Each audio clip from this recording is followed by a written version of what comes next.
Come in. Do you read me?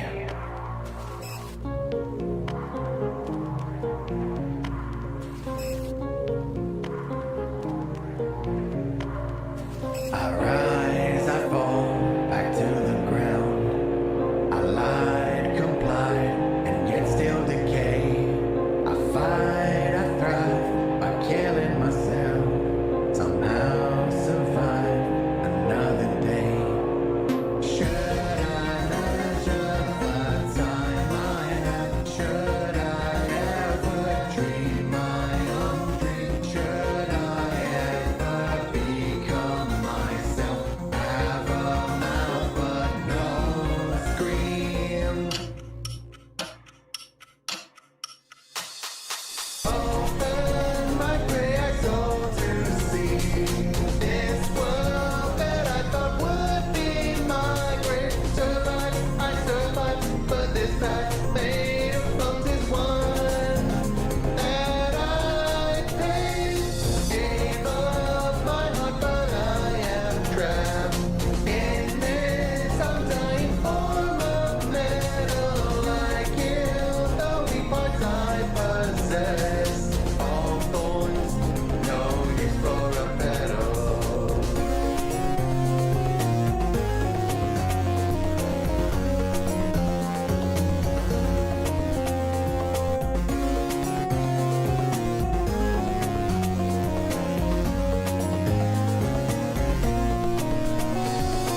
Comes, time goes, I can't control. I gave, I take, more than it may seem. Blood spilled, I killed, carried all my sins. Now how can I accept this dream? Do I even see what I want? Do I feel that which I have lost? Do I deserve this love I've got? Some lines can't be uncrossed.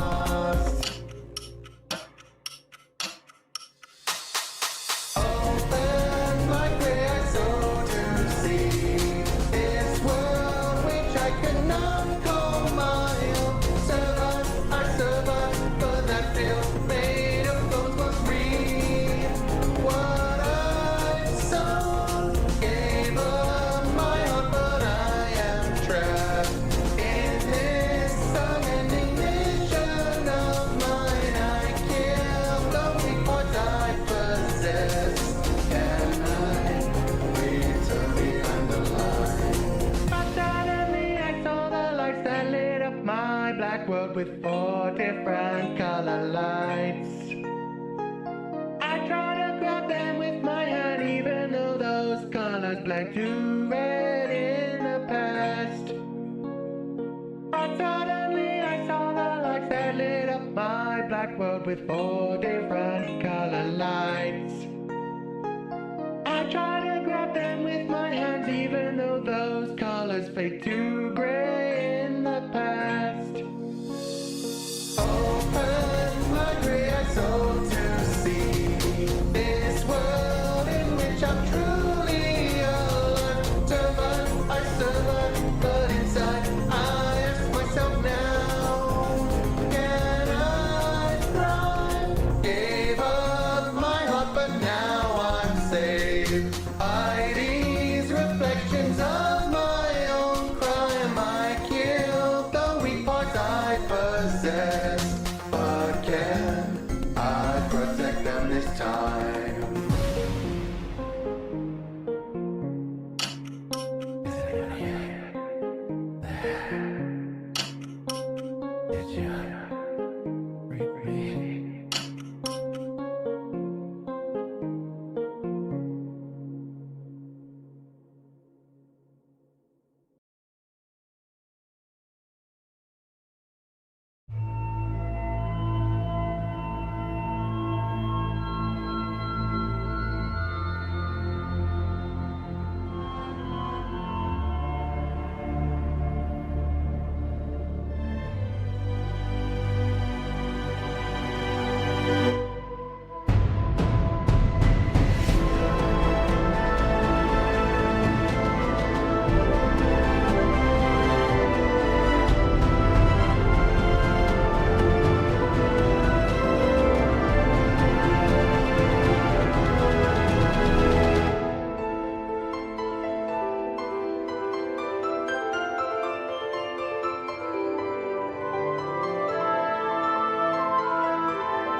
Hello, everybody, and welcome to the stream.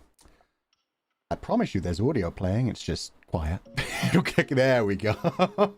It's been a while since we did this. It's been a while since I've been around at all, but yeah, it's been a while since we did this.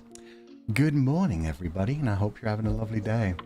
Sorry, I should not have set up things in a silly way where I did Minecraft before this, and this is my first stream back. I'm incredibly sorry for that. We were supposed to do a membership Zatsu yesterday. Some things came up that kind of ruined that plan, but that was supposed to be when I like come back to streaming and learning how to do things again. So everything's gone a little bit sideways, and I was trying to find my original video file for Legatus 505, and I don't know what I've done with it. I've definitely still got it on the online version, on my like backup version, but I apparently might have accidentally lost it on my PC. I wanted to like play the video before we started this, but it is what it is. We roll with those blows, we roll with those silliness, especially when it's me doing dumb bum stuffs. So yeah, if you can't tell, there's different style from what we normally do when it comes to these read-throughs. I'm not allowed to share my files anymore for safety reasons, which actually makes sense, although this is just as terrifying for me. But yeah, because of that, we can't actually do the thing we used to do where we had them like zipped up and password protected. So the passwords are going to go a bit different this time. And we're probably just not going to do passwords from here on. But yeah, when we get to the password protection sections, I'm actually just going to ask people and see if people can guess the passwords. We're not actually going to be able to actively type them on screen this time, unfortunately. But thank you if you did like pay attention to the ARG this far, if you've been hunting for the passwords. The ones this time are more like guesswork. They were more like giving you clues rather than telling you exactly what the password phrase is. So I'm going to be very interested to see if people know what the password is. And this time I'll just be like, what do you guys think the password is? And then like, yeah, just see if anybody says it in chat and talk it out rather than typing it in. Outside of that, I'm back. Sorry, I've been gone for a long time. There was a very important reason for that, obviously, but we'll talk about that. We are going to redo the membership Zatsudan next week at the beginning of the week. Other than that, we're going to have a pretty slow streaming week because we've got a lot of work to do offline as well. But yeah, basically that's it. We're doing like all of these things to try and work things out. Also, one thing I wanted to share before we move on, and that song will start again. I accidentally played the non-looping version because I am dumb. It's weird coming back to stream. Thank you to everybody who gifted memberships, by the way, and everybody who's come back to the membership after a while. Thank you so much. We had sheep absolutely raining. The comfy grabber was dying continuously, but thank you for all the support. If you haven't seen it, in the description for this video, I made sure to share the fact that we now have beautiful Ovidia sprite work, which is actually going to be important later in the stream. But let's see. This is the plain one, I believe. There we go. Yeah, so this time we actually have, I've added 4 so far because I figured out which assets I'm going to need specifically. But these were made by Mei Kurihiko. The link to them is in the description of the video. We have Ovidia as is, Ovidia laughing, Ovidia angry, and Ovidia surprised. And this is the beautiful design which is taken right from the description of her in the novel where she first shows up in Professor Karnas's lab, so I really like it. I like the idea of this being the design of Ovidia like throughout a lot of the story where she's quite young, although there will be more going on because I do still consider the other design with the little red head pieces and the black dress, that's going to be important later on as well. That is still canon. That's why that's in the official image on my header on Twitter. But yeah, for now, baby. With that said, we are going to dive into this. If you've never been to one of these read-throughs before, Legatus 505 is my novel about an alternate reality version of Legatus in the story where he's with Noctix, but everything is a bit messed up. All of their original laws combined into that where we've all shown up in the same world in the current timeline. And Legatus 505 is basically Legatus telling his backstory, explaining a bunch of his things from the past. So we're going to be diving into that today. If you haven't caught up on things already, sorry, we're in the middle of chapter 7. This one's going to get very emotional. There are some content warnings on them, but in general, it's just going to be incredibly emotional. I'll do my best to voice act everything. There may be some moments that I get emotional enough that I have to like take a moment.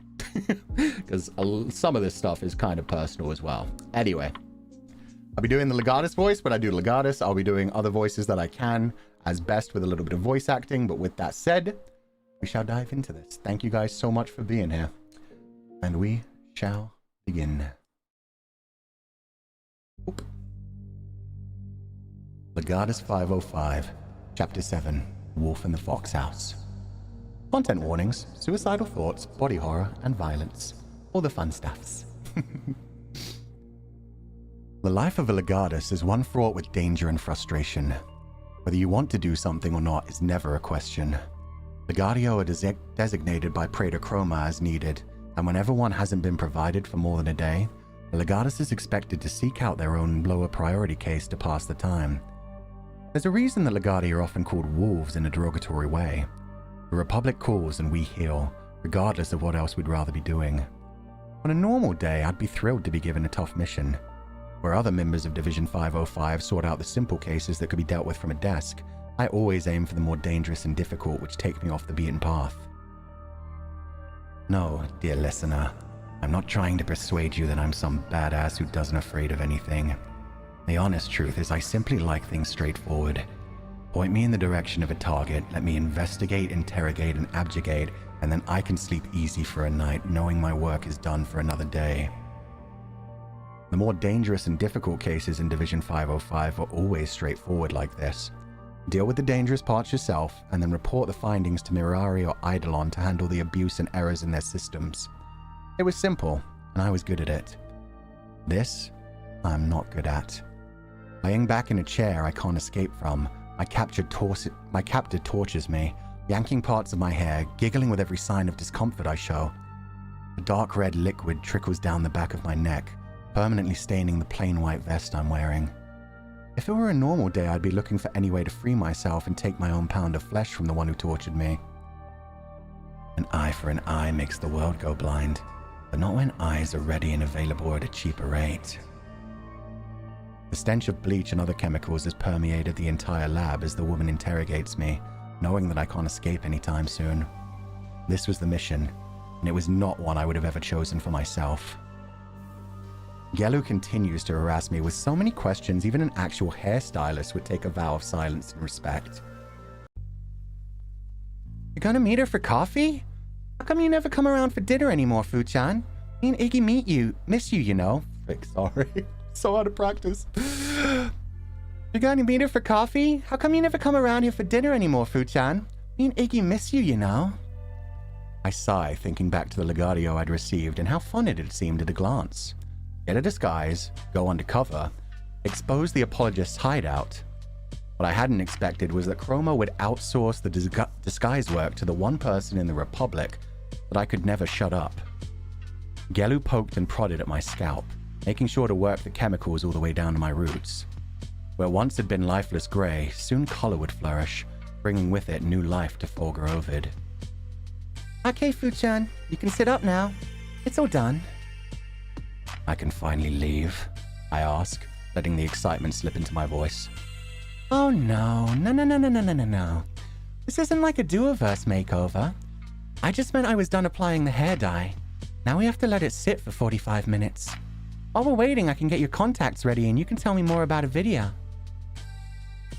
I could quit as a Legatus, I remind myself. There are always Legion members desperate to take rank. 505 is a sought-after division too. They'd have me replaced in less than a day.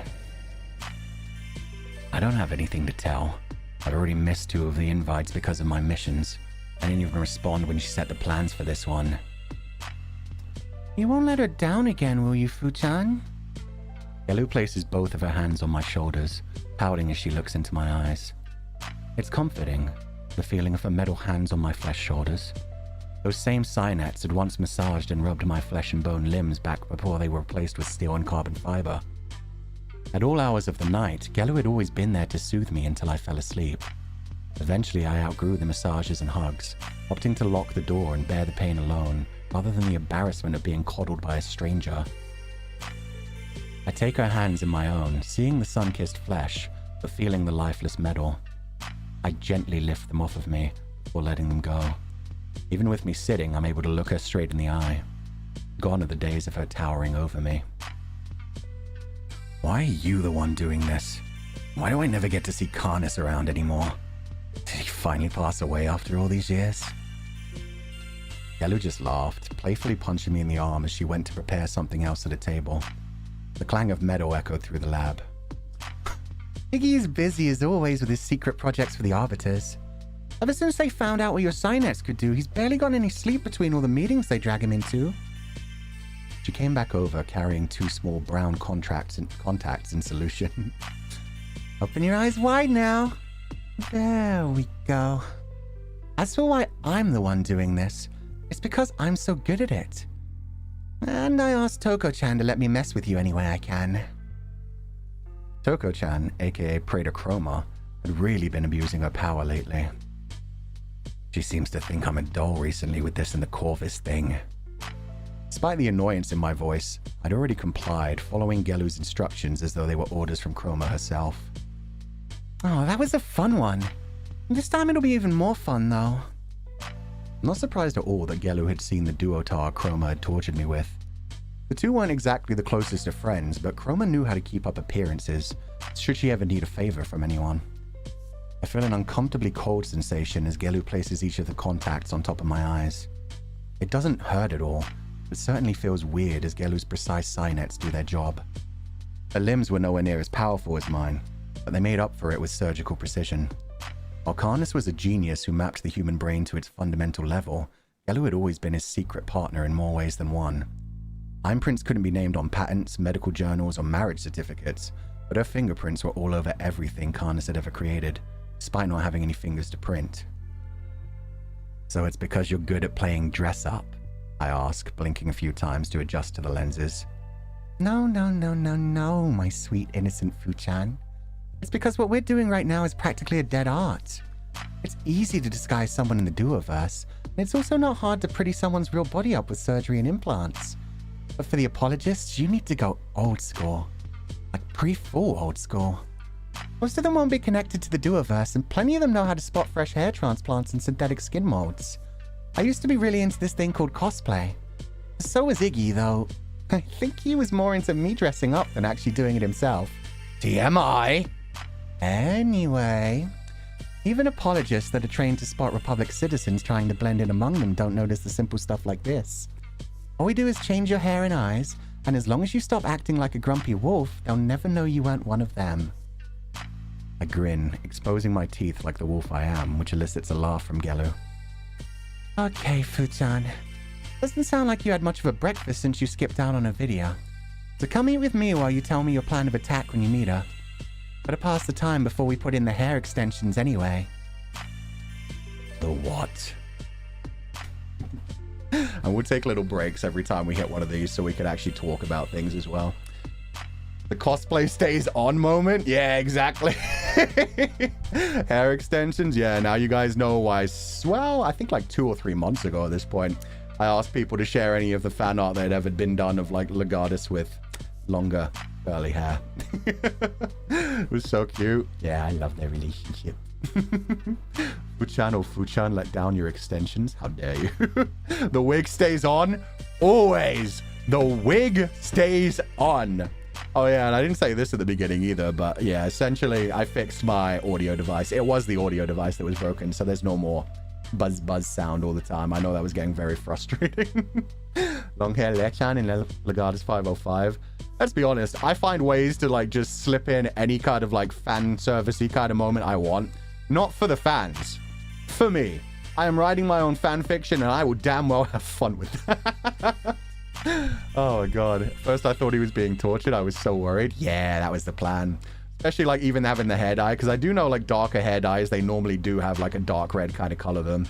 Auburny and like dark brown, that kind of thing. They normally like stain red, so it was perfect to just lean into the whole like dark red liquid dripping down. It was perfect. As you should. Thank you. Still a very important story to me, but damn it, I'm going to slip in all the fan service I want, especially since we have so many incredible artists and fan writers in the community as well, that then take that and like turn it into something beautiful. Okay, we're going to continue, but I hope you guys are enjoying this. Please do let me know if the music is ever too low or too loud. I'm going to try to adjust things as we go.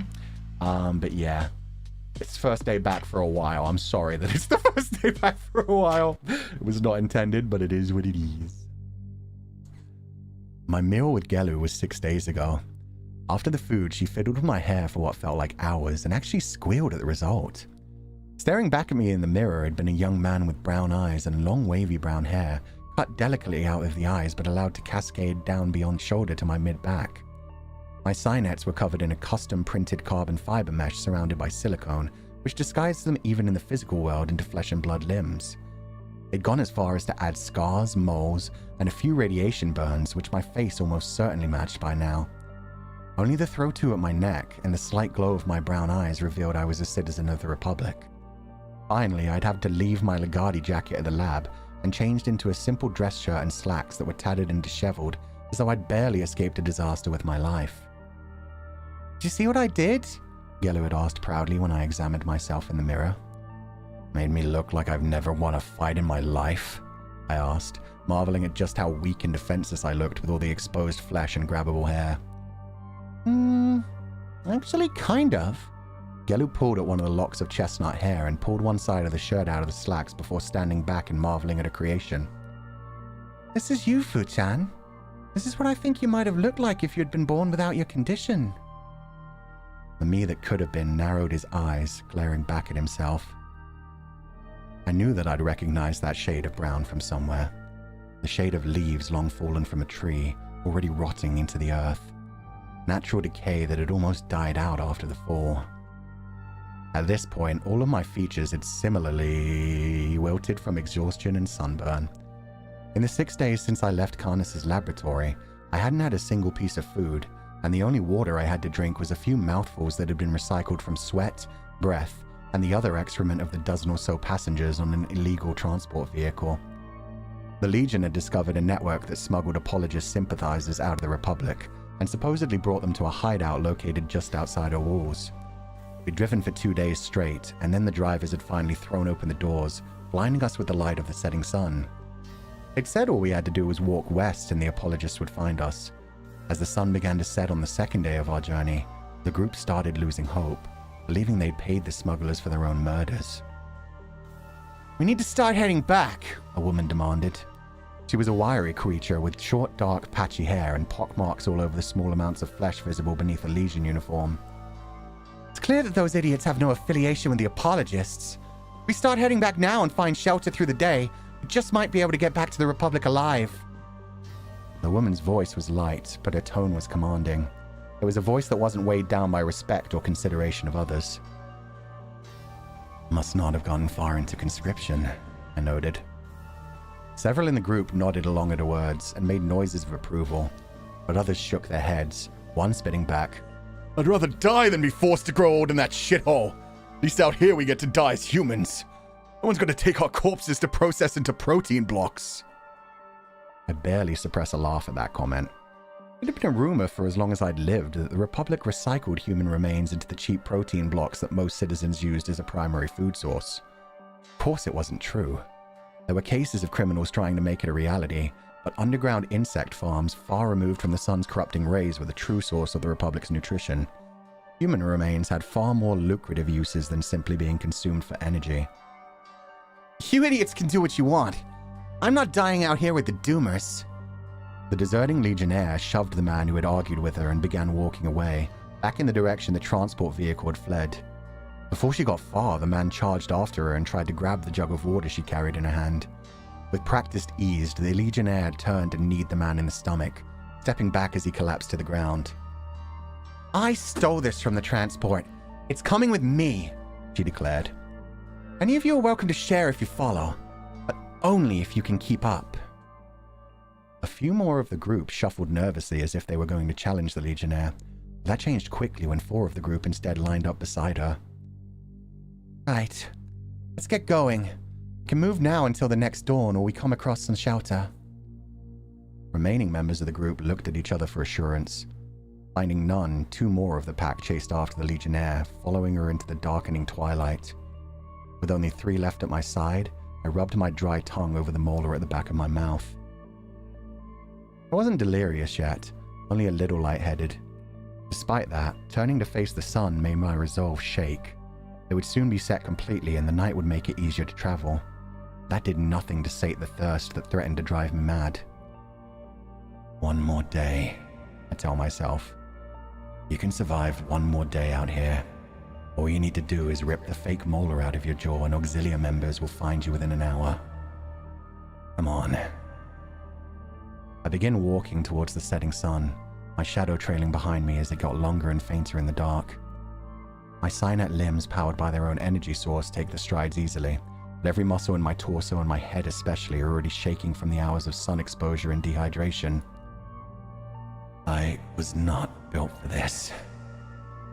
Through the night, our group of 4 dwindled down to 3 as a middle-aged man collapsed in the baked dirt face first. Another of the group had tried to help him up, but after an unsuccessful attempt, we continued with one less. Nights outside the Republic were surprisingly chilly. During the day it was hot, but the radiation was the bigger concern. In the night it almost hit freezing, and with nothing alive anymore, there were no sources of heat or even fuel to create a fire. As I walked in silence, I couldn't help but notice the strands of brown hair shaking back and forth in front of my eyes. The color resembled the haze of pollution that smothered the earth during the day. At night, that same pollution didn't look much different from a thick fog. Small clouds of vapor were barely visible with each exhalation of breath I released, each one a visible reminder of the dehydration I was suffering. The brown strands of hair began to shine, iridescent like little rainbows as I walk on. Am I finally delirious? I wonder. I lick my lips, which have begun to crack, but instead of comfort, it feels like sandpaper scraping at my mouth. A hollow thud sounds out from somewhere behind me, likely another of the group collapsing. But this time, me and the other set of footsteps don't even falter from our steady rhythm. Hope has already faded away, much like the clouds of breath that count down our remaining time. Me and the other know that we're likely marching to our deaths. As the darkness begins to give way to the burning fire just rising on our backs, I once more lick at the molar in my mouth. How long have I been walking out here? They told me I should be able to survive how many days without dying? What if I'm too late to rip out the molar and I die before the auxiliary can reach me? After everything life has thrown at me, is this really how it ends? No epic final battle? No redeeming self-sacrifice? No reason for me to have even existed? I'd rather die alone than call for help that might not even come. Karnas is going to be pissed I let all his work become unrecoverable scrap. Geller would cry if her hardware would actually allow it. Chroma might let out a sigh of disappointment at her secret weapon finally breaking down. No one else would even remember Fulgur Ovid had existed, let alone wonder where he'd gone. My hand instinctively reaches down to my hip, seeking the net jack I always have pinned to my belt. It isn't there. Instead, there's only a tear in the cheap slacks this human version of Fulgur Ovid apparently wears. My fingers poke the fake flesh at the bottom of the thigh. Between the fake flesh wrapped around my hands and that of the thigh, it felt... I keep fucking up tenses. I'm sorry, I'm really trying to work on that in my writing, but I keep going back between present and past. Sorry. Between the fake flesh wrapped around my hands and that of the thigh, it feels like I'm wearing a thick layers of padded leather. Even looking and feeling like a real human to anyone else, I can't recreate the sensation of actually touching another person. Memories begin flashing through my mind of the times I actually had human hands. They're so distant that I can't remember what it felt like. Had it been as dull as this leathery feeling? As fuzzy as the memories? Another feeling flashes through my mind as I finally stumble and catch myself on hands and knees. The first time I'd walked after Karnas replaced my legs with cynets. That had felt so wrong and imprecise at the time. The heel of my foot wasn't numb like I was used to. The arch didn't burn with each step. I remember feeling like I was going to slip because they felt so solid compared to the flesh that had once sunk into the ground. Another thought forces its way into the surface of my mind. A video was going to be facing all those same experiences soon enough. If I was there, I could let her know that it just becomes the new normal. It's terrifying at the time, Nothing feels right and you think that life isn't worth living anymore. But you adapt and even forget what the flesh felt like. I let exhaustion bring me to the ground fully, turning my head to the side to watch the last minutes of twilight once more. I hadn't even noticed that the other person had fallen long ago, or that I'd been lost in my thoughts for a whole day. That one thought keeps running through my mind like an itch that can't be scratched. If I was there. Painfully, I stick a finger and thumb into my mouth, gripping the fake molar as I prepare to announce my first ever failed legatio. If you were there, you'd let her down, just like everyone else in your life. I pause, fingers still gripping the molar. You think you'd be any help to anyone else? When has getting close to you ever led to anything good? If you just died when you were supposed to, how many others would still be alive? A trembling in my mouth, the fingers are losing their grip. How many times are you going to spin the cylinder and pull the trigger? It never fires on you, always on those dumb enough to play along. If you let her rely on you, she'll just be another one of those corpses you stepped over to keep living. You'll hurt her, but never push her far away enough to actually leave. No, that would leave you alone. And how could a parasite like you survive alone? My hand retracts from my mouth and falls to the earth at my side. Turning my head, my whole world becomes strands of dark hair and pale earth. A few flashes of multicolor light burst in my vision, my own sweat beading in the hair and reflecting the final light of the sun as my gasps raise and lower my whole body in tiny tremors. I wasn't delirious, just the usual amount of crazy. Nothing survives this far from the megacities. No one will find your remains. Your synets won't fall into the wrong hands. The professor's prized experiment won't be marked a failure. The imprint can learn to move on if she doesn't find you with a rope around your neck. The girl will just think you ditched her one final time, rightfully give up on you and find a better guide to help her live again. A mission this sensitive? They won't announce your MIA for more than a decade, if ever. This is what you always wanted, isn't it? A chance to finally die without inconveniencing the few people left in your life? You're tired, exhausted. You can just let go. I can finally rest. My eyelids drift down, quenching all the light of the world, and I let the darkness take me. The soothing abyss I'm always snapped out of by nightmares. There are no lights this time. Endless darkness that I can finally let myself fade into. No red or gray, just me and the infinite black. Footsteps. Flashes of light erupt at the bottom of my vision, all the colors I'd lost long ago exploding in a conclusive fireworks display. They mix and spread outward, blending into a filthy landscape. The hallucinations must have finally set in. A face I don't recognize in the brown haze. Dark hair, dark eyes, crinkles around the eyes and mouth from... crinkles around the eyes and mouth from laughing and smiling so much. His laugh had been so rich and genuine. How long has it been since I could recall the sound? At first it was a defense mechanism. That's what Gelu had told me. The pain would pass and I'd stop drawing a blank on all of his features. That wasn't it. I knew if he would ever look at me again after the slaughter, it wouldn't be the him that I remember. I never saw him look at anyone with disgust or horror. The only time I ever saw his features without a gentle smile was when I'd read the autopsy report. At least I'd never end up wherever he went. He'd never have to see what became of me. What's become of me even, goddammit. A smile crosses my lips as the world goes dark. About fucking time! My mind can't make sense of the words. Time is up. Doesn't matter how long it took to get to the destination. The uniform of the Legion. That's all I'm sure of as the figure approaches me and lowers a bottle with a straw sticking out of it. Did I call the auxilia? Fucking parasite. Drink slow. You'll hurt yourself if you gulp. I take a few sips between short gasps of air I hadn't realized I was taking. It's hard to get it down, just swallowing hurts. My whole throat feels as cracked and dry as the ground I collapsed on. Looking up at my savior, recognition sits in. Yeah. You? The legionnaire who had left with half the deserters glares down at me, no concern on their face at all. Under cover. Smart and strong, she said, pulling back the water. It might be useful to us if you survive. Legionnaire pushes me onto my back and grabs at both of my hands, pulling with all her strength. I'm surprised at how little effort I have to exert as she all but lifts me to my feet single-handedly. Come on, recruit. The real world is calling. She half drags me several steps towards the transport vehicle she must have arrived in. Opening the back, I was accepted by the 3 other deserters who had begun the journey west when the Legionnaire left with the rest.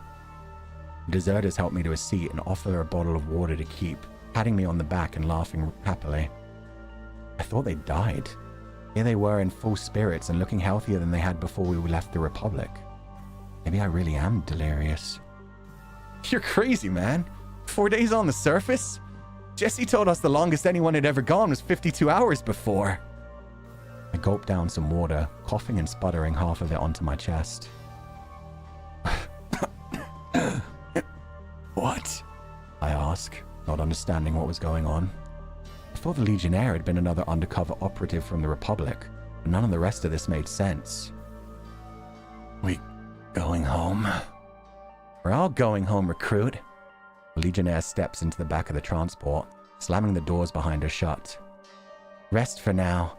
Soon, the whole world will slumber. I cough in the middle of another drink of water. Only one thing makes sense as I begin to pass out. I wasn't going home to the Republic.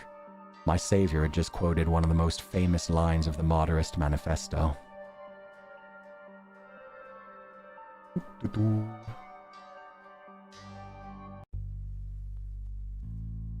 There's apologist spies in the Republic too? Oh yeah, there are. They're everywhere.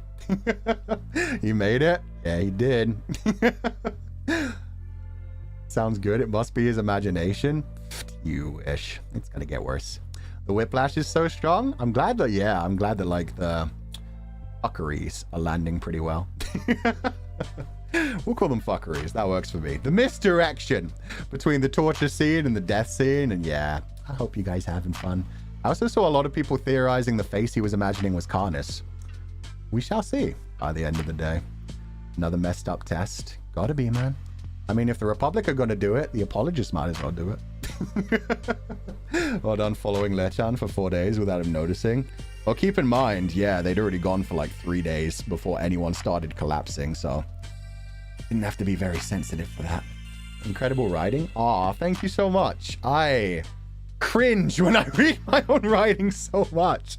I love reading other people's visual novels and stuff on streams, but every time I'm reading my own, I'm like so panicked. I'm so nervous. It's not something I'm used to, but I'm glad you guys are enjoying it. Funnily enough, this isn't even the super emotion-filled chapter. The other two are the ones that are going to land hard. I absolutely love your story so much, and your voice acting is great. Thank you. 4 days before anyone pulled out? Yeah. Well, no. The first one collapsed after roughly 2 days. And then the third one on the 3rd day, and the 4th one as well. Do we get to know what these other better uses for human bodies are? Nah, it's one of those, like, suggestion things. You guys make up your own opinions kind of thing. Sometimes it's what you don't say that makes it land even worse. Descriptions and tensions are so good. Thank you. Always someone is super passionate about what they write. This is definitely an example of that. Thank you. Yeah, I try to keep the writing a little more simple than I used to in earlier chapters, because I used to just always be full-on descriptive and heavy purple prose. And now I'm trying to like keep a balance of like little moments of that, and then more like direct and just describing actions and what's going on in the scene. Doing my best. I'm adapting my writing style to try and make it more natural. Yeah. Loving this so much. I almost got my dissertation done alongside because of how soothing your voice was. Oh, I'm really happy to hear that too. I hope you're having a good time. Good luck with that. Organ trafficking? That would be so simple, if only. Believe me, Fuchan, when it comes for expressing, I can't even speak. Imagine writing so, it's such a gift. Aw, thank you so much. You describe everything so well, it's easy to imagine. Thank you. I'm always terrified of that. if I'm giving like too much detail to certain things and it just gets boring and run on, or if I'm giving not enough detail and it just doesn't land properly. Okay, we shall continue, but thank you guys for like soothing me a little bit. I feel like I'm kind of being coddled. This should not have been my first stream back, but I really didn't want to skip this one because yeah, this is very important to me and I know it's very important to the community as well. Also, I didn't say it at the beginning of the stream, but yeah, I've been saying like we're getting close to the end of Legatus 505. After today, we're only going to have 2 read-throughs left to do. So there'll be a different number of like exactly how many chapters are left, but yeah, this one and then 2 more read-throughs and the entire story will be done. But yeah, we're in the end game now. Bye. When I next open my eyes, I'm shocked to see 2 large green orbs staring down at me. I throw myself to the side, falling out of a bed and pushing myself back against a wall. The eyes simply follow me, a hint of amusement causing them to narrow slightly. Quickly, my own eyes take in the room. The man with green eyes is standing on the other side of a hospital bed, bowed slightly forward with his hands behind his back. The walls are uneven raw rock, despite the floor and ceiling having been smoothed down and carved to resemble tiles. The bed is the only thing in the room other than a table with a few medical supplies laying on it and a pitcher of water which my eyes linger on for a moment before returning to the man. Hair the color of blood, long and straight, falls to the man's shoulders and slightly beyond. It's simply parted to the side and tucked behind his ears to keep it out of his face. That's about the only simple thing about him visually. Bright green robes with a gold trim frame his lithe frame. The sleeves end just before his wrists, exposing golden signets, which he now brings together in a simple prayer pose. Those bright green eyes contrast his flawless olive skin. Mouth curled into a smile, he tilts his head to the side, all the cunning of a fox already inside a henhouse. Fret not, friend. You're with allies now. The apologists welcome all into their ranks with open arms. I look down at his joined palms for a second, and he laughs in a playful way. Figuratively, of course, he continues. Though I wouldn't be against giving you a hug if it would feel more welcoming. His tone is cool and challenging despite the warmth of the words themselves. My mouth is already opened, ready to bark back a threat, but it catches in my throat as I remember what I'm doing here. Closing it and swallowing, I drag myself up to my feet and put on my best attempt at gratitude. Is this... Am I outside the Republic? I ask, stumbling forward and catching myself on the bed frame. That part hadn't been acting. Strong as my signets are, they need a stable frame and mind to operate, and I was barely conscious. Yes, yes, he responds, pouring out a glass of water.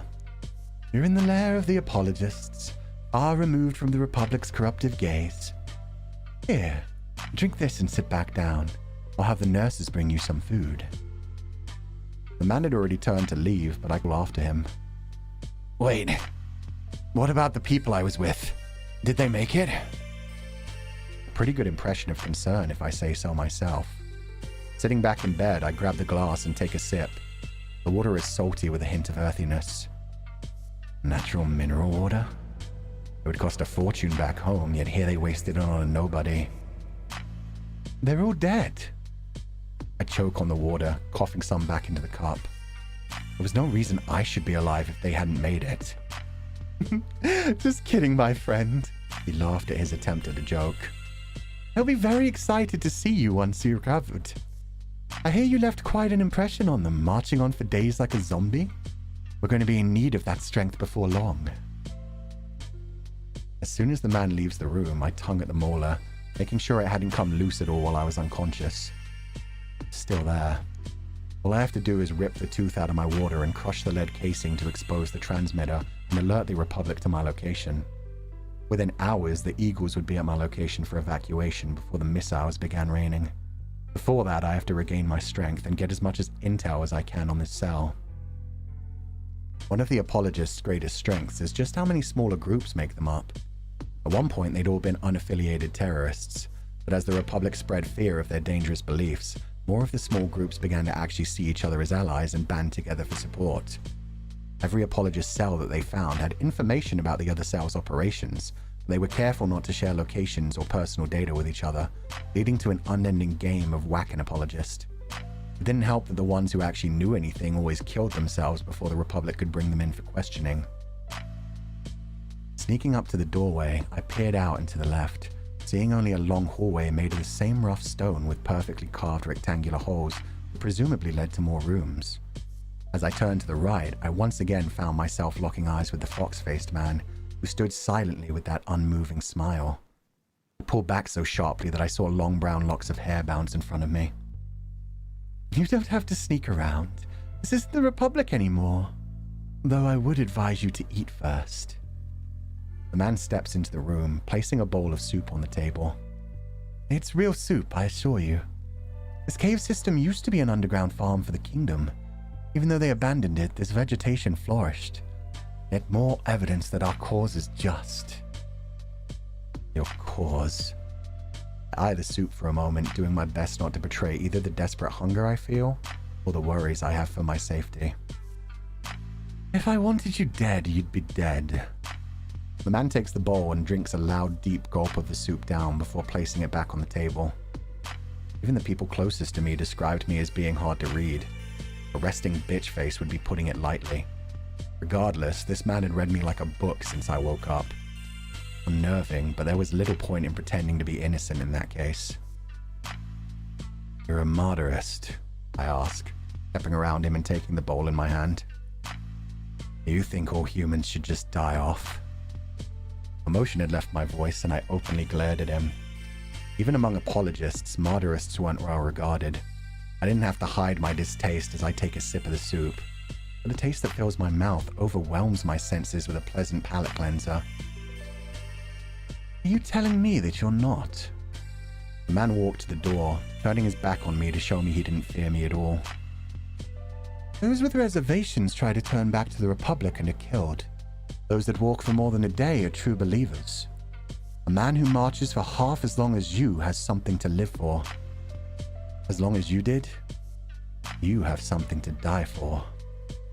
I drink more of the soup, filling my mouth this time. It's full of flavor that I've only tasted a few times in my life. Life. That's what it is. Real ingredients, as the man said. I don't have anything to live for. That doesn't mean I want to kill everyone else. The man spins around, leaning side to side with each step as he slowly advances on me. You don't even realize it's yourself yet, do you? I felt your murderous intent as soon as you woke up. If it was just aimed towards me, I'd assume you were a spy or an ex-soldier. I drink more soup, unflinching as he nails me 2 for 2. But it goes beyond that. You didn't want to kill me. You wanted to kill everything. You were so disgusted with the fact that you got back up when you thought you were finally dead. You hate life itself, my friend. Not for the same reason that I do, perhaps. After all, I only want to end the Republic so that humanity will release its grip on the planet once and for all. But you want to end everything just because you're unable to end your own suffering. I scoff, finishing the last drops of soup and placing the bowl down on the table with a resolute thump. I overestimated this man. He wasn't able to read me at all. He was simply projecting his own psychoses onto me, desperate for someone else to share his pathetic ideology.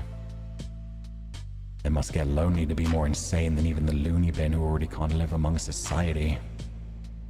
They'd have 2 more megacities to overthrow even if they did manage to deal with the Republic. This was just another nobody desperate to avenge some perceived wrongdoing. Corvus Canis. I extend my hand to shake his, meeting his gaze with open hostility. It only brings more joy to his own as he meets me and enthusiastically shakes.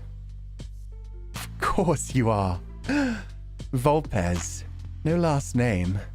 The Republic stole it from me before I could remember it.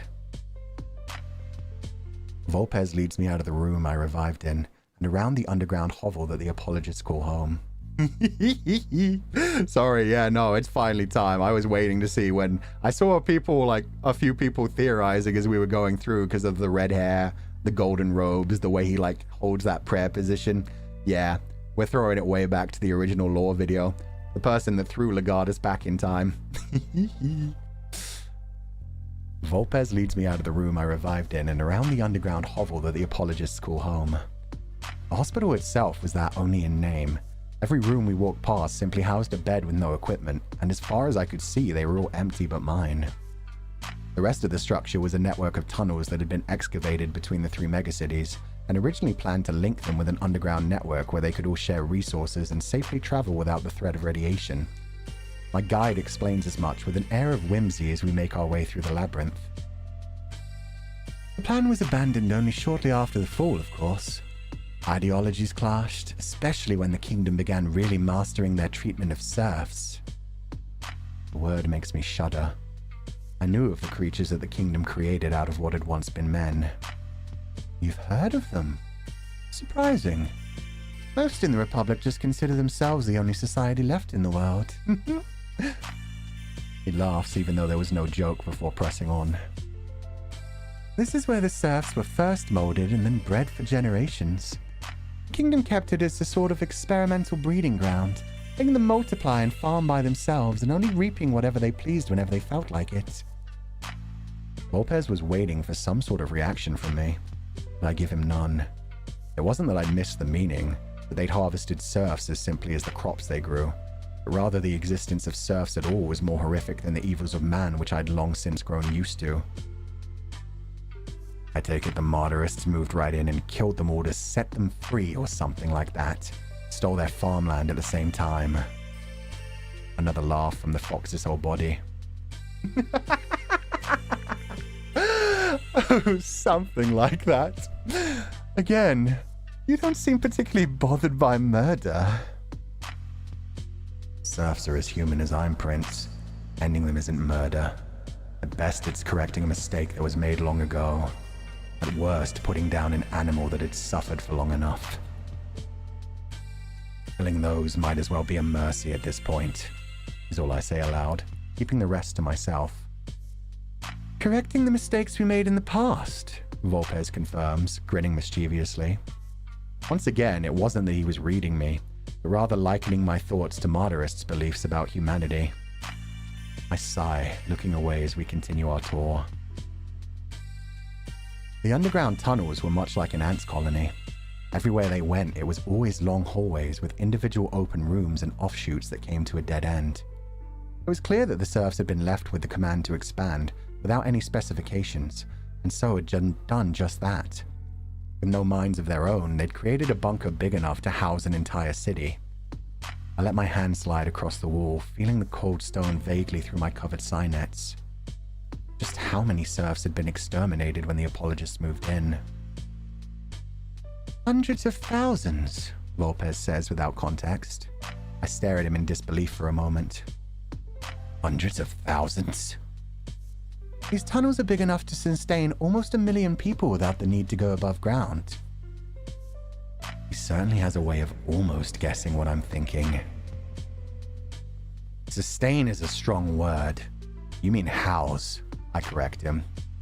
Ghost Town can only sustain ghosts. The living need more than just protection from the elements. Another of those annoying little laughs escapes him as we come to a dead end. I cross my arms, wondering why he led us here and what exactly the joke is. No, my dear Corvus. This bunker could house millions. It already sustains more than 600,000. Volpez reaches forward and touches a patch of smooth stone on the wall, and instantly a chunk slides outward, opening up into an immense world of verdant light. The first sensation that hit me was the scent. The same smell I experience in brief every time I open my black house and get a whiff of the plant's unpolluted atmosphere. The second was the sound. At first it was a loud rumble, but as my ears adjust, it becomes a low hum of various sources of movement and sound resonating through the caves. I step out onto a ledge that's about 20 feet wide and wraps around a ring of the cave, shielded by a chest-high block of raw stone. Beyond the wall is what catches my attention next. Massive open space, descending and ascending for far too many levels to count. A cylindrical shaft that could fit at least a dozen of the biggest skyscrapers in the Republic. Most surprising of all was what filled all the open space. Vertical hanging gardens, floor upon floor of vegetation, some huge vines climbing and hanging out of boxes with supports, others growing out of the same soil supporting their own weight, and far more using hydroponics to grow directly out of the water. The ledge I stood on was one of the hundreds of floors that formed rings around the opening of the cave, and spotted at intervals on the stone walls, I watched an endless flow of people touching spots and opening more doors that led into long hallways, like the one Volpez had just guided me through. Keeping everything illuminated were lights on the sides of each of these rings that pointed directly into the vegetation, bathing the sandstone caves in ever-shifting hues of green as the various leaves reflected and refracted the light. Automatically, I begin blinking my eyes, shifting through every filter I have to confirm none of it is a lie. The Duoverse doesn't even exist out here, so all I get from that is flashes of different sensitivity to the light, heat, and other radiation. "You're impressed?" Lopez asks somewhere at my side. It brings me back to my senses enough to feel my hands trembling against the wall I lean against for support. Impressed isn't the word I'd use. I don't think there is a word. How is this possible? Thoughts are popping into my head one after another. The area is so big that I can't come close to accurately doing the math, but just looking at everything so far, it isn't a question of if a society could flourish here. There already is one. More than 500,000 if my guide is to be believed. The only question is how many it could support, whether they could recreate the same idea more times over for all of humanity. "How much do you know of the serfs, friend?" the fox-faced man inquires. His smile has gone from mischievous to outright maniacal, but there's no hint of change in his bright eyes. I swallow hard, forcing the excitement out of my throat, and answer his question. Just before the fall, the think tank that would go on to become the Kingdom began working on human experimentation. Computer chips that could control the human mind and turn them into a mindless serving class. From there it went off the deep end with the Republic's neural networks and mapping of the brain, and the Commune's gene editing technology. They created monsters that only obey human commands. Lopez rolls his eyes at the final sentence before responding. "Not bad, Corvus. You know the basics, though you've drunk the Republic's Kool-Aid a little on the other parts. They're not monsters, just a subspecies of humanity. Man-made accelerated evolution." His condescending tone killed any of the wonder I'd been feeling towards the cave. If looks could kill, he would cease breathing. As it stands, I still have the option to throw him over the edge. "Scary, scary," he laughs, not taking it seriously as he continues. "As you say, they're the result of horrific human experimentation from the Kingdom. The first generation was simply humans who would do anything to be led into a megacity when the atmosphere was stripped away. They took the most attractive and fit from the herd and placed chips in their heads which they then used to control them. But that wasn't a perfect solution, and within a few years most of the first generation killed themselves to escape the nobles' cruelty." As he spoke, Volpez made exaggerated hand movements, including a neck-slicing motion, never letting his smile falter. "Back then, the 3 megacities shared everything, and thanks to that, they used the idea of neural networks, genome editing, and imprints to create something brand new. The second generation of serfs. Born from the edited embryos of the first generation surviving stock, this new species was more pliable, had a variety of mutations to help them serve their masters, and most important of all, they had compliance chips implanted into their skulls in utero. The first generation were essentially used as breeding stock for the second when it became clear how well they worked out. From before they were born, their own thoughts were suppressed, and they were tricked to believe their master's commands through the neural network were simply their own thoughts. They could even be led to throw themselves off cliffs, drown themselves, even mutilate themselves slowly without being able to resist the compulsion. The one problem the Kingdom had was that they were still too smart. Serfs that didn't have constant commands eventually became conscious. While they couldn't resist commands, they'd eventually try to escape or end their own lives just like the first generation. So with the third generation, they took it even further. How do you sound happy reading that? I'm doing Volpez's voice. He sounds happy while reading that. Hyper-accelerated growth and development. The third generation was basically a failed experiment. They aged fast and became fully developed adults within only a year. And most of the generation also had terrible health problems and were more tumor than healthy flesh. Ugh. Didn't beg you for the squeamish sort, Corvus. I'm sure you've seen some horrors of your own in the Republic.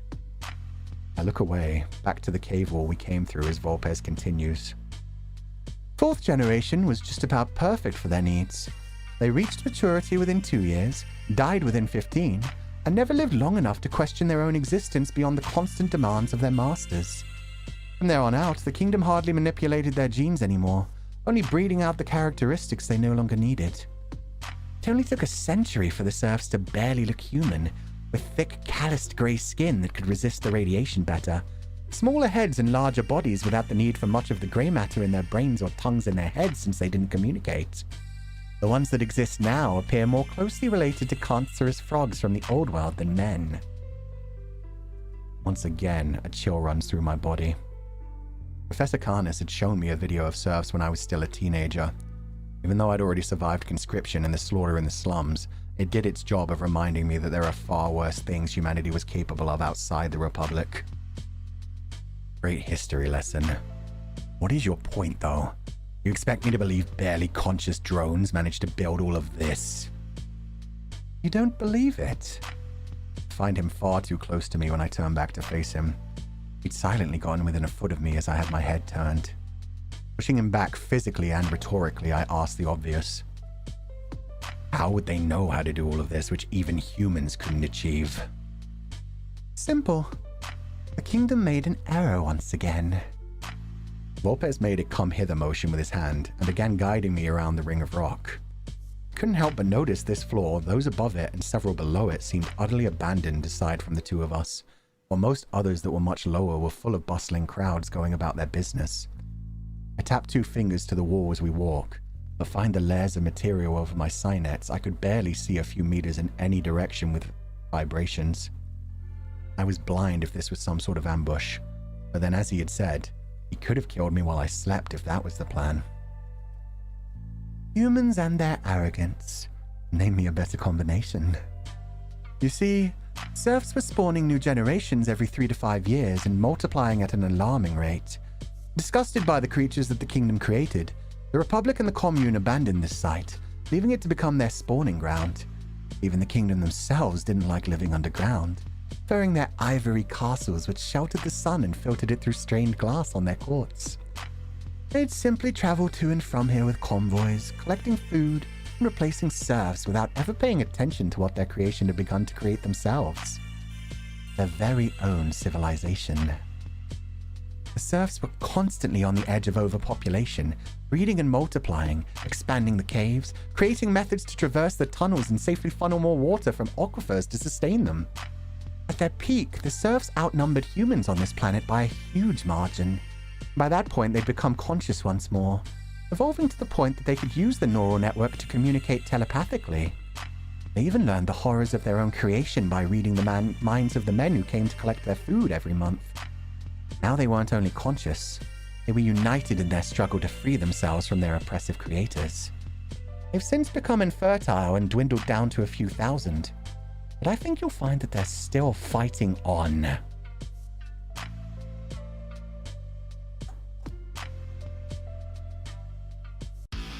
No. Yes.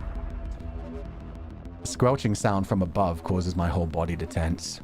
Instantly, I was against the wall, fists up in defense. More thuds, followed by the same moist, sucking noise, continue, as a green-gray blob appears from the ring above our own and drops down to the floor in front of us. The massive flesh jiggled a little, then twisted, huge black saucers of eyes locking with my own.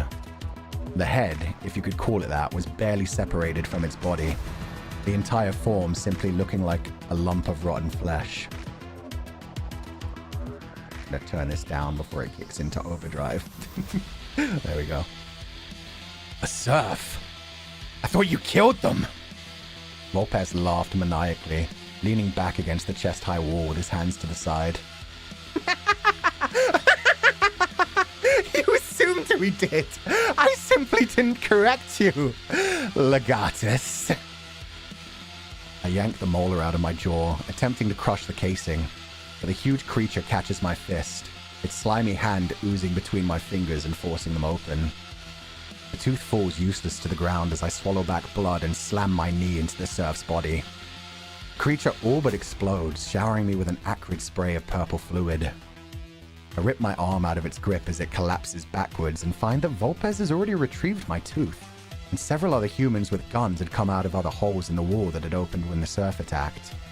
I began punching the creature in earnest, purple gore spraying over the surroundings, which Volpez dodges away from lazily. Legatus, please, calm down. A pleasant voice overpowers all other sound in my mind as other serfs begin descending from above. A few tended to their fallen kindred, while others line up alongside the men with guns.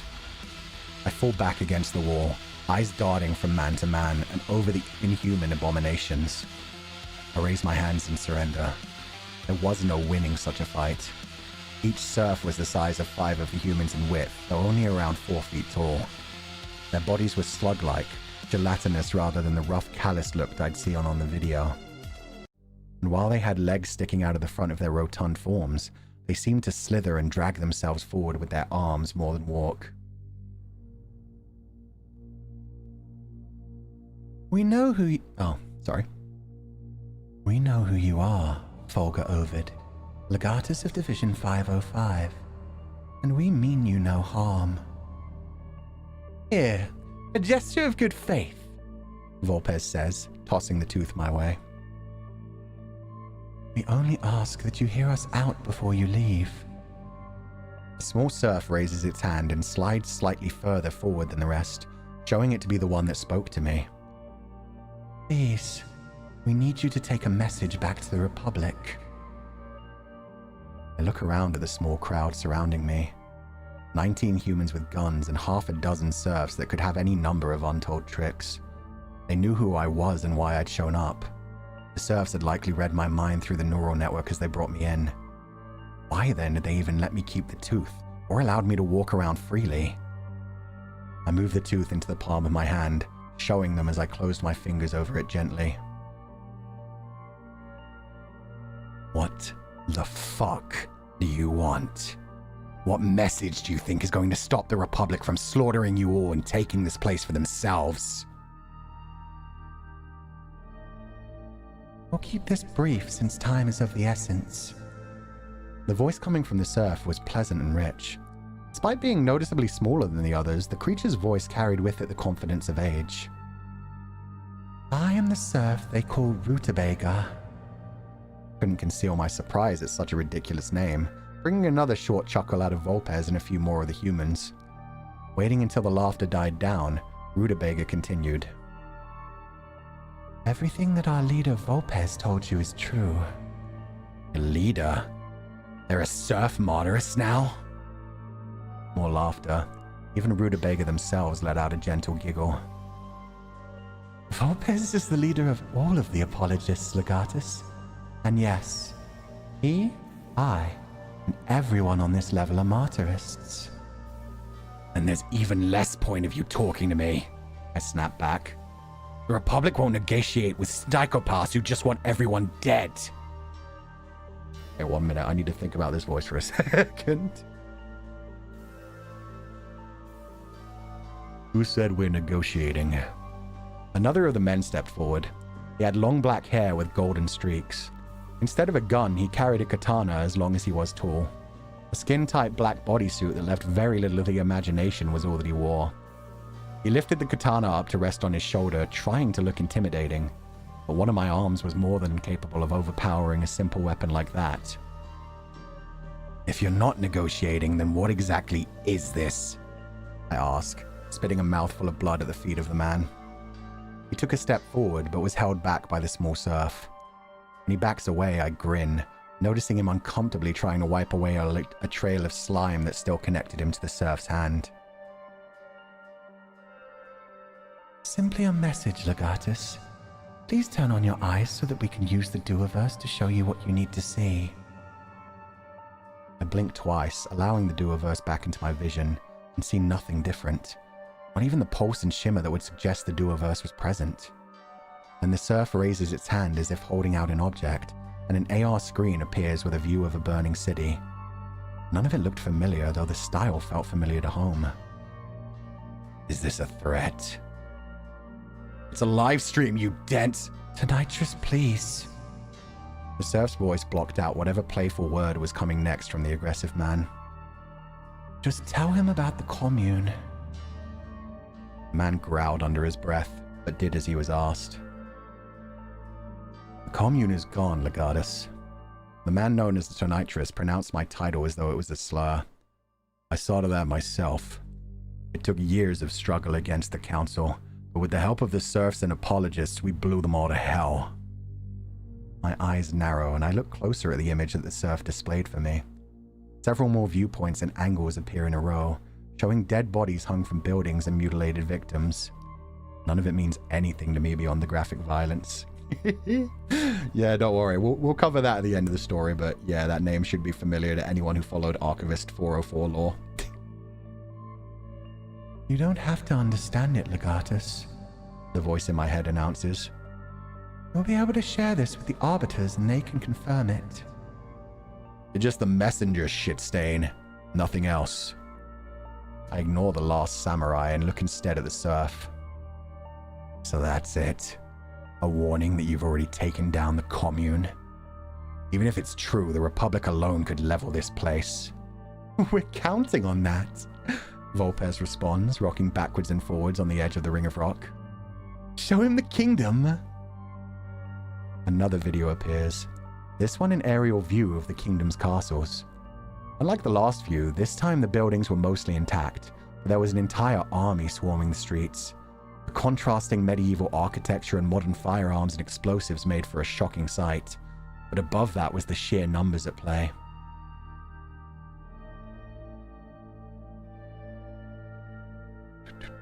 Okay, this is supposed to be Volpez, sorry. We recruited tens of thousands after the fall of the commune, Legatus. The 648,000 housed here are just the non-combatants. The young, old, gentle of nature, and soft of spirit. Seems like you have a lot more of those than actual fighters, I spit back. Awful lot of potential hostages you just brought the Republic's attention to. I smirk at Volpez, who simply smiles back without worry. Other members of the crowd laugh, while Tonitrus even calls me something I assume is a slur from the commune. Volpez leaps forward, pushing himself off the wall and saunters up to the point where I could smell a woody scent wafting off of him. I hold up the tooth in my hand, threatening to break it, which elicits even more cackling laughter. I told you, Legatus. We're counting on the Republic getting rid of our little pacifist problem. Too many apologists, not enough martyrists. That is until you found your way here where we keep all the sick and wounded and weak and pathetic. All the loved ones of those fighting to liberate the kingdom from their tyrannical rule. Once they've finished saving another megacity, they'll march home along with us, of course, since we'll be joining them shortly to finish the final push and discover humanity's last best chance at survival, annihilated by the Republic's missiles. Some of the men cheer victoriously, while others somberly nod their acknowledgement. One even made a religious prayer from a language I didn't recognize. You're fucking insane. Do you want me to bring the Republic here? I lower my hand, sliding the tooth safely into my jacket pocket and bringing up a closed fist instead. No, Legatus. I already called the Republic here myself. Volpez mimes looking at a watch on his wrist that didn't exist for dramatic effect. About 7 hours ago? That tooth you ripped out of your mouth was just a replacement we slipped in for you. You really didn't have to remove it again. The auxilia we called in are still sweeping the surface above trying to find you. If you take that elevator... He gestured dramatically to a hole in the wall of one of the men was keeping open about a quarter of the ring away from me. You might just be able to catch them before they leave. Here, I'll even make it easier for them to find you. Volpez grabs my wrist, dragging it down to a flat level and placing the transmitter and what was left of my fake tooth's casing into the palm of my hand. All the while, I simply stare at it in disbelief. Oh, don't worry. We have our own ride, Legatus. If you'd rather stay and join the casualties, that's up to you. I meet the man's green eyes, true fear that I hadn't felt in my adult life finally setting in. Behind him, I see the seeds of a new civilization, lit up like a green light, The bustling crowds of innocents below were going about their day without any awareness of what was coming. When I finally look back into Volpez's eyes, I see myself. Brown eyes, long wavy brown hair, a human version of myself, face twisting as shock gives way to terror. Why? Why even tell me this? You had what you needed. You could have sent the message any other way. I hear my voice shaking, even as I begin to dissociate and feel like I'm a passenger in this whole event. I watch myself tremble as Volpez grabs a handful of my hair, stares at it for a moment, and then lets go, walking away to join the rest of the Martyrists. I'm returning the favor, Legatus. You won't remember any of this when we next meet, I'm sure, but I'll at least give you one more chance of joining the winning team and killing the entire world as I know you too desire. After all, you saved my life when I was but a boy. You weren't much older than I, but you taught me that violence can be the answer sometimes. Do you remember the bunker where my whole family was slaughtered? Where you fought off multiple men many times your size to defend a tiny broken child? I never forgot that day, Legatus. Never forgot the lessons it taught me. When my adoptive father laid hands on me. When grown men tried to kill me for sport on the street. When other apologists tried to hold me back from doing what needed to be done. I remembered what you taught me. Violence is the only thing that can curb human nature, because human nature is violence. Volpez turns gracefully on his heels and begins walking off in the opposite direction of the elevator he had pointed me to. Do join us if you'd like to watch the world burn before you end it all, Legatus. The rest of the Martyrists follow after him, Denitra spitting at my feet as he goes. In silence, I stand there for only an instant before I begin sprinting for the elevator. Slamming the back of it, I press the top floor button as many times as I can, heart pounding louder than the jeers of the Martyrists. When the door finally closes, I collapse at the back of the tiny metal tube, shaking violently. That's not sad. I was lied to. That's my intro music. What the heck? Let's go with this. Cool. Basically what Leif Chan preaches has come back to haunt him. Yep. He won't learn the wrong lesson? God, the kid, how many years have passed? That was his first mission as a member of the Auxilia. So that was around when Legatus was 15 or 16. So, like, somewhere between, like, 10 to 15 years. Volpez turns gracefully on his heels and begins walking off. Oh, wait. Sorry. I need to get the Auxilia. Need to warn them. Need to stop the barrage. Need to live. Need to keep going. This isn't the right song either. How'd I do? Built for this. The elevator dings, and as it opens, sand begins flooding into the tube. I was literally built for this.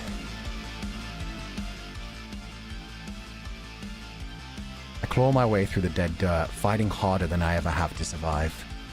As soon as I've clawed my way to the surface, I'm dashing at full speed and screaming at the top of my lungs. Auxilia! Come in! Do you read me? I don't see anybody, but I know they must be nearby. Volpez hadn't lied about anything else so far. Why would he now? A voice rings through my mind, muddled and augmented to hide the identity of the mind speaking. Legatus, Division 505. Is that you? Come to a stop, realizing we're close enough to connect remotely. Put me through to Praetor Chroma! Now! It's urgent! My lungs burn and struggle to make out the words, but I know they're clear enough in the mind of whoever I'm talking to. A few seconds of silence follow as I begin to hear the buzz of helicopter propellers heading my way. Did you hear me? I need Chroma now! Apologies, Legatus. We read you. We tried to hail the Praetor, but something is blocking our connection. Must be some new apologist technology. I howl in frustration, falling to the ground and punching at the dead earth until the fake skin is torn away from my metal fist. Red metal continues to pound further into the earth as the flesh rips and shreds over the earth. Serfs, I confirm. They must have been able to interfere with the neural network at a distance. The knowledge doesn't do me any good now, but it's another thing the Arbiters need to know. Brown hair begins whipping all around my vision as the auxilia get closer. Suddenly the sound of air itself being broken overpowers even the rotor blades of the auxilia's hovercraft. A jet explodes out of the earth nearby, shooting into the sky at high speed. "The jet!" I scream. "Ignore me and shoot down that jet!" The auxilia vehicle turns over a moment, stops to hover, and then continues its descent towards me. "You need to get the jet!" It's a supersonic vehicle, Legatus. This craft wouldn't be able to target it, let alone chase it down. We need to get you out of here now. As it is, we're getting close to the PNR. PNR? I don't even say the words, only think them through the network. They already launched. We have 10 minutes to clear or we'll be caught in the fallout. It's over. I failed. I don't even feel it as the auxilia drag me into the back of the vehicle and begin transporting me home. I only watch in dead silence out the window as men try to get me to debrief or explain the situation. For a moment, the night becomes day as the surface of the Earth is hit by a hydrogen bomb. Again and again, the flashes go on as they must have during the fall. And once the sky turns black as all light is smothered by the smog... And once more, the sky turns black as all light is smothered by the smog that covers all. Sir, we've re-established connection with the Republic. I hear a voice announce. The man beside me asks, Would you like to call Praetor Chroma now, Legatus? No. Just tell her I need to see her immediately when I return. I received intel that the Arbiters themselves need to know. Highest priority. There are more questions and attempts at conversation, but the whole way home I can only think about what was just lost. The faces of the men who laughed and jeered as they consigned humanity to its demise. Men who had lived alongside the hundreds of thousands they had left to be buried alive. Those green eyes, so full of life, which desired nothing more than to snuff it out once and for all. I did remember him as a boy. My first mission outside of the Republic. He'd barely been a footnote in the story. Now he intended to be the author of its closing chapter. Break time. How we doing? Lechant wear his heart. Yeah, that was the first time that Legatus has ever felt hope at the idea of anything actually ever getting better. Lechant, why you have to edge us like that and give us hope? Fun. I told you when I first debuted, I planned to make you guys laugh and cry. Now Legatus is so fucking mind broken. That sucks. Yeah. Sarah, I'm broken. I'm glad to hear it. Don't worry, it gets worse today. Don't fully understand, but I'm broken. So the basic idea is, I explained the serfs pretty well, but the general idea is they created a society down there that could have actually survived. Not one that had to hide behind buildings and not one that had to just eat protein blocks. Instead of just caring about themselves at the top and not caring about anyone else, they created the kind of society where people could actually live and thrive, grow enough food, drink enough water, hide from the sun rays, and without the atmosphere above, they could have been fine underground. And now it's just gone. It's been blown to smithereens. Everybody who was living there, all their sick, wounded, and the people who just didn't want to fight are gone. And everyone who is currently fighting at the commune, all the apologists, are going to come back home and find all of their loved ones obliterated and only one enemy left for them to take on. That also means the Republic is now the only megacity left. The Republic is the only bit of humanity left surviving in this world. Everything's gone.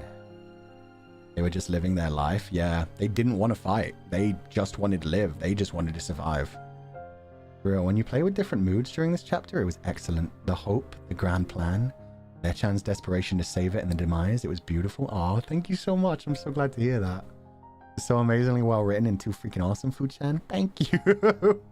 I'm really excited. All of these kinds of things were supposed to happen slower. Volpez was supposed to be introduced much slower in an arc that connected to the bit that I had to cut, like the entire 1/4 of the story that had to go.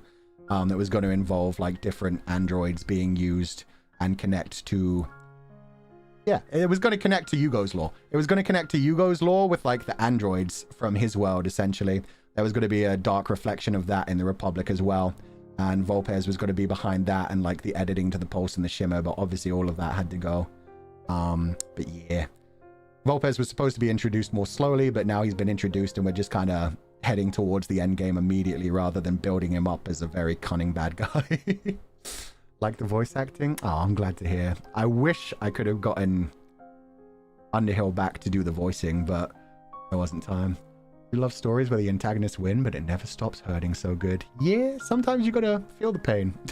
Sometimes you gotta feel that hope get absolutely crushed so you can just, you know, enjoy where we're at life. It could be worse. Your VA has grown so much. I got teary-eyed from Legatus' desperation to call Praetor Chroma. Oh, thank you. I considered voice acting him screaming and punching into the ground, but I realized there are some things I have to do in the next chapter which are going to get more intense, so I wanted to save my throat a little bit. This is beautifully written still. The pain is delightful, even if I'm emotionally devastated and cuddling my dogs to croak. Ah, I'm just glad you can cuddle your dogs. I hope you feel better soon. Sometimes, yeah, we need that pain. It's best if we get our pain through fiction. Voice acting sounds like Raiden from Metal Gear Rising. I need to play that at some point. Originally, when I came up with the Legatus voice, it was supposed to be Geralt of Rivia coded. But then I wanted to make it like more aggressive and more angsty, because Geralt of Rivia is more... He's got that kind of tone. No, he's got that kind of tone, but it's also less emotional. It's got a more soft quality to it. And I can't quite do it. He has a very rich voice. I can't do that. So yeah, I just went full angst with it and was just like, you know what? Edgelord works. It sounds like he constantly is half growling and wanting to bite out someone's throat. It's perfect for Legatus. Okay, we shall continue now. We're close to the end of this chapter, and then it's a question of the passwords and stuff. We'll see how it goes. The Exilia dropped me off at the top of... Oh, wait, no, we should... Probably this one. The Exilia dropped me off at the top of a building I've never been to. Waiting for me are Praetor Chroma and two men standing on either side of her. She salutes me, one hand raised in front of her face with a proud smile. Our relationship has never been friendly, but it had lasted as long as I'd been Fulgur Ovid. Anything I did for the Republic, Chroma made sure that it was her and that it was her that had negotiated with Karnas to become a personal pet project. My successes were hers, and as far as she knew, she just wiped out yet another apologist threat with the press of a button. Praetor, Hold, Ovid. Praetor Chroma salutes the other Exilia members and dismisses them with a silent command. Instantly, the hovercraft lifts and descends over the side of the building to rush on to the next mission. Chroma holds out an open palm to the man on the side of her, then the other as she introduces the men that flank her. This is Arbiter Samuel and Arbiter Rashid. They don't go out in public for just anybody, Ovid, so treat them with the respect they're due. I salute each of the men in turn, neither one acknowledging me beyond staring my way with emotionless gazes. Of course, Praetor. My apologies for demanding your attention, Arbiters. It's not the first time, Arbiter Samuel states, standing perfectly still. My brow furrows slightly as I try to recall ever speaking to an Arbiter before. On with it, Wolf. Turning back to Chroma, I explain everything that I'd experienced since I woke up at the Apologist hideout, using the Duoverse to show all three officials images captured by my eyes, including the fallen commune and under attack kingdom. While Chroma beams with shock and crosses her arms in frustration at the revelation of Volpez using us for the Martyrus devices, nothing else seemed to alarm her, and the two Arbiters never react in the slightest. As the story comes to an end, Chroma nods in my direction solemnly. Finally, she asks, "Is that all for the debrief, Ovid?" "Yes, ma'am. If you're sending anyone to excavate the hideout, I'd be happy to volunteer once I've recovered." I salute once more, holding the pose until Chroma releases me with an at-ease command. With some luck, there would be pockets of the hideout that managed to hold firm, ensuring the safety of some survivors, humans, or even plant life that could be recovered. Chroma turns to face the Arbiters, the trio having an intense discussion through the neural network, as I cross my arms and wait for my next command or dismissal. Taking in the buildings around me, I noticed that we were on top of the arbitration the arbitration quarters. It was one of the smaller buildings in the Republic that only allowed access to those with security clearance much higher than my own. I vaguely remembered escorting patrons to or from the building during my time in the Exilia, but had never been allowed access from the ground or roof before. Finally, Chroma turns to me, her usually intense gaze looking just a little downcast for once. I was used, so she'd been used.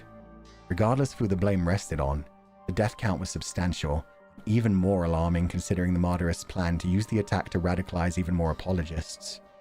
I finally begin to return to myself, shaking at the weight of everything that had just been lost throughout the knife.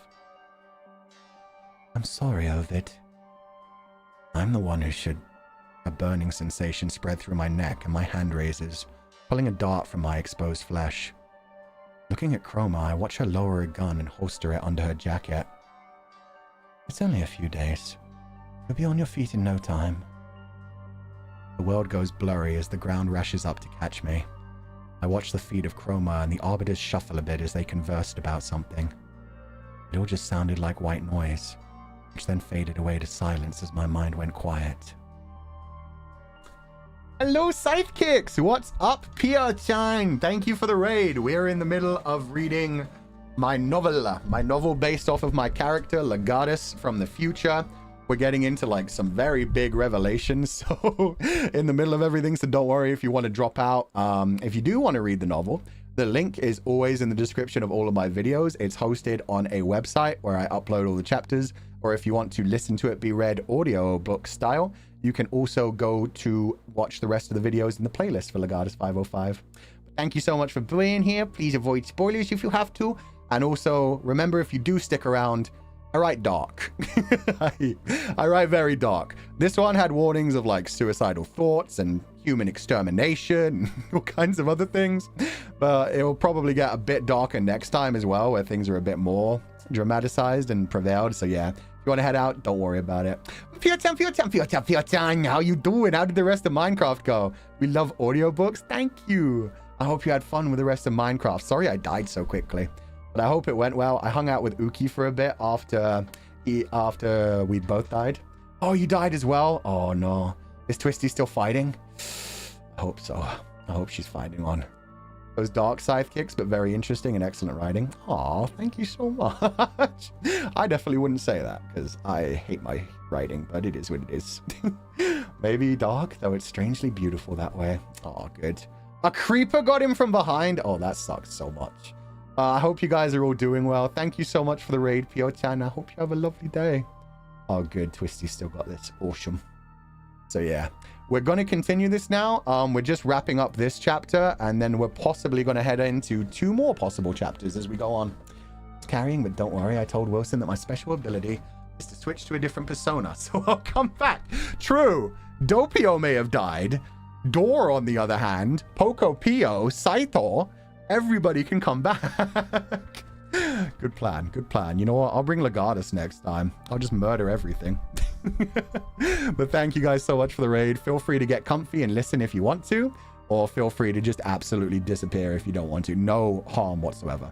Especially since, like I said, we're in the middle of a long story. This is part 5 of the read through. It's official chapter 7, but then there's also been a ton of like in between chapters that are mini stories. So yeah.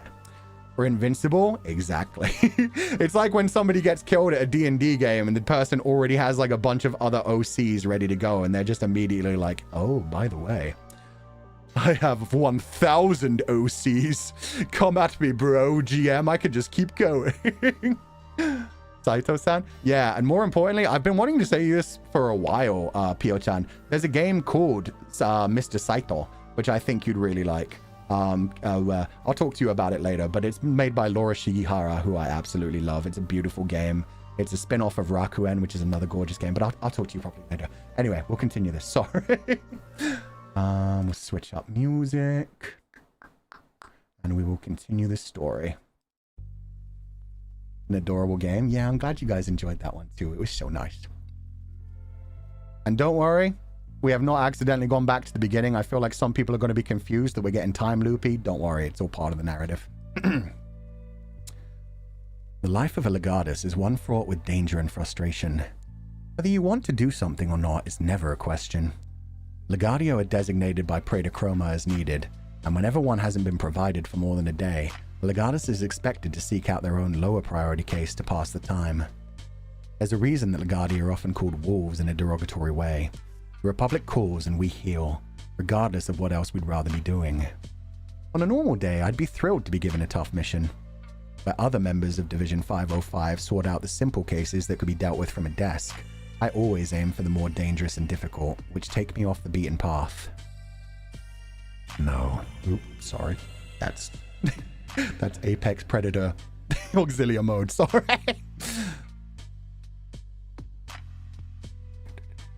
No, dear listener, I'm not trying to persuade you that I'm some sort of badass who doesn't afraid of anything. The honest truth is I simply like things straightforward. Point me in the direction of a target, let me investigate, interrogate, and abjugate, and then I can sleep easy for a night knowing my work is done for another day. The more dangerous and difficult cases in Division 505 were always straightforward like this. Deal with the dangerous parts yourself, and then report the findings to Mirari or Eidolon to handle the abuse and errors in their systems. It was simple and I was good at it. That is on a normal day, however. I let out a deep sigh and think about the time. A clear digital readout appearing in my vision and assuring me that I still can't leave. 10:45, and the target arrives at 11. It's already been 20 minutes of blending into the environment while my eyes examine every customer coming in and out of the coffee shop. The dark roast in front of me has gone cold, and I'm sure there are more than a few patrons wondering why I haven't taken a single sip since I arrived. I didn't choose this mission, and it wasn't one that I was at all comfortable with. If it were up to me, I'd be chasing down a target or interrogating one, not wasting my time waiting for them to grace me with their appearance. The target wouldn't want to see me. As soon as they arrived, a game of cat and mouse would begin, or perhaps wolf and lamb in this case. They wanted something. It was the only reason they'd bring me here. I had to find out what it was and deal with it swiftly so that I could get back to more normal missions. The door to the coffee shop swings open and my hand fumbles quickly to wrap around my cup and look casual. Silently, I let my eyes move to the door, foot tapping out a beat on the floor below. It isn't the target. Another sigh escapes my lips as I think about the time again. 10:47. Why the fuck did I think it was a good idea to show up early? Chances are the target wouldn't even make it. It was more likely they'd chicken out and never even leave the house. Or if they did, panic would set in when they saw me sitting here. I blew some hair out of my face and wiped the beads of sweat that had formed at my brow. No one would see it thanks to the beauty of the duoverse, but it wasn't the most comfortable feeling to be marinating in my own frustration. I look around the room, desperate for something to distract my mind, and find a small girl staring at me. The child is tiny, still being cradled off her mother's shoulder as she beams at me with wide eyes. The family must be into fantasy, as mother and child both have elf ears and dresses that would suit a magical forest more than the overpriced high-rise coffee shop. The child mouths something at me, which I cock my head to. She repeats the mouthing, and this time I read the movement to see that she's saying, "Big bad wolf." A genuine chuckle comes from me. Then I flash my fangs at the girl. The only time I'm not wearing my Legati jacket is when I sleep nowadays. It might be the child's first run-in with a Legatus. Unafraid, she mouths, "Oh, what big teeth you have." "All the better to eat you up," I respond, mouthing the words in silence with a toothy grin to finish. The girl bursts into a giggling fit, causing her mother to readjust and cradle her more closely out of my view. When I look back around, my target is watching me from the entrance to the coffee shop, smiling with the same look of pure joy the child had. My face shoots down to stare at the reflection in my coffee. I forgot how young they made me look with the new skin grafts. The discomfort is clear as day on my face despite the lack of any blush in the duoverse. The target makes her way over, likely loving the upper hand they now have, and takes the seat opposite me, a pleasant smell arriving with her. Lavender and juniper berry. She really has done her research. It's bad enough that the target looks so much like me now that I've lost my wrinkles and scars, but someone had even let her in on 2 of my favorite scents. She had met Gelu before me. When my biological mother might not know any weaknesses of my current form, the surrogate knows my workings even better than I do. "Avidia," I say almost as a question, then add, I didn't expect to get a message from you after I'd already sent a glowing letter of recommendation. Ovidia giggles, tucking some of her hair behind her ear as she leans forward. Caught you, she whispers, tapping my metal hand with a soft one. Big bad Legatus has a soft spot for kids. I pull my hand back away from the touch, bringing the coffee with it. As close to myself as I can. That shouldn't have a comma. Damn it, Fuchan. It rests at the edge of the table, threatening to fall if moved any further. I'm still thinking of a witty response when Ovidia continues. With kids. It's one of the first things I actually know about my brother. What a bad start. Not your brother, I say simply. Your mother signed the form to... Yeah, blood is blood, she replies, beaming at me with pride. I was always told I was named after the strongest man Mother ever met. Told me about you joining the Auxilia younger than anyone else had, and that you ever cried as a child. I saw all of that when Gelu introduced us. The second impression is much better. My grip tightens on the coffee cup as I stare down at my reflection once more. The awkwardness has disappeared, replaced with my usual mask of cold indifference as I raise my head to look back at Ovidia. Ovidia? You weren't named after me, I state. Fulgur was the name given to me. Ovid is the name I chose when I became a citizen. By that point, you were long born, and I thought my mother had forgotten about us. Ovidia's eyes dart off to the side, and her smile falters slightly. She opens her mouth to say something, but ends up silent, likely unsure of how to respond. I'm not good at these kinds of missions. If she'd just be honest and tell me what she wants, we could end this long-lost family farce. I'm sorry, Fulgur, Ovidia says quietly. Could you tell me about who I'm named after? Mother talks about you sometimes, but she never really speaks about the rest of our family. Was it our grandfather? Or maybe... My father. He wasn't particularly strong, and you won't find a single piece of evidence he existed other than my birth record. He was born in the slums and died there before I finished conscription. Never even managed to earn enough credits to get his own duotar. Silence became deafening as I considered just leaving then and there. I wouldn't do though. She clearly needed something, and bailing early was just going to lead to another awkward message, or even worse, meeting like this. Better to just cut to the chase for both of our sakes. Look, why don't... Banana cream pie and home-style apple Legatus? A waitress dressed like a Victorian maid places 2 slices of pie down on the table, looking between us to confirm who wanted each. Ovidia looks confused, but I simply thank the waitress before she turns to continue her shift. You ordered for me? Ovidia asks, looking between the 2 pie slices. I bring the cold coffee to my lips and take a sip, leaving the cup in front of my face as I reply. When you invited me for coffee, I did a quick search and found out this place is popular for pies that almost taste as good as the real deal. I didn't know what you'd want to drink, but I figured you'd at least want one of these. Take another sip of the coffee, cold and bitter, almost making me shudder as I lower it to the table. Once again, Ovidia is beaming at me, her pink eyes wide with joy as she slides one of the spoons over my way. Let's try them both and see which we like. Wasting no time, she plunges her own spoon into the apple pie and takes a small bite, audibly gasping at the taste. There's no way this is what apple actually tastes like, she exclaims. It's so good. You have to try. Slowly, I acquiesce, taking a bite for myself in silence. Letting the favors bend in my mouth, I slowly savor them before swallowing. A full day's wages for the 2 slices, but it already seemed worth it. It's actually very close. Much sweeter, but that might be the sugar or the crust. You've had real apples? Ovidia asks, digging her spoon into the banana pie next. Once. I'm pretty sure it was real and organic, though the whole day is a bit vague now. I bet! I can't believe my brother is this refined! I'm about to argue against the term brother, but Ovidia is already gasping at the next pie and insisting I try it too, with food spilling out of her mouth.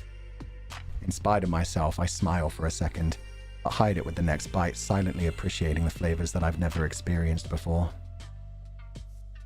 It's like the medicine they give you for fevers when you're a kid, Oh, wait, nope, sorry. Fuck, wrong character. Damn it, this is my own writing. You'd think I'd remember. It's like the medicine they give you for fevers when you're a kid. Speak for yourself. I still take that whenever I feel sick. Pills always make me gag. Another chuckle escapes me, and I find myself staring into Ovidia's soft pink eyes. Looking back at me is my own reflection, wearing the same gentle smile as hers. We could almost be twins in the duoverse. My smile fades as fast as it came, and when I speak up, all warmth has left my voice. So, what is it that you want? I ask, finally cutting to the chase.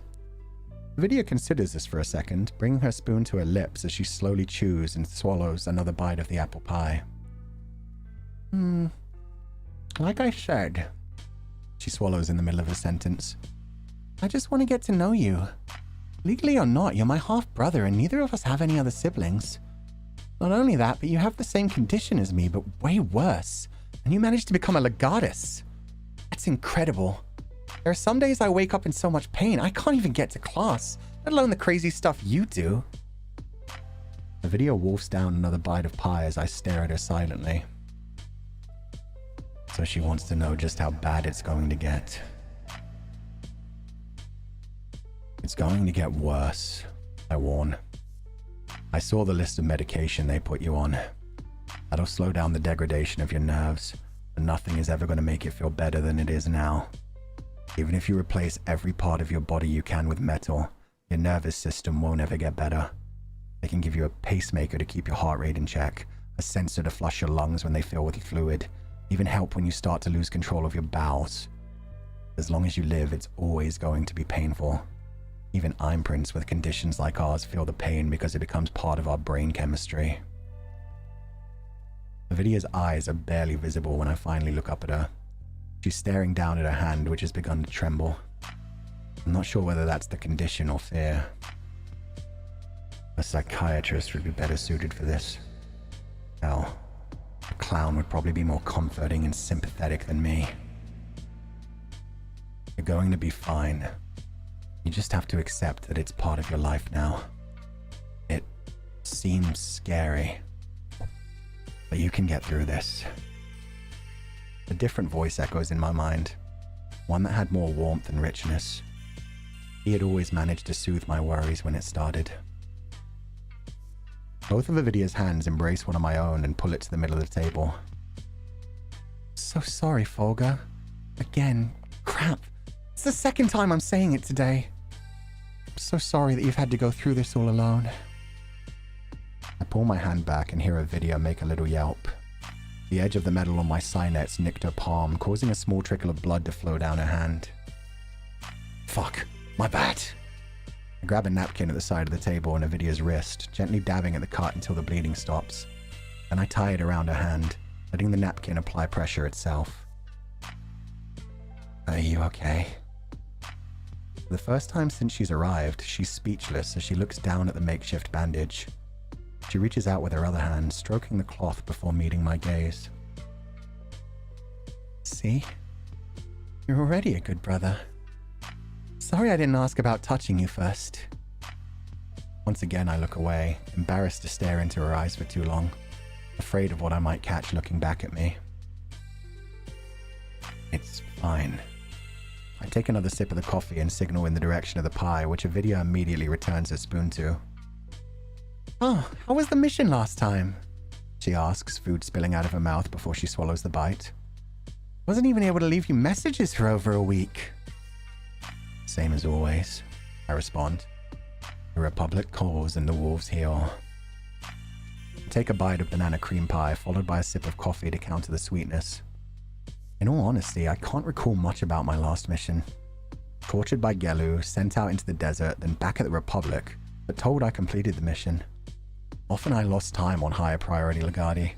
I'd had more concussions than any other breacher in the Exilia, but Ovidia didn't need to know any of that. Another silent moment passes as I let the cup hover in front of my face before lowering it with a practiced smile. If you need any more information, I can just send you some exercises and other services that have helped me in the past. That way you don't have to drag yourself out to see me every time you have a question. Don't do that, the video responds, tone matching my cold one from earlier.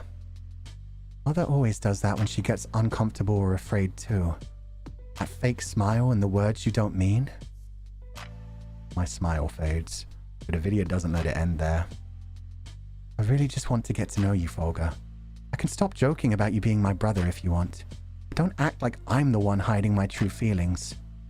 I just want to get to know the only family I have in the world aside from Mother. My hand lowers from the table and grips my trousers tight. Your father. More than a decade ago. I took his first name as my surname too. Another chuckle rises to my throat, this one self-deprecating at my own foolishness. I just assumed they were still a perfectly happy family. Never even bothered to search the new husband up. Exactly. It's more than just our names that are alike, brother.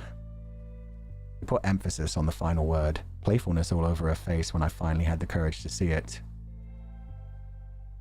Sir. An alarm tone blared in my mind as a notification takes over most of Ovidia's face. New Legadio received. Highest priority. Sorry, Ovidia. I have to go. Work. Tapping 2 fingers to my temple twice, I accept the Legadio and pay the bill for the meal in one go. You can get a drink if you want, or just take the pies home. They're on me. Ovidia hasn't said another word as I storm out of the coffee shop and turns towards the elevator. I freeze, noticing the girl's form as I almost went straight past the windows. Oh, I didn't include... fine. She was hunched forwards, hands gripping the hem of her pale dress at her thighs. Although I couldn't see her face from behind, she had shrunk down into herself, looking all the more like a child I had never watched growing up. The alarm rings out again, system noticing that I'd not fully read the instructions or begun making my way to the destination. The Republic calls and we heal. I take 2 more steps, but then stop dead in my tracks once more. Growling in frustration, I close the notification for a second time and march back into Ovidia's side. She jumps slightly, playing off the scare and whatever came before as though she was just stretching. I really have to go, I say, placing a metal hand on her shoulder. Stupid. There's no comfort to come from the metal that just cut her. I'd like to meet you again. If you'd want to talk more. I'd like to hear about your dad and... stuff. Another alarm plays in my mind and I see a message from Chroma asking if I'm still drunk at this hour.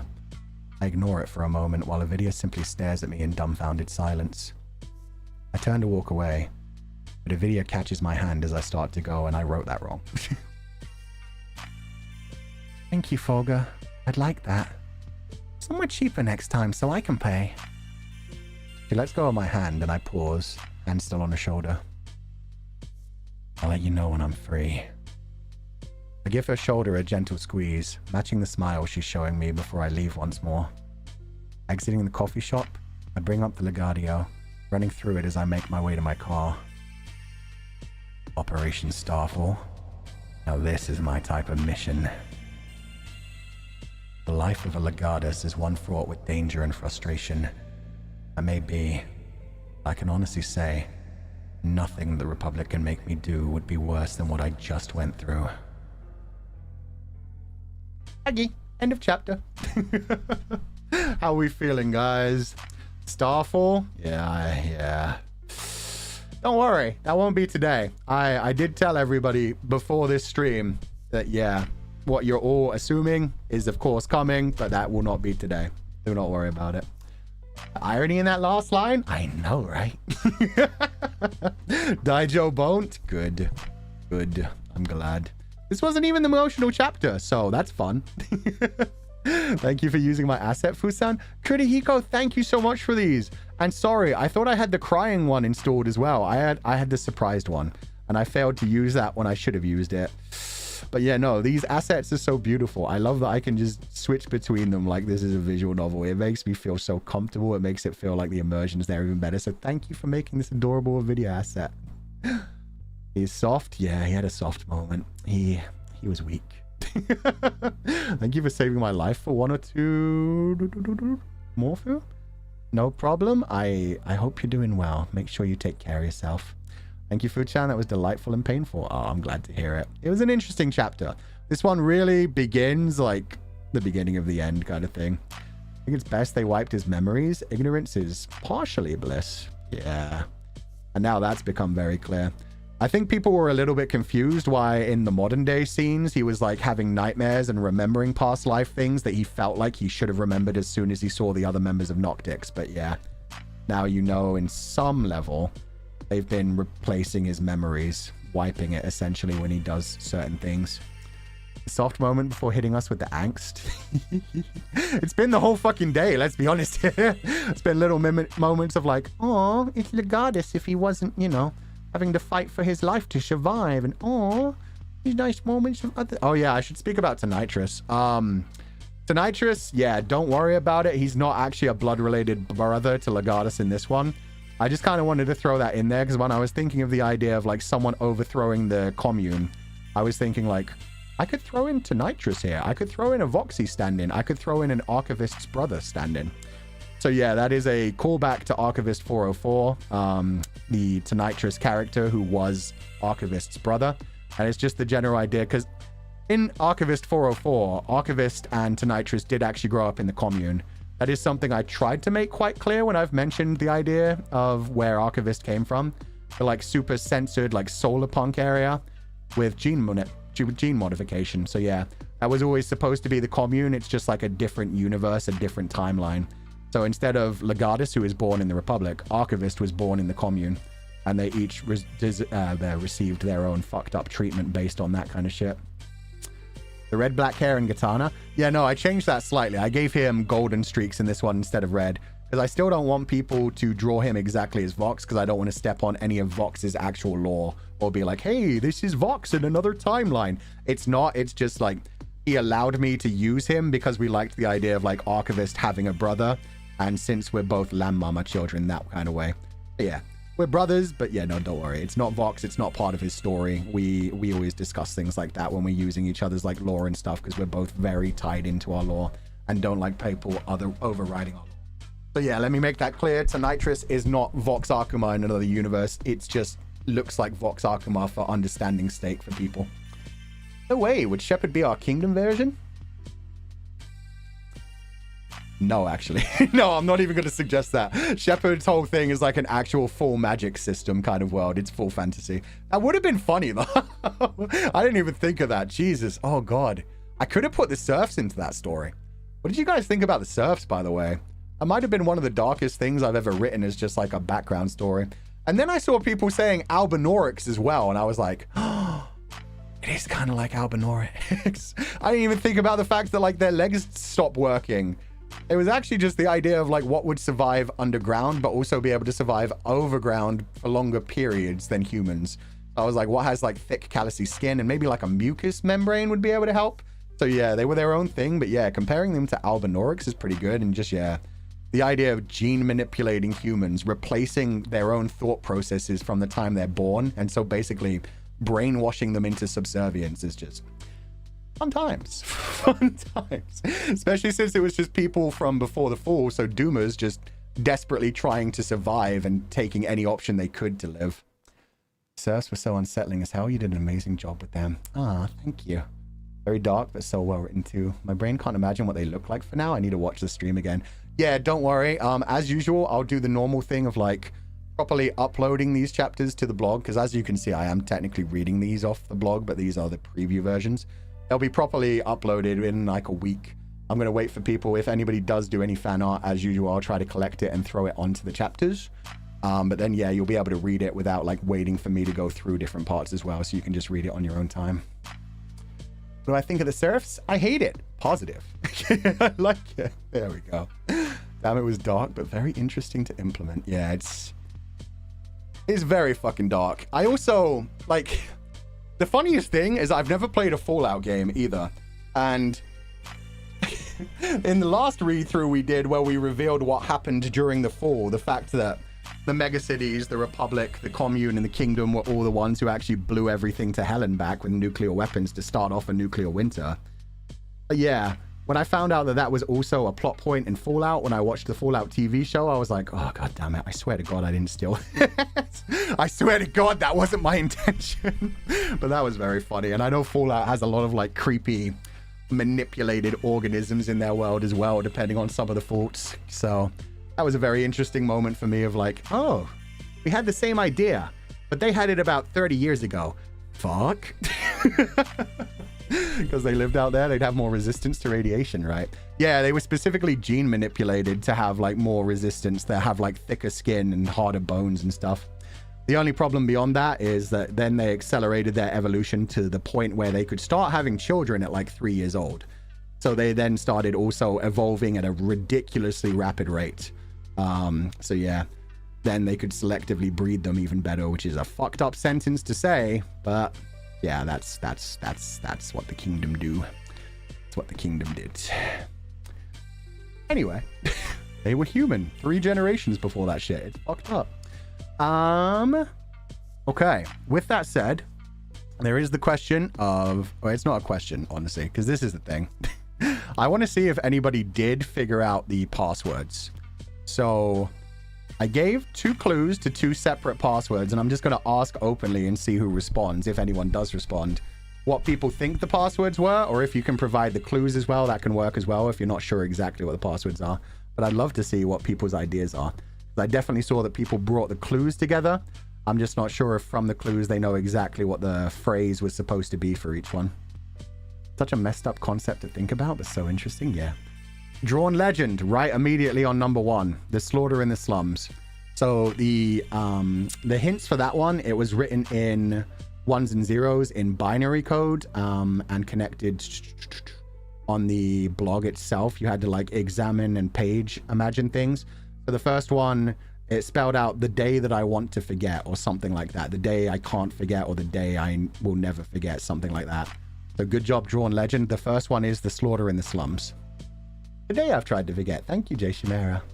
Second one, Carnis. I would have allowed that. I would have allowed that. Can you... Oh, I liked that one. I'm glad you got that one. I thought that one might not have been clear enough. So the second one, it was actually another inspect element thing you had to do on the blog. And at the end of one of the blog chapters, there was a bunch of invisible text. So that if you investigated element, you could actually see the invisible text.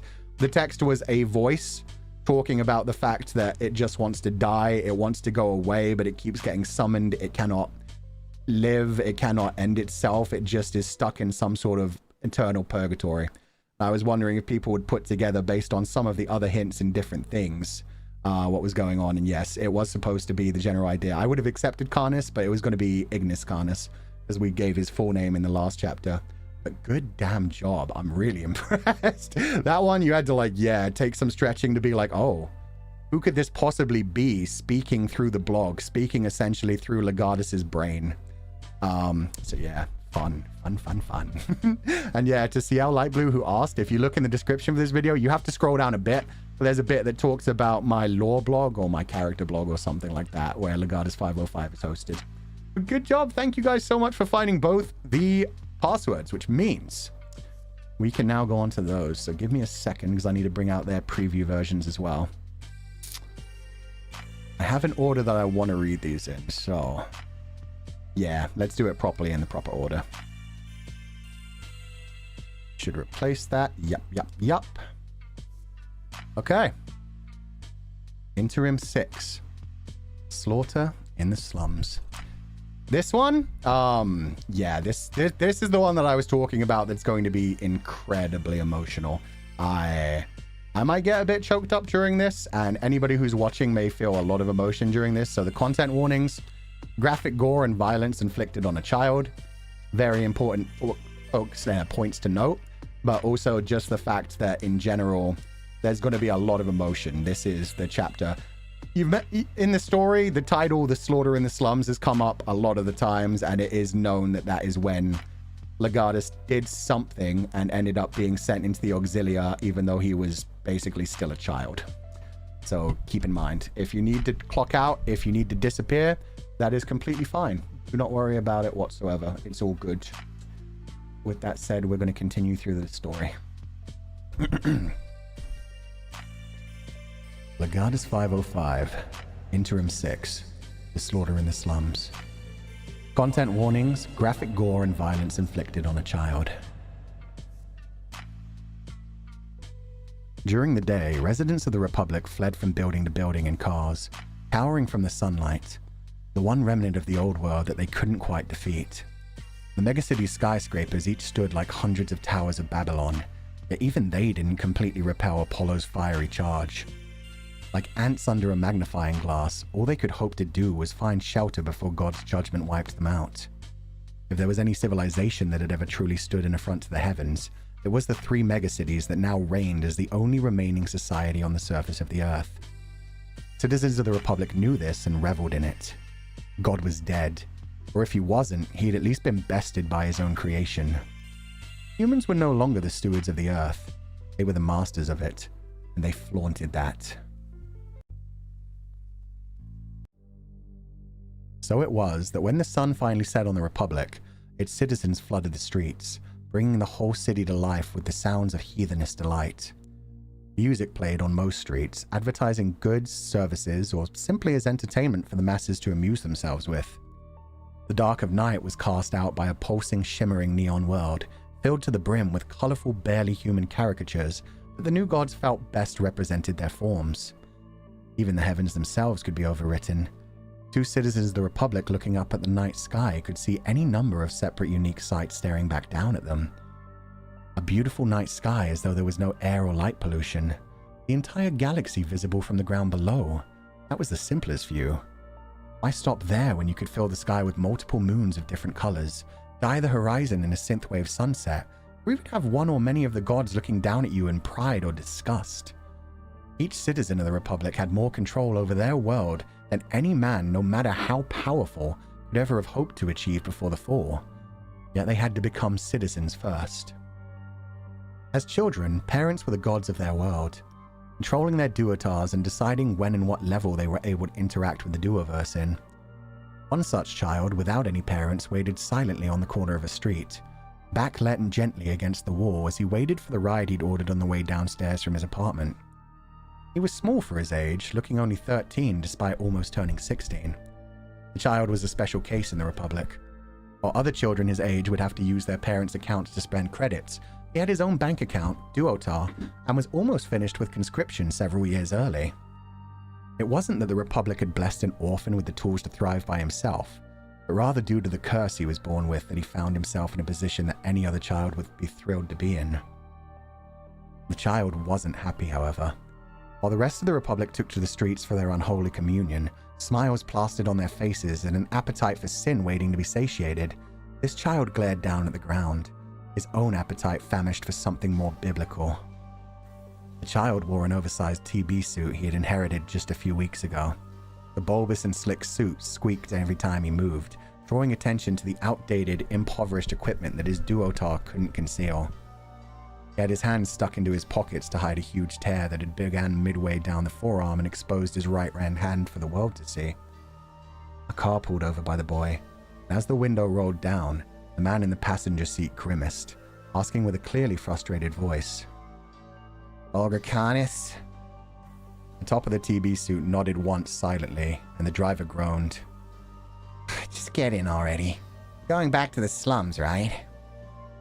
The child said nothing, red right hand catching the light from nearby neon signs as he opened the rear door and slid into the back seat.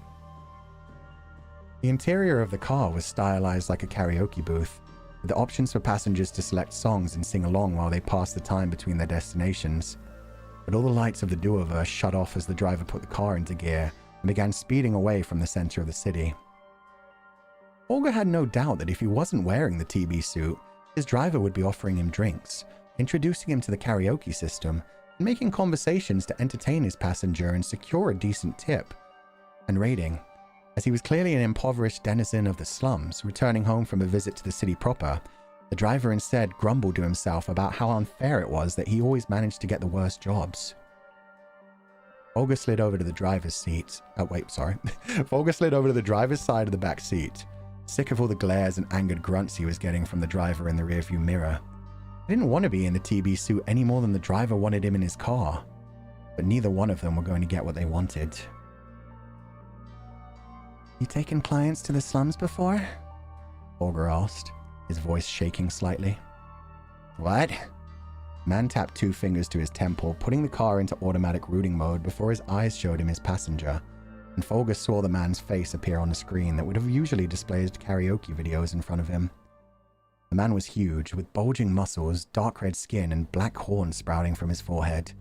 His hair was short and purple, and his eyes were golden, pupils obsidian vertical slits like a snake. His look was an obvious attempt to intimidate his current client, with him having looked much more attractive and human until Fulgur had gotten into the car in a TB suit. Child cleared his throat, steadying the mixture of emotions that were causing him to shake gently in the back of the car. I asked if you've taken clients to the slums before. Can't happen often. You guys charge a fortune for the trip. The driver rolled his eyes, kissing his teeth as the screen disappeared. He began driving manually again, obviously wanting any excuse to not look at his passenger. Only ever one. Hoped I'd never see one of you again. Fulgur's hand pulled out of his pocket, gripping the thigh of the suit so tight it began to tear another hole. Remember what the last client looked like? There was more shaking in his voice, which the man seemed to enjoy, mistaking it for fear. How the fuck should I know? You bugs all look the same in those suits.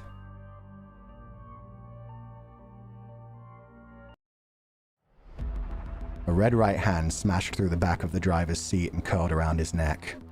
The man's throat too creaked loudly under the pressure as his flesh squeezed painfully tight. The car shook and broke hard, both child and man plowing forward as it came to a halt. But that small teenage-sized fist stayed steady on the back of the man's neck, even as he tried to pull free. Shit! Fuck! Fuck! What the fuck, man? The driver screamed as he twisted and clawed at the hand which held him in place. Did I tell you to stop driving? The child asked, tightening his grip slightly. This made the man scream again, this time incomprehensibly until Fulgur loosened slightly. Keep driving. And as you do, I want you to tell me exactly what happened to that last bug that got into your car. Fuck, fine! Look, I don't know who the fuck you really are, but I'm just a driver. I didn't do nothing to nobody. It's what you didn't do that I'm after. The last bug. The word came out with spit. Did you take him to his destination? This shit! The man had started driving again, now more slowly and careful than before. He wanted to go to the slums, so I took him to the slums. Dropped him off at Sycamore Square. I never saw him after that. A hand on the back of the driver's neck tightened involuntarily, and he screamed again, car swerving slightly. Stop! Fuck! That's the truth! I didn't do anything to him! I already told the Legion that! And did you tell the Legion that Sycamore Square wasn't the man's destination? The child asked, red right hand twitching slightly, fighting not to tighten any harder while they were driving. What do you mean? He wanted the slums, so I took him to the slums! I paid for you to take him to his destination in the slums. I'll just drop him out at Sycamore. His destination was much further. Fulgur was shouting now, left hand crushing the car seat beside him as he fought to keep his right hand steady. Shit, maybe? I don't know. I don't go south of the square. It gets rough out there. The car swerved and started to slow down, so Fulgur squeezed just a little tighter, lowering his voice as he continued. Drive properly. Let me make this very clear. If I exert just a little more force, your throat too will shatter, and it'll stop purifying the air. That won't matter to you, however, since I'll keep squeezing until I crush your spine and you become paralyzed. Would you prefer me to put you out of your misery at that point and just squeeze until shards of your spine and throat too lodge themselves in your airway? Please, I don't want to die. Whatever you want me to do, I'll do it. Just don't hurt me. I have a family. The man began choking on tears and snot as he tried to steady his driving. like the child in the back of his car commanded. Exactly where you dropped the man off. Take me there. Okay. An update appeared in Fulgur's vision, telling him his destination had been changed and adjusting the price and estimated arrival time. You'll arrive at your destination in 22 minutes. And on the way, I'm gonna tell you a little story. The child's voice had become strained with a mixture of emotions. The icy indifference had let in a little raspiness as he fought to control them. It was a voice that he would carry for the rest of his adult life. Once, there was a boy who was born in the slums of the Republic. He was born with a condition that affected his nerves, causing him to walk funny and need crutches to get around. His parents abandoned him when he was young since they didn't think a cripple would be very useful to them. Luckily, he was found by a kind Samaritan who took him to an orphanage to raise him. The priests and nuns who ran the orphanage thought that the boy's crutches sounded like hooves as he limped around, and thus named him Ovid, told him every night that he was God's little lamb. The man in Fulgur's grips shook violently, recognizing the name of the man he had previously had in his car. Ovid grew into a man, not without his own share of trouble. He couldn't compete conscription due to his condition, so he never became a citizen, and he couldn't work any manual labor jobs which made up most of the opportunities in the slums. But thankfully, Ovid was smart, especially when it came to electronics and computers. He didn't have toys as a child, so he would instead take apart and put together anything he could find, often learning how they were built and sometimes even repairing them in the process. Out of the goodness of his heart, he started repairing Cynets for those who couldn't afford routine maintenance, and managed to turn that into a career. Not just Cynets, eyes, TB suits, Rotus. Fulgur moved his thumb up and down the man's throat too, leaving a trail of blood on it that belonged to neither of the men in the car. Ovid could have earned a decent living in the slums for all the work he did. He always let the customers pay whatever they could afford, simply wanting to help out where he could. He was raised Catholic after all. Like the rest of those Apollo shits, believed that God would provide what he needed. So he stayed in the slums, living in filth and excrement while serving the community and making his little corner of the world a little more bearable. Long story short, he met a girl, fell in love, had a child of his own, and discovered their particular pairing of genes made their son's lives even more fucked up than his own.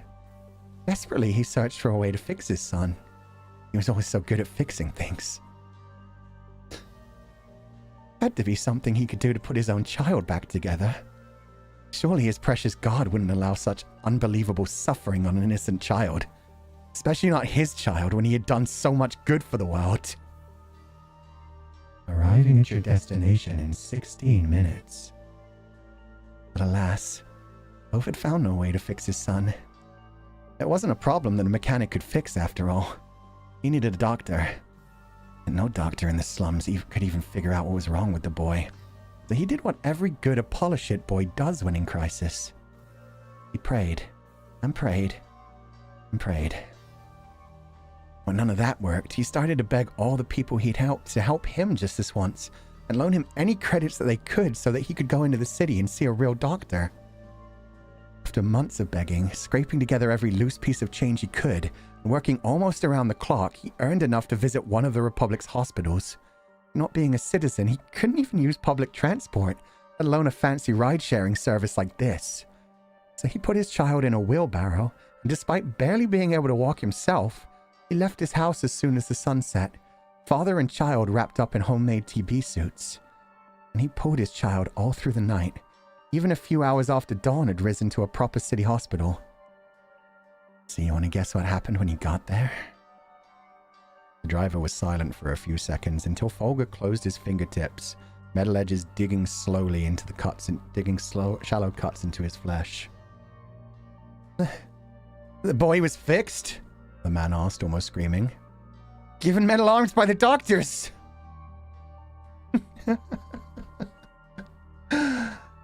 Fulgur laughed, releasing his grip slightly. The driver in the seat shuddered at the sound. The man's fear at having his life held in Fulgur's hands felt good. It was the first time in his life the child actually felt in control. You're skipping ahead a bit. And I'm glad you're paying attention. No. Actually, the doctors had never seen anything like the child's condition and had no way to fix it. The best they could do was just prescribe a ton of expensive drugs that Ovid had no chance of ever affording. Even those would have only slowed the progress of the condition and make him more comfortable. So Ovid carted his son back on the 9-hour journey to the slums, the pair being mocked and assaulted along the way by good Republic citizens. Ovid tried to be strong for his son, telling them that they'd get through this, just like they always did. When they were back home, the son heard his father crying for the first time in his life, begging his precious God to save his child. Arriving at your destination in 9 minutes. I guess I should hurry up. Time's running out. Months later, a man appeared at Ovid's house and told him he was a professor. He'd seen the child's medical records and wanted to examine him. Ovid thought this might be the answer to his prayers and thanked the stranger, allowing his son to go through painful examinations and eventually procedures that put him back together in a way Ovid never could have. Thus, these less than conventional synapses, as you figured out. There was one caveat. The professor needed to keep repairing and modifying the child's synapses as he grew. It wouldn't do to have his precious equipment out in the open in the slums where some piece of shit could try to steal them. So he made a deal with Ovid. The child would have the professor as patron, attend the most prestigious schools in the Republic, completes conscription younger than any citizen ever before, and return to his father as a fully fledged citizen shortly after he turned 16. Ovid was distraught, of course. He loved his son more than anything in the world. Giving him up for a decade was the most painful thing he ever did. Fulgur paused, tears finally welling in his eyes as his words similarly caught in his throat. He told me so himself. Last time I saw him. And I laughed at him. I fucking laughed at him. Told him that if that was really the hardest thing he'd ever had to do, then life in the slums was far easier than you made it out to be. And he tried to hug me. I shoved him away and said I hated the feeling of his disgusting TV suit. I don't even know why I said that. It wasn't even true. I was just embarrassed to be hugged by my dad in public. Taking me out to celebrate my upcoming birthday. Saved up all the money he could and even bought me a cheap bottle of gin so he could give me my first drink. He took a sip and told him to take the rest home. I wouldn't take the money he tried to give me either. No one even takes paper credits in this city. I told him it was worthless even though it was probably most of his life savings. Fulgur gasped, gulping in air between sobs that were drowned by tears, and wiped away all the tears with his left hand, wrapped in the TB suit his father had made with his own hands. I ordered him a cab and paid extra for a human driver so that he'd be safe. I'm Prince and AIs don't go all the way into the slums where the duoverse doesn't reach. I didn't want him to have to travel far with his crutches. I didn't even tell him goodbye. I just fell asleep before you showed up. Before you ferried my father away and abandoned him, despite taking his coins. You left him in the worst part of the city, carrying a bottle of gin and with credits sticking out of his pockets to walk a while home on legs that didn't work. I didn't know he was going to get mugged, I promise. No idea he was going to die. Please just let me go home. I have kids. I have 3 of my own. You didn't care. The words came out of Fulgur's voice without any emotion. You didn't care if he lived or died. Just like I didn't care if he knew I loved him. I thought there'd always be more time. He was always there. Always visiting me, even though it took him half a day to walk the journey each time. Always there. Even though I always made it clear I didn't want him there.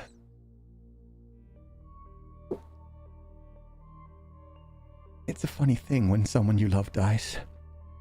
You replay all the memories of them over and over again in your head to the point that they become a blur. And in a day or two, you try to remember things about them that your mind won't let you remember. I was told it's a defense mechanism and that it'll go away as I start to heal. But damn it. I can't even remember what he looked like. I can't even remember what he sounded like. It's only been 2 weeks, but I can't remember anything about my own damn father other than shoving him away when he tried to hug me and laughing at me and spilling his heart out to me. I don't even remember what I said to him when we got back to my apartment. I have no idea what my final words to my dad were.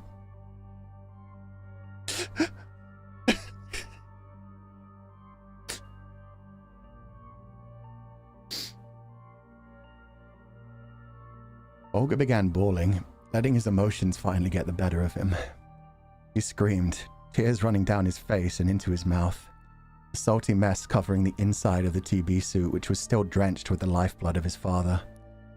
When he finally composed himself, he looked up at the notification in his eyes. Arriving at your destination.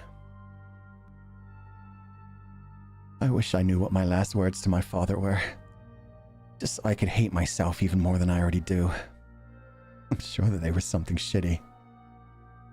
I never treated him the way that he deserved. What were your kids' final words to you this morning? Please! The rest of the man's begging was drowned out by the crunch of his neck breaking, the snap of his throat tube being crushed, and a wet guttural gurgle as his throat and lungs filled with blood which he began to choke on. The man twisted and rocked in Fulgur's grip, Fulgur's red right hand coated in the blood of his father, acting as vice and guillotine. The car twisted and crashed into a street lamp, spinning even further out of control before flipping sideways and rolling several times before coming to a stop. A bang, and a metallic shriek rang out into the night as Fulgur ripped a broken door open and climbed out. The small child was almost unharmed, having grabbed the roof of the car with his left hand and locked his legs down against the floor. The strength of his sinets had kept him almost still as the car had flipped. As he stood up, the only discomfort he felt was some dizziness and vertigo from the spinning. The lump of flesh in the driver's seat hadn't been blessed so, but still clung to life for a few more seconds, spasms of pain shaking him as he drowned in his own blood. Fulgur squatted down, watching the light fade out of the man's eyes without an ounce of remorse. It was exactly what he deserved, he thought. The same way his father had passed, only faster. The driver was the first man Fulgur had killed, but he wouldn't be the last to lose his life that night. Okay. So that's what we're dealing with today. That was pretty much the most emotional part, and that was very hard to write because I've been through this similar situation. I mean, writers can only write what they know, but yeah, that was fucked up. Yeah. So settle in. The child abuse is going to appear later, but there's still more to go, but that was most of the emotional part. But don't worry. Writing was so powerful. I'm glad to hear it. I actually cried a few times while writing this and had to take breaks. Because, yeah, there was a lot of emotion put into that where I think most people, when it comes to their family, feel like really, like they let them down at the end. Because you never know when your family is going to pass. And most of the time, yeah, you can't even remember what you last said to them because it's just like a normal thing. You don't expect them to disappear, so you don't say anything special. And that can really fucking hurt. So, yeah. Knife was twisted and definitely I'm glad. Need to go punch a wall for real to feel something? Good. You're supposed to feel the emotions. Sure, Papa Ovid was at least glad and fulfilled to save his son. Yeah. Even if his son was being snotty, I'm glad he got to see him fairly grown. Oh yeah. Parents always love, well, good parents always love their children even when they get out of hand and do dumb shit. They know that they're just children. They're still their flesh and blood. Okay, we're going to continue. So everybody cuddle in the sheet pile, wipe your eyes, drink some water, and it'll be good. The way you described when you tried to remember their last moments was so painful but so real. Yeah, it fucking hurts you when you first think about it. Because you think it's never going to come back, and it does come back eventually, but you can also blame yourself for that kind of feeling as well. And that sucks, because it's not something you blame on. Death happens. Death is part of life. It is the only thing that happens to all of us. Okay. Now we continue.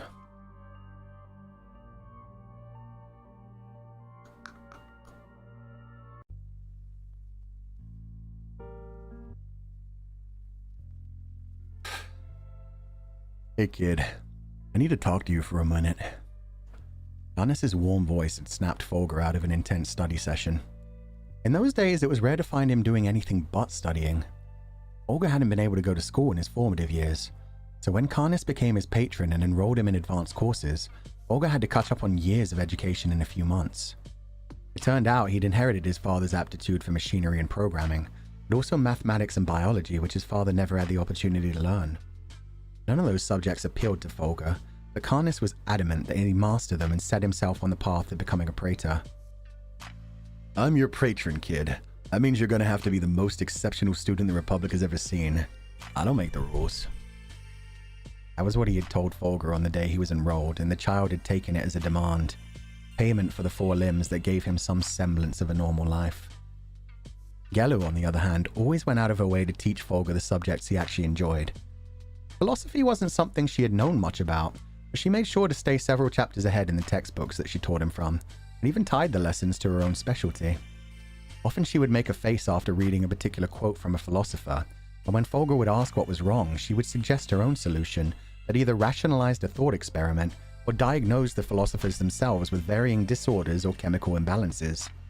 None of this led to Fulgur becoming the genius that Karnas would have wanted, but he'd so far managed to keep himself from being expelled from the fancy school he'd been enrolled in, which was far more than any of his classmates or teachers had expected when they heard an uneducated, malnourished child from the slums was joining their ranks. What's up, Professor? I thought you said I was free this morning because of the meeting thing. Fulgur scribbled a note on a virtual piece of paper, then turned to look at his patron, who for the first time since he met him wasn't in a playful mood.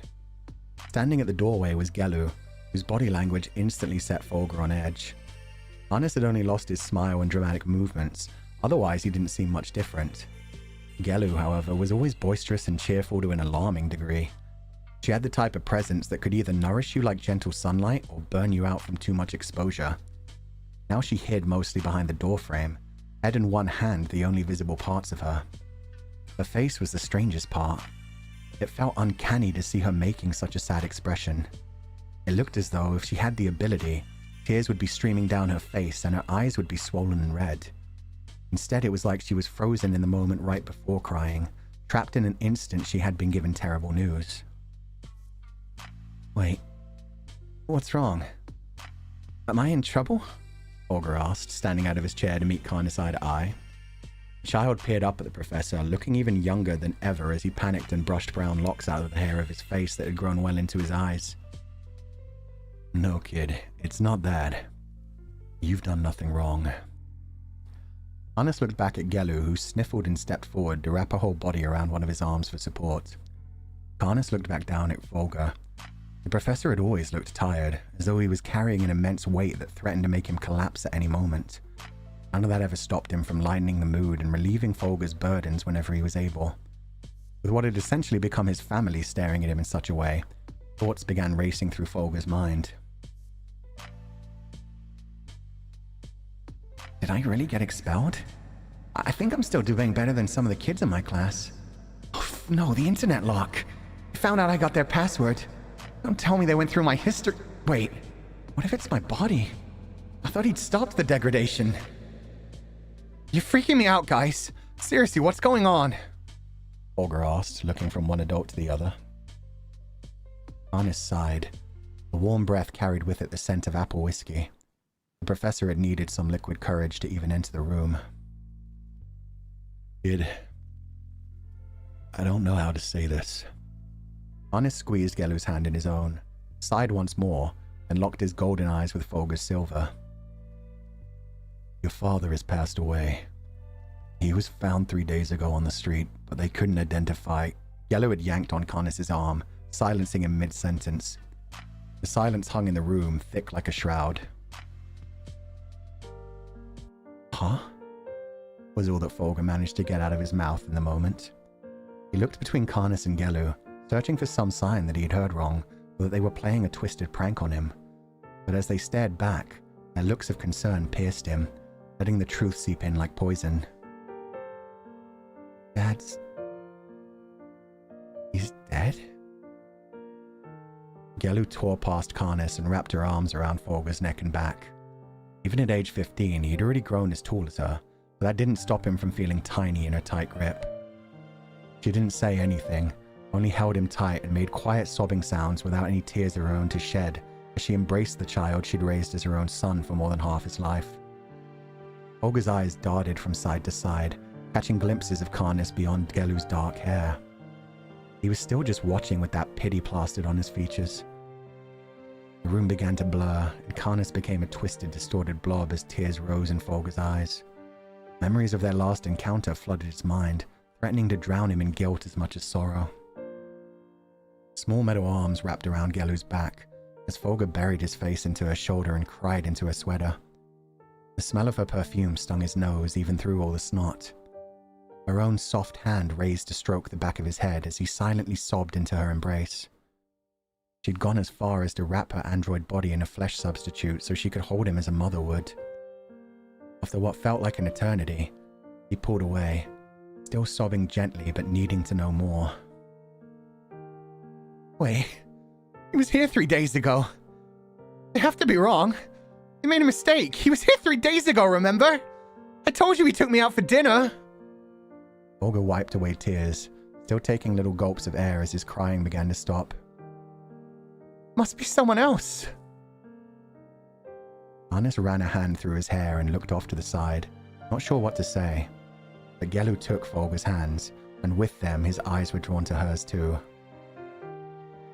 There was no mistake. We confirmed it with a DNA match. Your dad wasn't a citizen, so they couldn't identify him first. But when some customers noticed him missing, they reported it to the Legion and compared a blood sample to you. It was your dad, Fu-chan. I'm so sorry. He was just here 3 days ago. He was just here and I booked a ride for him, right? Fulgur stepped back, almost stumbling as he tried to replay the night in his mind. Gelu caught him, but he tore free of her grasp and backed into a corner of the room. Opening a file, he confirmed that he had a ride completed notification from the night. Where is he? I need to see him. Karnas stepped forward, one arm wrapping around Gelu's shoulder as she turned and mimed crying into his chest. They don't have a body anymore, kid. When a non-citizen is found without an ID, they do an autopsy, take DNA and other samples, and then they recycle it after 24 hours. Recycle? Fulgur repeated the word, images flashing through his head from school lessons. Dead bodies in the Republic were recycled, used to feed bugs, plant, and livestock that were farmed deep underground. The only exception was for citizens who held one of the old faiths. Had he been a citizen with an ID, Fulgur's father would have been given the opportunity to be buried or cremated for a price. Because he had never been a citizen, they hadn't even given him that opportunity. Images flashed through his mind of his father. The gentle smile he always wore even as he was shielding his son from people laughing and throwing rubbish as they stumbled back to the slums where they belonged. It can't be him, though. He was here and then home 3 days ago. Must have at least taken photos of the corpse. Karnas took both of Gelu's hands in his own, gave them a kiss, and then stepped forward, kneeling down to place those same hands on Fulgur's shoulders. They took pictures, but you won't want to see them. When you're older, I need to see them! Fulgur screamed, one metal hand gripping Karnas' wrist. Please, Professor, it can't be him! Just let me see them and I can tell them it's someone else! Karnas and Fulgur stared into one another's eyes. Silver met gold, and for a moment they held each other at a stalemate until the professor groaned and released the child's shoulders. Your dad was murdered, kid. Icky! They showed us the pictures to try and confirm an ID, and I promise you it is him. You don't want to put yourself through that. What do you mean, try to confirm an ID? Silence was the only response to Fulgur's question. Karnas looked down at the ground, fist planted on the floor. Even in grief, Fulgur was sharp. So you couldn't confirm an ID? Not from the photos, but the DNA's more— Show me the photos, Karnas! Professor, please. Fulgur had stopped crying, hope damming the tears that still swam in his eyes and blurred his vision. I have their passwords. Fulgur accessed Karnas's files without another word and hunted for the message from the Legion, while Karnas once again refused the request. When the images popped up on his eyes, they were in front of the tears, burned directly into his mind for all eternity. No noise came from Fulgur. As he scrolled through the photos one by one in the duoverse, he didn't even gasp or cry. All the hope he'd had held on to was cut off. His thoughts of telling his dad how much he loved him shattered. His promise to make things right broken. He didn't register Karnas leaving, nor Gelu tucking him into, then cradling him in bed as he continued to look through the photos, again and again and again. It was no wonder that neither Karnas or Gelu had managed to identify Ovid from the photos. The Legion hadn't found the right hand which had been cut off, nor had they bothered to reconstruct the chunks of gore into anything resembling his living face. Every part was swollen into a mockery of his gentle smile, teeth exposed as the flesh bloated and pulled away from the mouth. The best identifier that the corpse had once been a father to Fulgur was the metal crutch he himself had gifted the man to replace the cheap one he used to get around on. The crutch had been broken in half from a hard impact and impaled through the man's stomach. Fulgur stayed in bed for several days, only asking Gelu to leave when he'd already fallen asleep once and woken up, expecting the whole thing to have been a nightmare. The first thing he saw when he awoke was those same photos he'd been staring at until his consciousness faded. For days, he was unable to do anything other than sleep and cry. Then Fulgur's mind turned from regret to anger, and he demanded Karnas use his resources to search for the murderer. Even after promoting the case from a 0 to a high priority, no Legatus wanted to take a mission that involved hunting through the slums, hoping to come across the criminal again. The only report Fulgur received was a detailed description of how his father hadn't died immediately, and dragged himself surprisingly far considering the injuries inflicted on him. The Legatus who had actually given the case a go could only follow the trail so far, with all the filth in the slums swallowing up most of the evidence. Even the wolves couldn't sniff out the spot that Ovid's murder had taken place. So finally, Fulgur had come up with a plan. On the 8th day of his father's death, he returned to his conscription, and after-hours schooling, ensuring Karnas and Gelu he would be fine. And every night since then, he had ordered the same rideshare service he had called for his dad, and taken a trip to the slums and back, confirming each time that the driver hadn't been to the slums before. Now that he'd found the right driver, he was going to follow his father's last footsteps, wearing the same TB suit soaked with his blood on the inside, and carrying an even more expensive bottle of alcohol with credits sticking out of his pocket. Bait for his very first prey. Fulgur dug around inside the car, retrieving the expensive whiskey he'd stolen from Karnas's study. When he finally found what he was looking for, he discovered only the top half of the bottle with the label attached. Through all the turbulence, the bottle was smashed, its expensive liquid mixing freely with the driver's cheap blood. There was a chance they'd mistake the man for being drunk, at the wheel first, with how much the car now reeked of booze. It wouldn't take the Legion long to realize the driver had crashed before letting off his passenger and begin suspecting foul play. That meant time was ticking for Fulgur to find his second prey. He stuck the broken bottle into his left pocket of his TB suit, expensive label just visible to any looking for it. He stood up, stepping away from the car and admiring the disaster he'd survived with only a mild neck ache.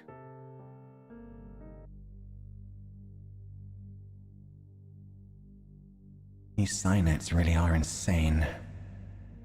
Professor Karnas had warned him never to use them at full strength, and he'd been obedient enough to never even try. Now, as he flexed his hand open and closed in the night air, he wondered just how much damage it could do instead of defense. Fulgur twisted his head from side to side, taking in each building in the area. From above him, dozens of pairs of eyes looked down, watching him and recording his every move. The Legati weren't going to need to work very hard in this case. Fulgur planted one foot forward, feeling the wet mess pooling at his feet. For the blood or whiskey, he had no interest. His prey was deeper in the dark, where the lights of the Republic faded to black, where the pulse and shimmer of life had long since stopped beating. He was heading home, taking the exact same path he knew his father would have. Through the darkness, Fulgur marched, red right hand tucked snugly into his TB suit. The adrenaline that had begun to surge through his body when he got into the car was running low. He felt his heart racing and only now became aware of how erratic his breathing had become. Beads of sweat had begun to form on his forehead despite the chill of the night, causing him to shiver. In truth, the shivering wasn't even from the cold. There was a queasy feeling in his stomach and burning sensation in the back of his throat. Later in life, this feeling would become but a distant memory to Fulgur, the rush that came after being in a life or death situation. The child stumbled, crashing to the ground and heaving a few times. The contents of his stomach poured out onto the grime of the slums. He'd barely been eating, but it wasn't the contents of the vomit that troubled him so much as the realization of what he'd done. No matter the reason, he'd ended a man's life in cold blood, a father who had children of his own. The child cried and heaved, shaking and gasping whenever he had the breath to do so. The gruesome images of his father's murder were bad, but they hadn't affected him the way the murder had. The feeling of his fingers snapping through metal, crushing bone and tearing flesh. Blood that spurted through his fingers with each beat of the driver's heart. The smell of iron in the air, so thick he could taste it. When he finally came to his senses, the child was face down in a puddle of vomit, tears and sweat. He forced himself back up to his hands and knees and tried desperately to pull himself together. He couldn't. He'd taken 2 lives when he closed his fist. The Republic would execute him in a heartbeat, probably throw Karnas's research into a hole and do who knows what to Gelu. More than 2 lives. He'd ruin the lives of the only people left who cared about him. Footsteps approached, and a voice called out to the child, but he could only hear his own thoughts, only feel the blood rushing to his head and ears. It wasn't until a foot collided with his chest that Fulgur was drawn back into the present. Gasping, he crawled backwards away from the first kick, but took another to the head. The world disappeared in a haze of bright light, and grown men grabbed him by each arm, holding up his head as the rest of his body hung limp in the filth. Look at that! Bug's got some fancy-looking signets under that suit. The man who had him by the right arm ripped open the TB suit further, exposing more of the metal to the world. The men holding him began dragging him through the slums, the crowd scratching at his lower half and tearing more parts of the suit as they went. What the fuck? Dude's got some fancy signets down here too. A second voice called out from somewhere behind him. Fulgur tried to lift his head to see where they were going, but was corrected with a punch to the temple. Everything became a haze of muffled sounds and lights for a while until he felt a burning sensation on his wrist. Snapped out of his stupor, he tried to rip his wrist free, but felt it being held back against whatever surface he was strapped to in multiple places. Oh dear God, we got a raid. 1 minute. Fuck. Hey Wilson! Hey Wilsoners! Thank you so much for being here. I hope you're having a lovely day. Fair warning, we are reading something incredibly dark right now. If you don't know about my channel, I do all kinds of dark content. I am currently reading my own written novel. We are currently in the middle of one of the most emotional chapters I've ever written, which also has graphic depictions of gore, violence, torture, and violence inflicted upon a child. So please, please, please, if you don't want to see any of that, leave and take care of yourself. No worries whatsoever. I'm very thankful for the raid, but no, this is very, very dark. This is like as dark as any of the games we've ever played on this channel. So please do take care of yourself if you need to leave. We are just getting to a scene of a child being tortured. Consider that. Decide if you want to stay. You know, I trust you guys to make good choices about what content you watch, but this is, you got raided in at one of the most dark parts of one of the most dark stories. I'm very sorry. Thank you so much for the raid, Wilson. But yeah, I hope you guys all have a lovely day. If you want to stick around and listen, that's fine. If you want to catch up on the story, there's a link in the description to the blog where I host all the story. But yeah, otherwise head out, because yeah, this is in the middle of everything, in the middle of some very dark, fucked up shit. I'm really glad I caught that raid. Fuck. Thank you so much, Wilson. I hope you have a lovely day. Thank you so much, everybody, for being here. Have a lovely evening. Thank you so much. And I hope you had fun with Minecraft. I'm going to check in with what happened later to see how it actually went. But yeah, take care of your mental health. Take care of yourselves. Make good decisions for yourselves. You have been warned. And I love you all. Thank you so much. Okay. We're going to start again from the last paragraph just to make sure. Snapped out of his stupor, he tried to rip his wrist free, but felt it being held back against whatever surface he was strapped to in multiple places. His mind cleared enough to take in the low lighting coming from a nearby fire and crumbling cement room where he'd been bound to a table. Aha! The bug's awake! one of the men exclaimed, voice filled with sadistic pleasure. 1 minute, I'm going to put a content warning on screen. Fuck, just in case. I realize now I probably should have done that from the beginning of this chapter.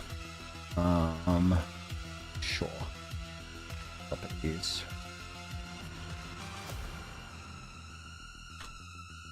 Dark.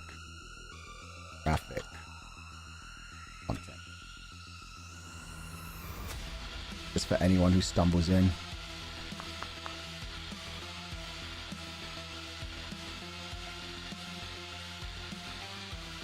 There we go.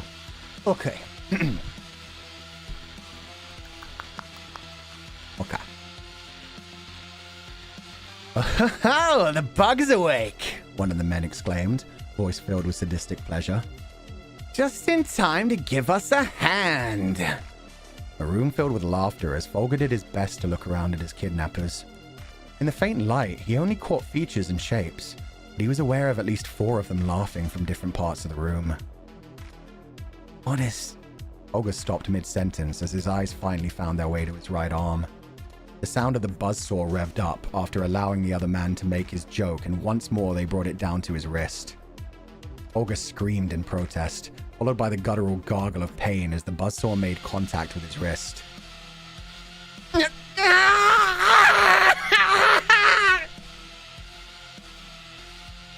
He felt every tooth of the blade as the synthetic nerves transmitted the pain of being sawed open for more than a minute of torture. When they finally pulled the buzzsaw away, he saw that they barely managed to cut into the carbon fiber of his joint. But for the full minute that they made the attempt, it had felt like the saw was tearing deep into his flesh. Now those are some really fancy cynets! The man with the buzzsaw whistled at the blade, which had been dulled and bent in the attempt. Beatrice really likes taking hands, but I guess we can try a different lady. Other men in the room laughed as the first man left the table. Fulgur moaned in pain, staring at the tiny mark and how much pain such a small cut had felt like. The professor hadn't expected anyone to attempt to cut through his cynets with a buzzsaw, and hence hadn't set a limiter on the sensations that Fulgur could experience yet. Wouldn't do for his prized cynets to get damaged by this stupid human component not realizing he was touching hot metal or splashing acid on them. So Fulgur felt every sensation as though it was happening to a healthy arm. By the time the man returned to the table, Fulgur had focused enough that he could take in more than just the basic features of his torturer.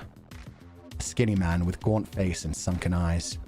He'd painted his skin with white paint, covering his eyes and lips with black markings to become some sort of skeletal clown creature. Beatrice seems to need a new stinger. He laughed, jaw running down his chin. Chastity, on the other hand. He revved a chainsaw, bringing the blade up to Chuck Fulgur's face as he struggled to pull away. The men in the room erupted in laughter again as the man guided the chainsaw back into Fulgur's wrists, laughing at his screaming picked back up. Another minute and a half passed before the chain broke on the saw, and the man fell backwards screaming. As the chain had broken, it had whipped out and caught his chin. The man was screaming on the floor, writhing as he tried to stop the blood pouring out of his face. Fulgur had finally stopped screaming and looked over at his arm. A faint trickle of amber liquid had begun spilling out of what was now a small incision, revealing some of the wires within the arm. He stared at it in disgust, not sure how something that looked so artificial could cause him so much real pain. Another man slammed the table on either side of Fulgur's head, looking down at him. I told you not to bother with the hand this time. Those limbs must be worth a fortune. We can just cut the flesh parts. As he said it, the man brought a knife to Fulgur's arm, eliciting a panicked scream from the child. The man simply cut the TB suit up to the shoulder, finding the flesh he planned to cut into instead. Wait! Wait! What the fuck do you want? Fulgur screamed, pulling back as close to the table as he could while the second man teased the blade against his flesh. Some laughter filled the room from one of the men. The one with the knife paused and looked down in confusion. You want everything you have, you bug shit! Someone called out from the room. Wait. The man with the knife held out a hand and silenced one of the other men in the room. Are you a fucking... The man didn't finish the question, cutting the TB suit all the way across the front and tearing the top off to reveal Fulgur's face. He stepped back, dropping the knife. You brought in a fucking kid? More laughter from some of the other men. Freed from the suit, Fulgur could finally look around the room and see much more than before. There were 8 men in the room. Most were barely conscious, clearly high off of some drug and slumped in part of the room watching the show. The man who had cut himself was just standing back up with a knife bared in his hand. Other than the man who was just cut him out of the suit, there were 2 more standing and looking on in clear excitement. Never taken a kid's hand before. Wonder how it'll taste. Smell, you idiots! The injured man ignored the others and stepped forward with the knife. The second man who had cut open Fulgur's suit pushed him back. I'm not doing a fucking kid, you psychopath! Get out of the room, then, prick! Scuffle broke out with the second man standing off against the 3 that had been on their feet.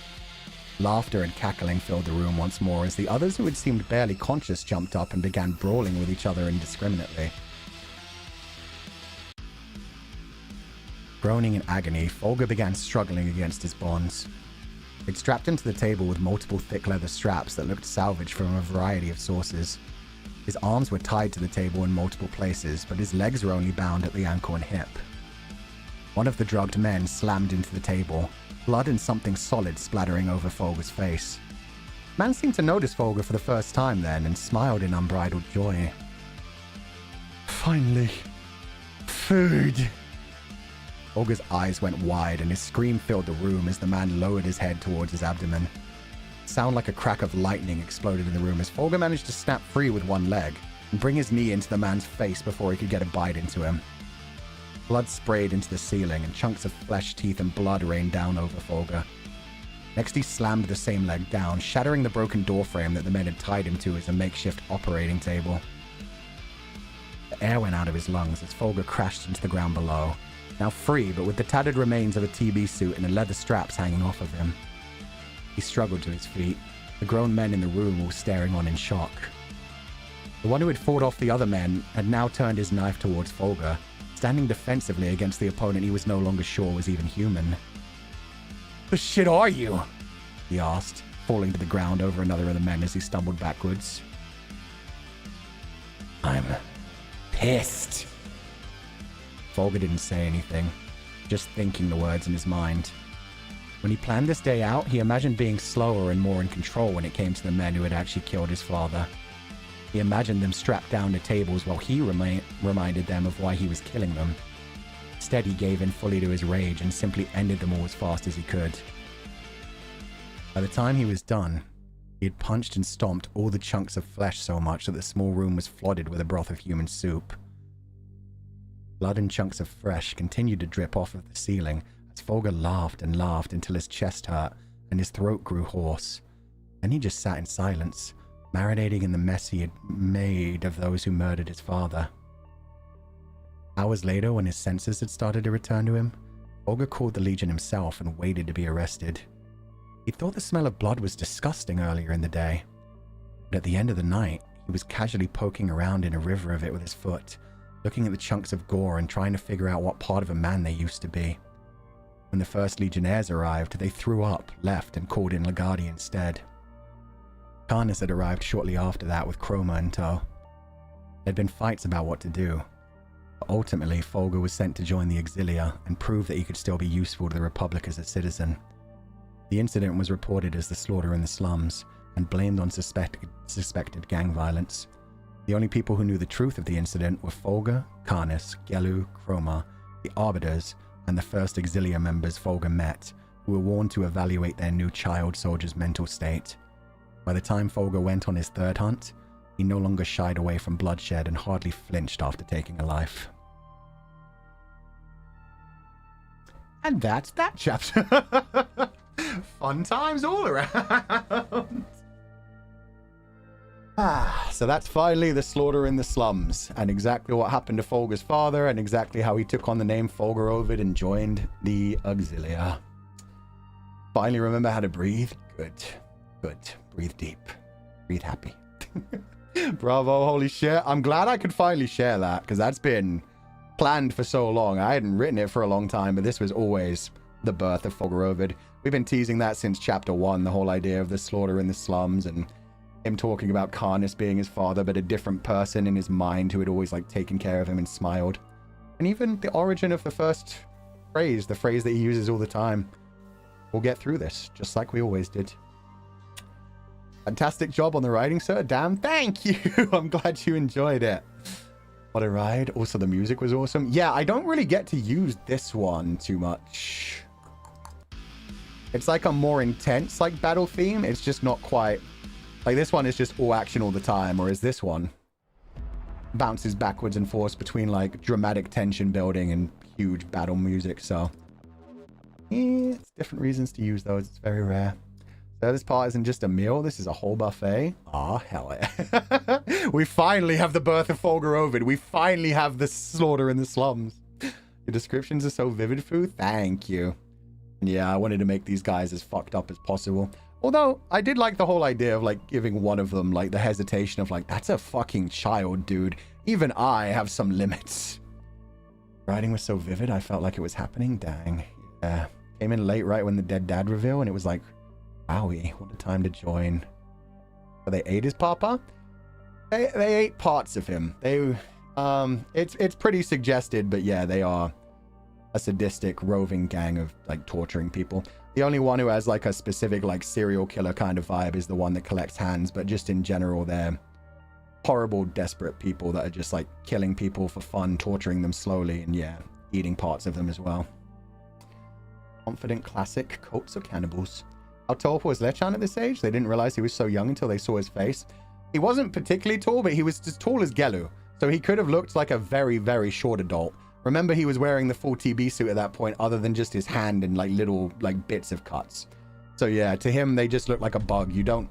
In that world, you don't really care about what's beneath a TB suit. It's just, yeah.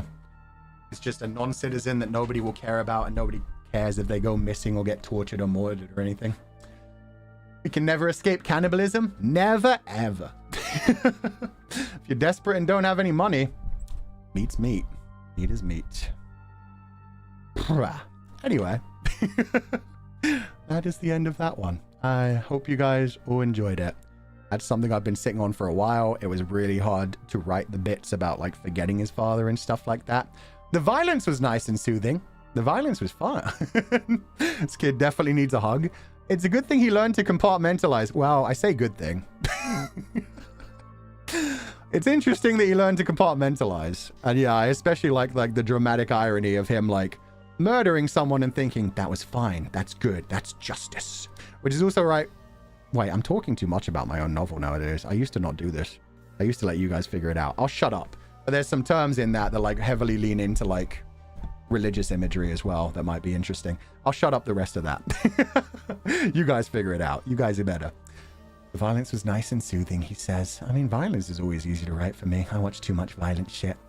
But yeah, I like the whole idea of him, like, realizing what he's done, like, starting to regret it, starting to think about what the fuck he should do, and then that choice being taken away from him anyway. It's just like, damn. Yeah, because apparently after you do something that violent, you just completely break down. If you know, yeah, kind of thing. Need an author's cut? Maybe I'll talk about it once the entire novel is completely out in a couple of months, and once, like, yeah, people have had time to digest it and analyze it themselves. But I strongly believe in the whole, like, terminology of, like, death of the author. I know I use that term in a very broad sense and not the intended sense, but just the idea that you make of it what you will, you analyze what you will. The author can give insights to things, but honestly, what the author puts out is what people should, like, go into and make their own opinions and formulate their own responses to. So I can talk about it. I'm happy to do that. But yeah, I just realized I'm probably, like, giving things away where I'd rather have people that are actually very interested in it do their analysis.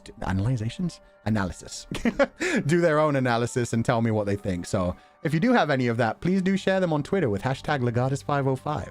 I'm fine with people sharing theories and thoughts on there, as well as art and other stuff related to it. It's always good. Almost no good times. One should let their anger guide their hand, but what happens in that scene makes sense. Yeah. Yeah. All of it was just a fucked up situation. It's like an episode of Criminal Minds, and the creeps got the karma coming to them. Yeah, and it leads into a lot of what made Fulgur Ovid in the Legatus 505 world. With that said, we already had the third password, so we're ready to go on to the final thing of the day. This one is a short one, so don't worry. I know this has been a very long reading stream. Normally the reading sections are only like 2 hours, and today it's gone on 3 hours already. Yeah, remember the password for this one was Ignis Canis. And there are no warnings for this one. This one is actually just a nice, pleasant conversation, shall we say. Nice, pleasant conversation. Yeah, totally. We'll believe that in Legatus 505. So I can get rid of the content warning. There we go. Yeah, no content warnings for this one whatsoever. Interim 7, Destroyers of Worlds. Nicer. Yeah, nice. Nice and joyful. There's no content warnings. How could it possibly be bad? I don't believe you. That ain't exactly pleasant. What? Destroyers of Worlds? Doesn't that sound like a lovely title? No way, it's been more than 2 hours. Yo, I'm glad you feel that way, because yeah, it's been 3. And I'm sorry, God. I shouldn't have made that first chapter so long, because I really wanted to do Slaughter in the Slums, like with the screaming and the wailing and the crying. But I didn't think I could do it today. I didn't think it would come off well, so I only did like the one scream. I really should have done the one where he collapsed to the ground and stuff. Okay, let's dive into this. Final chapter for the day. This one is pretty short, so let's just do it. Legatus 505, Interim 7, Destroyers of Worlds.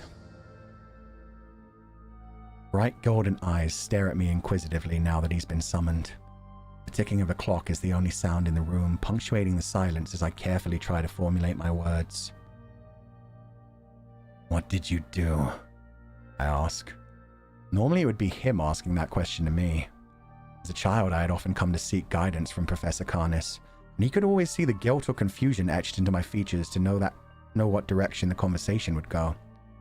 I was harder to read now, but not as hard as him. Face weighed down by the decades he'd experienced, heart turned cold from the centuries he'd lived through. It didn't help that half of his face was buried beneath that beard, brown hair laying atop flesh like a soil on a corpse. Ovid, nice to see you too. No, please do come in. It's always a pleasure. Oh, we're in your room. Sorry, kid. I must have dozed off. I don't seem to remember coming over for some reason.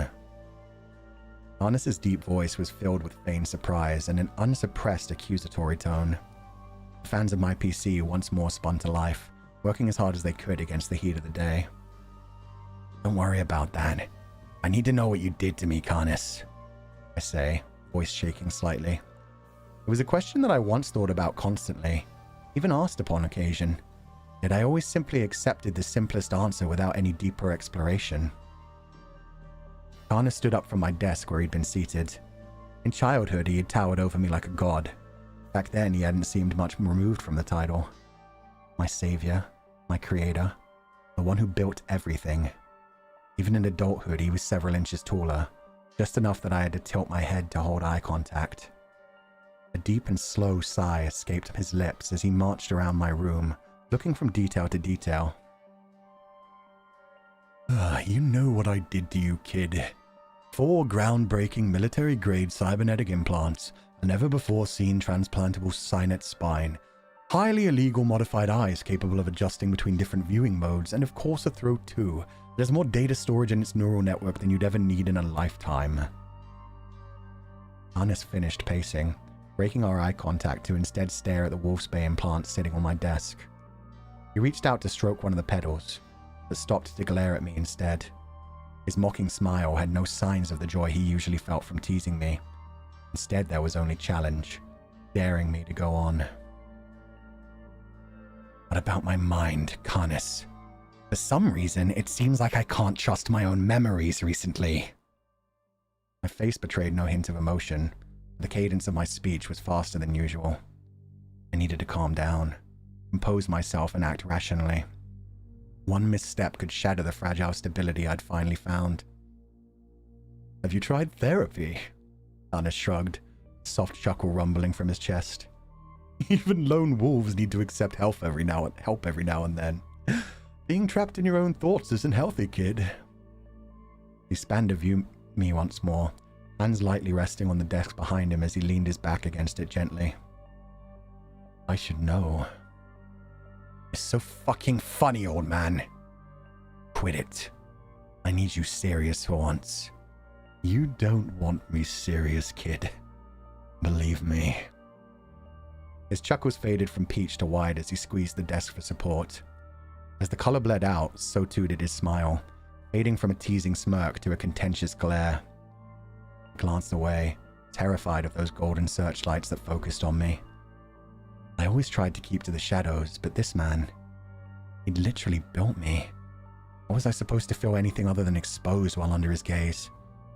He'd been angry before, upset, disappointed, but he'd never given me such a cold look. I need to know, Carnus. Please. Tell me about Solus Legatus. Oh, now there's a name I haven't heard in years. First Legatus of the Republic, hero of the people, champion of the downtrodden. The last time I heard that name was when Lulu read you a bedtime story between surgeries. Lulu. He never called his wife Lulu in front of others. It was a name he usually only wanted her to hear, a secret only they were allowed to share. Gelu had worn her heart on her sleeve, hiding none of her feelings from the world, but Carnus was a different sort. The things he treasured would be protected from all others lest they find some way to corrupt them. I'd only heard the nickname before when they thought I was unconscious or away. I don't mean the stories your wife— Say her name! Carnus commanded, stepping away from the desk and closing the distance between us. My back hit the wall of my room, and I struggled not to collapse against it. I hadn't even noticed I was fleeing backwards until that point, but Carnus made no effort to push or grab at me, simply glared with that same look that he didn't even try to hide. Revulsion. That's what it was. The stories Gelu used to tell me, I corrected, unable to stop the wavering in my voice. Carnus's body language softened, arms crossing over his chest as he let out another sigh. The PC fan slowed, a gentle hum the only sound in the room for a moment. You don't mean Solus Legatus as told in history and legend. You mean the Solus Legatus that I saved. My eyes are drawn back on Carnus as he moves back to the desk and stares at the flower again, waiting. It wasn't a surprise at this point. The whole reason I exist at all was due to Carnus. There was no one else who made weapons as life-threatening as him. When I'd seen Solus's power eclipse my own, I had my suspicions, but seeing what had spilled out of his head all but confirmed it. You built that thing? I ask, unsure whether to call it an android or cyborg. Saved, kid. I saved Solus Legatus after the other arbiters had him executed for treason. He was the most loyal soldier the Republic ever had, and I didn't want his sacrifice to be in vain. I opened my mouth to ask more, but the words caught in my throat. There was a sinking feeling in my chest that threatened to pull me down to a place I might never return from. What was it? Carnus corrected. He didn't bother to look away from the wolfsbane as once again he waited for my next move. I swallowed hard, forcing my mouth to move even if my mind could barely function. What was he, Carnus? He was a good man, Carnus began, tapping out that same tune he always had on his desk. My PC fans made a pained groan as they struggled to keep up with the heat of the room. A good man who didn't deserve to have his life torn away from him so early. So you gave him life? I ask, my voice barely louder than a whisper. I didn't give him life, kid. I'm not a god. Then what are you? The question spilled out of me before I could catch it, but I quickly added, what did you do to save him? Simple surgery at first, Carnus responded, voice as cold as his glare had been. When I brought him to the lab, he was already clinically dead. I put him on a respirator, gave him blood transfusions, and fitted a pacemaker to preserve him as best I could. Then I made an imprint of him and placed his body into cryogenic sleep to keep him fresh. I shudder at the phrasing, but Carnus continues as if this is all normal. The imprint didn't work, as you can imagine. He was already brain dead when the scanning happened, so likewise the imprint had broken pathways in its neurons. It was exactly what I wanted. Karnas turned, locking eyes with me once more, smile even more twisted than before as he goaded me with his revelations. So I did what I myself had always made it a rule for no one else to do. For weeks I pored over the code of his imprint, making tweaks and edits. The same ways a neurosurgeon manipulates flesh, I manipulated his code, and after almost a year of differing levels of a brain-damaged imprint, I finally had a solus legatus that could think and function. You... What about... Not done yet, kid? Karnas crossed the room in 3 long strides, looking down at me once more, so close that I could feel his breath on my face if it were possible. I'd brought Solus back to consciousness, but it wasn't enough to bring him back to life. This was only the 1st century of the Republic. The data needed to store an imprint was immense in those days. Storage of a single imprint took a data tower the size of a large man. There was no way to fit all of that material into a human skull, so I went back to cryosleep and woke every decade for a week or so to study all the newest advances in technology, suggest ideas and theories, work on a few here or there, then return to my slumber. It was another century and a half until they'd finally had a breakthrough big enough for my work. Nanobiotechnology. Some genius in the commune managed to perfect technology that could program DNA to store computer data at the molecular level and perform tasks just like a computer. Boom. The breakthrough of the millennium. And those fools were just using it to save energy and reduce waste in storage space. All we had to trade for the data was a handful of AI patents and military drones. I was back to work programming the first biological imprints. Karnas chuckled quietly as I felt a cold sweat break out on my forehead. First, he had said. I'd always joked to myself that I was Frankenstein's monster. It turned out Karnas had toyed with the boundary between life and death long before I even existed. And Solus was something between imprint and man? I ask. What is a man? He responds, looking me up and down with disgust. If it's all about consciousness and will, then imprints were always as human as us. If it's about being made out of flesh, you'll find that many citizens of the Republic have long since become more machine than man. Ignore that for now. I'm not done answering your previous question. Next, I had to transplant Solus's new brain back into his body, but the other arbiters were understandably worried about bringing back a man who had already gone rogue and attempted to end their lives once. It took me another few months without sleep, but in the end, through trial and error, I managed to discover which parts of an imprint's data stored the memories and isolate the ones that included the truth about the Arbiter Senate and Solus's death. What do you mean, trial and error? I cut in. Karnas's eyes narrow, and he finally looks away from me, silent for a moment before he walks back to the Wolfsbane and continues. You know what I mean. You've seen enough amateurs do the same in your own time. I hadn't written the code yet to read specific memories or analyze them. So I did it the old-fashioned way. I erased chunks of data, powered Solus up, talked to him about his memories, then shut him down and rebooted him until I was sure I'd managed to erase all the parts about his little discovery and the ensuing mental breakdown. I grabbed onto a wall for stability, suddenly feeling lightheaded. He was right. I'd seen enough amateurs try to edit imprint memories within my time as both auxiliary and Legatus. The imprints that had their data messed with often woke up feeling something was wrong, experiencing pain or becoming unstable and erratic with key parts of their existence missing. Their brains would glitch and their very existence would feel like an error. It was difficult to stomach for most men, even after we'd passed conscription and been taught to see imprints as less than human. What you cared about imprints? I asked, almost muted. In all the time that I'd known him, Karnas had always cherished the children of his research as dearly, if not more so, than human life. Now he spoke about Solus as if months of torturous reboots and awakenings were nothing to him. I'd once had the unfortunate experience of hunting down an imprint that had been similarly illegally manipulated. It had described this situation as being killed and brought back to life hundreds of times and remembering each painful end as clearly as its waking days. I put the machine out of its misery, and later moved on to the next mission without a thought, but I still remember the pain in Karnas's voice when we discussed it later. I I do care, kid. I care more than you could possibly imagine.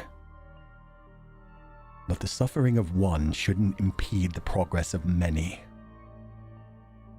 The ticking of the clock filled the room as the computer fan slowed. Each second pressed me forward on a path I'd tried to avoid for most of my life. Aren't you going to ask? This charade has gone on long enough, hasn't it? Hannes's voice was warmer now, but it wasn't due to any kind of lingering affection he had for me. When I looked up to meet his gaze, he was challenging me, taking joy in my suffering as I fought to take the next step. So you erased Solace's memories, but they came back at some point? The smile disappeared, and Karnas crossed his arms over his chest. Ugh. Neuroplasticity, I'd guess, he responded. An imprint works by scanning the brain and digitizing it. It creates a copy and replicates all the biological functions that a brain has. Even if we erase the memories, there's a chance of them coming back as the brain, so to speak, creates new memories with similar neural pathways. Once I'd written the code for finding specific memories and eradicating them automatically, it became an easier process to simply delete those memories whenever they resurfaced. Even that has its limits, it seems. Solace was used by the Republic as its secret weapon for almost a century after I put him back together. Even as his body broke down and they replaced every part of him except for the artificial brain I placed in him. By the time you met him, he'd had more memories erased than he ever experienced in his first life. My closed fist trembled slightly. The whole conversation sounded so matter-of-fact. Was this how he saw all of his experiments? They were all just bumps in the road leading to his ultimate goal? Nothing mattered as long as he got what he wanted? Frankenstein was always the monster after all. Sorry, kid. I didn't quite catch that one with you whimpering through it like a child. Billions. You killed billions during the fall. I thought I could understand it since the stories about the Doomers were always so horrific. They were horrible monsters who would have led humanity to extinction. That's what you and the other Arbiters instilled in us. Karnas chuckled again, nodding in my direction as he replied. Don't worry. I'm sure you'll manage to get there someday. You're racking up a hell of a tally yourself, kid. Even I left humanity a chance at survival with the fall. I've met so many Doomers at this point, Professor. They can be petty, materialistic, selfish, and hateful. That's no different from the citizens of the Republic. They're just the same in every time. What's your point, kid? I couldn't have done what you've done. All this time I thought that I was a monster built to kill and complete missions. Time and time again I found justifications for my actions. They were just imprints, or it was for the greater good. Or hell, it didn't even matter since death was a better option than living in that world.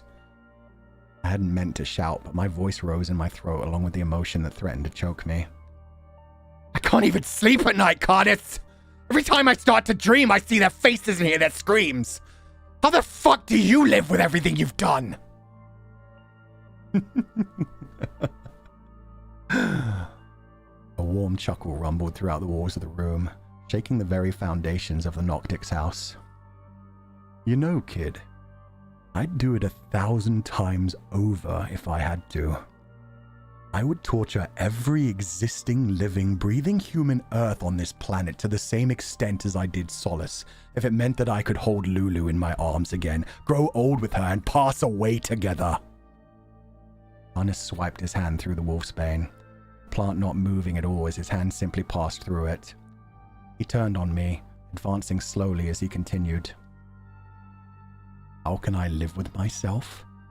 I live in perpetual pain that you will never understand, since you've never loved a thing in your life that you haven't killed yourself. I live because I knew that one day my research would be complete, and I'd usher in an age where imprints would have equal rights to humanity, where I could clone my love's body, put a copy of her mind in it, and grow old together, and I would sleep like a baby in her arms, knowing that whatever I had to do to get to that future was more than worth it. You think you know pain because you were born with a body that hurt you physically, and you know nothing of real pain. You speak of being unable to sleep at night, yet every life you took that haunts you does so because you didn't have a good enough reason to take it. Karnas was now on me. Fist pulled back as I froze against the wall. The fist flew through the air, making no sound as it passed right through me, and the man held true, forearm disappearing into my chest. You judge me for what I did to Solace, while you've done the same to me for the last several months. Both of us held there for what seemed like an eternity, Karnas's imprint panting with his fist through my chest, until he pulled back and stared daggers into my very soul. We treated you like a son. Lulu treated you like a son. Ask the fucking question, kid. I won't sugarcoat it for you ever again. The air in the room was thick and hot, the fans in my computer spinning as fast as they could to support the imprint of Karnas that was stored in my neural network. My mouth opens, but trembles without a sound as I look down at the red and black hands Karnas gave me decades ago. A question which bothered me since the slaughter in the slums, and I noticed the feeling of something artificial running between my four limbs, finally leaves my mind and out my lips. How much of me is actually me, Karnas? Not a single piece. The answer was immediate and without any emotion. I looked up at my creator, towering over me without an ounce of care about my state. His form blurred as tears welled in the artificial eyes he'd designed. I collapsed to the floor at some point without noticing, and now looked up to Karnas as I had the first time we met, when I had stood on my own human feet. He towered above me, casting a shadow that swallowed me whole. Karnas turned away and continued. Your condition didn't just affect your peripheral nerves. It started at the extremities, but was working its way inwards. Giving time, it would have affected your brain itself, which is also just essentially a bundle of nerves. So I started with your extremities and worked my way in. 4 groundbreaking military-grade cybernetic implants, a never-before-seen transplantable Cynet spine, an artificial nervous system to link it all together and replace your faulty one, and just like Solace, a biological imprint brain. Your torso and organs were all your own at first.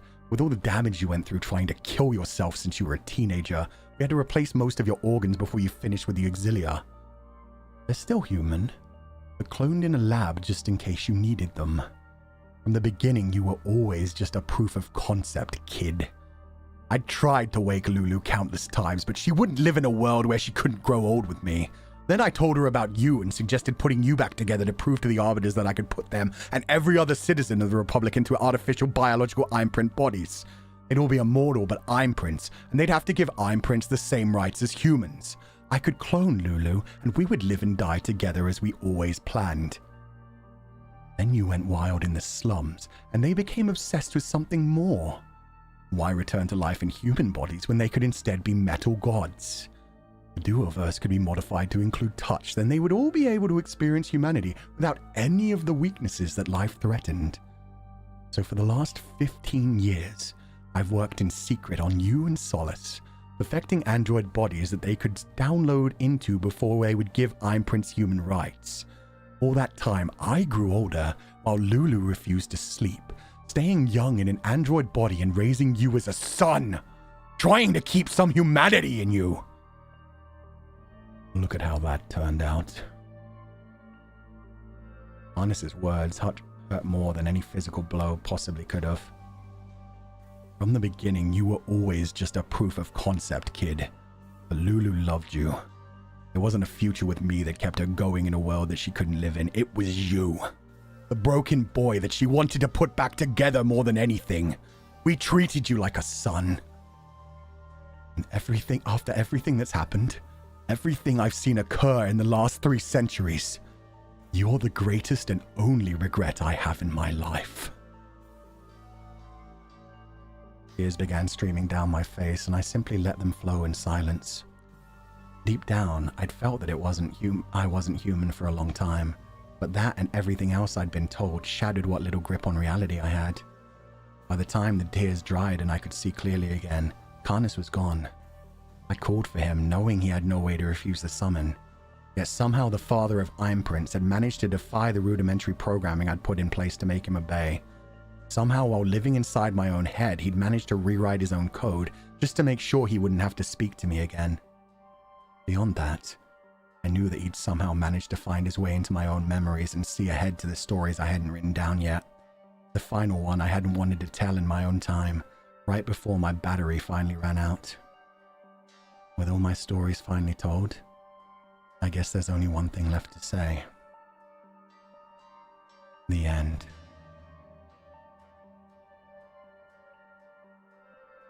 And that is Interim 7. How are we feeling, guys? How are we feeling? I saw some people going like, how old is Karnas? We revealed that in the last, it was either an Interim or the in-between chapter. I can't remember which. Oh, it was the Interim. Because the in-between chapter was the fight with Noctix. He was one of the original Doomers. He created Imprints in roughly our timeline and then froze himself to go, well, now you know exactly what he did. He froze himself continuously just to try and bring Gelu back for 300 years. You like hurting me, huh? Yeah, I told you this was going to be one hell of a day. This was Fulgur Ovid's whole thing. This is what you called pleasant? You liar. I mean, there was no graphic violence or, you know, anything weird or adult or strange, so... Fuchan, you insane madman. Oh god. All of us lore sheeps are going insane. I'm glad to hear that. A couple of people had guessed parts of it. Nobody had guessed the full thing. Won't sleep tonight? Ooh. I'm sorry to hear that. I hope you get some good rest soon. You came back and chose violence? Yeah. Been away for a while. I thought it'd be a little fun. Pain and suffering with a little sprinkle of a video. Yeah, let's bring her back. Everything's better when Nei-chan's around. The onions are not yummy, but the tears, the salt, it can make the food taste so much sweeter. A little bit of seasoning. Fuck do you mean the end? I don't know. The end. The end of Fulgur Ovid's story. He was writing it for a certain person. The certain person has already figured it all out. Certain person jumped ahead. So what with the original Fuchan? He was replaced bit by bit. He's still Fuchan. By Karnas' reckoning. By Karnas' reckoning, he is still Fulgur Ovid. Just synthetic. The ship of Theseus. He was replaced bit by bit. But okay, sir, my mind is blown. I hate you, aka I love you, you mad genius writer. Now you know why even back from the beginning when I first started streaming, anytime anybody called me an android, I was very defensive and quickly saying, and Legatus was very defensive as well when I was in character. Not an android, a cyborg, there's a difference. The sheep of Theseus, oh, that's cute. Fuck, I wish I'd thought of that. That would have been such a good title. Oh, man. That's brilliant. He's Fulgur Ovid, but not the real him, though. He's not biological. It depends on what you consider the real person. Soul, consciousness, thought patterns. The whole point of the story, really. Please tell us you just mean the end of the interims? About that. Nah, I told you guys we got 2 more read-throughs, don't worry. There's going to be an in-between chapter, and then it will lead into other things. There's 2 more read-throughs to come. Now I wonder what Fuchan does with that knowledge. Yeah. This is the question that he's always kind of had in the back of his mind that he was absolutely terrified of. You go somewhere being proven right about Fu being an android all along? I know, right? I hope he's aware of what's going on. He's finally vindicated. May have gone back to his own time, but it worked out. My brain hurt, and this is my first stream of yours like this? Ah, sorry. Welcome, random fan Hagovich. I don't know if you've read the rest of the story, but yeah, this has been building up since the beginning. Why and how he put Karnas into his mind? That'll be explained. That's the thing. I said the end, but I'm not going to leave you hanging on that. This could have been one of the dark endings, but I want to tell this story fully. Yeah. He's got his humanity now. I gave him his humanity based off of Noctix. That's why he said he's met so many Doomers now. He's met Doomers. He knows that they're just normal humans. They're not the ridiculously evil thing that they tell them in Republic. They're just peoples. What happened to Lulu, though? That you cannot ask. That is coming up too. Why is this the first lore stream I watch? I'm confused and in pain. Yeah, this was a bad first one to jump into. Also, let me get rid of this. Ooh. Yeah, okay. He'll find the will to live, will he, though? Will he, though? His battery is counting down. We revealed that on the last interim as well. The little notification that kept flashing in his eyes. The one that he kept dreading. The reason that he kept grabbing his net jack was always battery running low. He needed repairs, and there's no way to repair it in that timeline. So he'd die when the battery ran out? Where's the spare battery? You can't get a battery from 300 years in the future. There's someone named Lulu in chat. That's actually funny. Sorry, Lulu. That must have felt frustrating. What a fun day for being someone with Lulu is one of my nicknames. Oh, there's multiple Lulus in chat.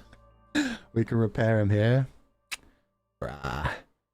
When has Legatus ever seemed like he wanted to be repaired? That battery is the fully broken tragic AU? Yeah! That whole tragic AU is all about Millie trying to find the spare battery. And no, funnily enough, she did not know about my lore, which is even funny.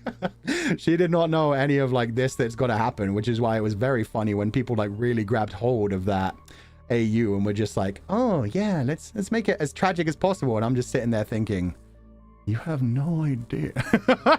But yeah, a lot of people had managed to theorize about Karnis being an imprint. I don't think people realized that the conversations between Legatus and Karnis were taking place in modern day. But they were. And yeah, I believe it was the Drawn Legend, but there could be a couple of people that were saying like, I like they're pointing out that I'm saying Fulgur as if it's not me. I'm Archivist. I am Fulgur Ovid. My identity is broken right now. Pointing out the fact that every time I write those interim chapters, I always make it clear that every time Karnis starts to try and do things or tries to think too hard about his words, the PC fans start moving quicker.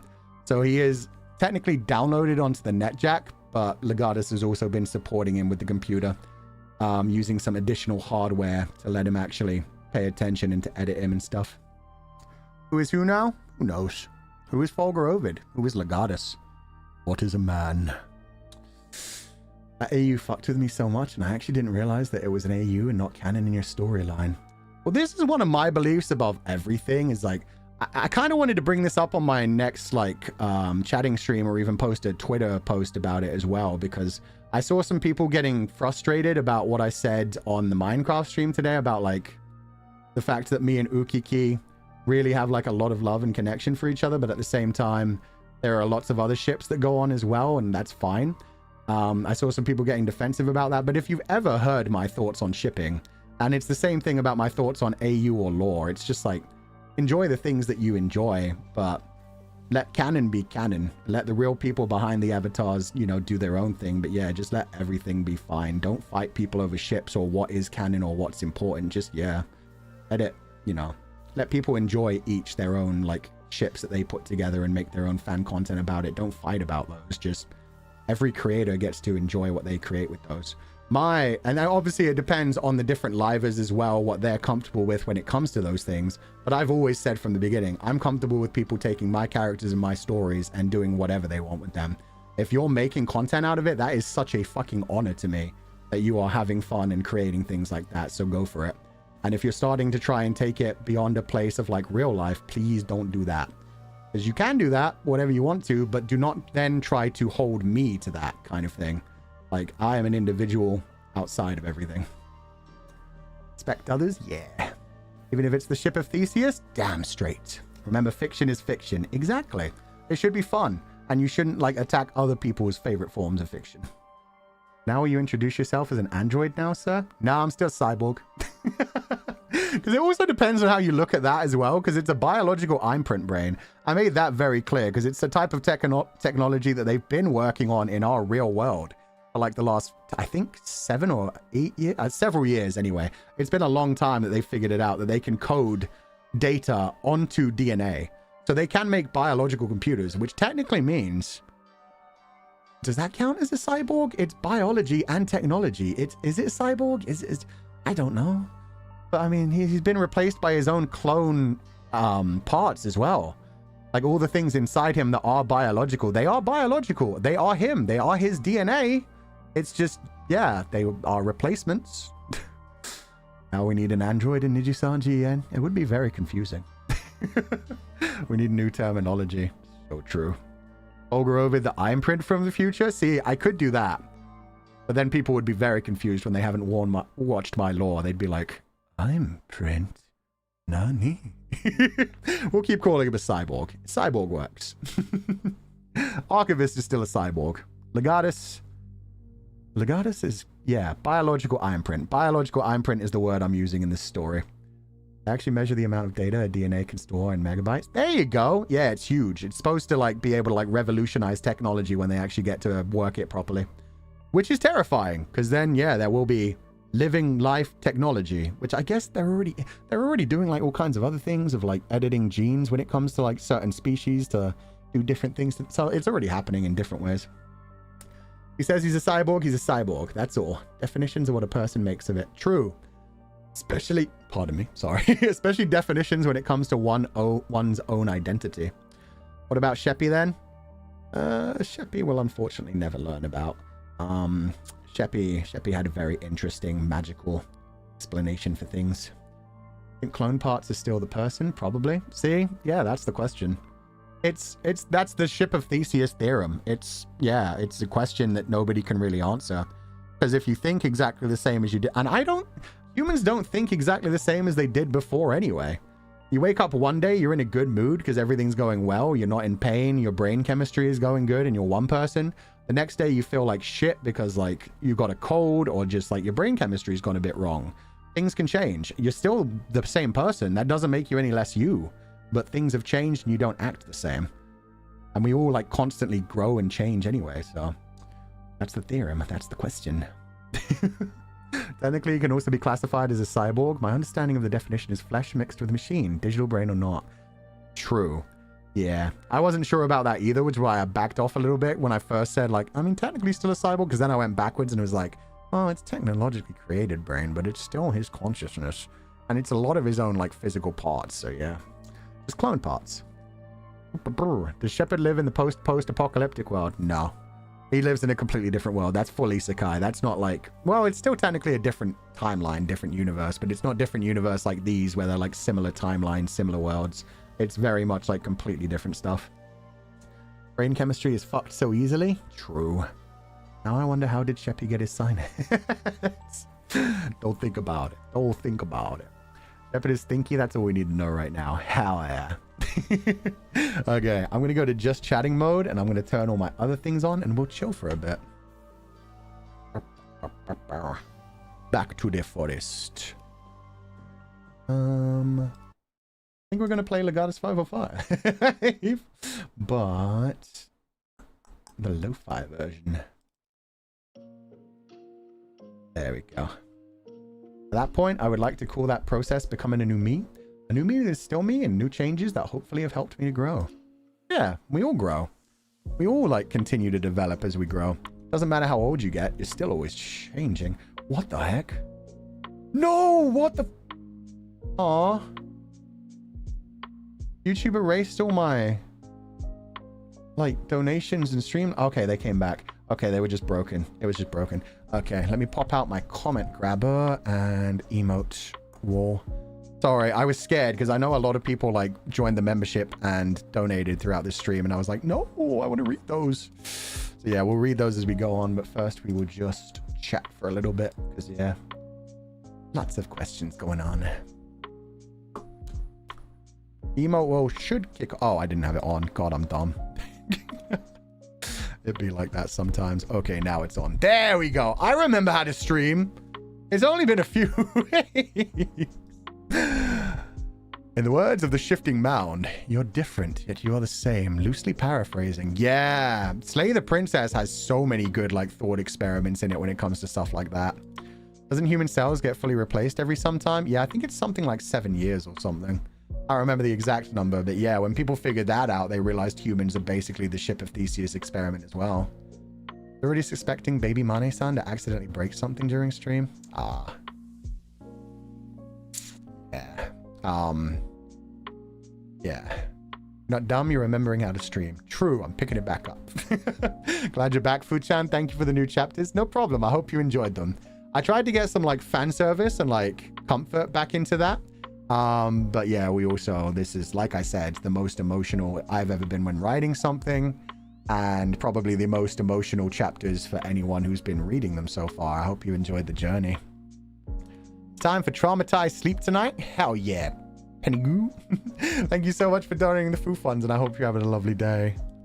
Oh no, all right then. Anyway, Otsufu, thank you so much for sharing your story with us. That was incredible. Thank you. Like I said, only 2 more read-throughs from here on out, and I'm looking forward to seeing how everybody reacts to everything else. Yeah, I've got everything like done pat and ready to go. I'm almost finished with the next main chapter, actually. I haven't even written the in-between chapter, which is just going to be the blog post, but I know what's going to happen for it. But I went on to the next chapter immediately because it was very interesting. Does it have to end, please? I think it's important to wrap up the Legatus 505 story. I think that's important to have some closure. That doesn't mean we can't come back to it. That doesn't mean, like, the reason that I did Legatus 505 the way that I did. Also, sorry, sweet Tori. While there were so many emotions, I'm so happy to have you back, Fuchan, and happy 25 months. Holy crap, so long in the membership. Welcome back to the membership. I hope you're having a lovely day, and thank you so much for joining us again. Yeah, 25 months is such a long time. I was the one that said, does it have to end? Oh, I can't find it on the grabber. Damn it.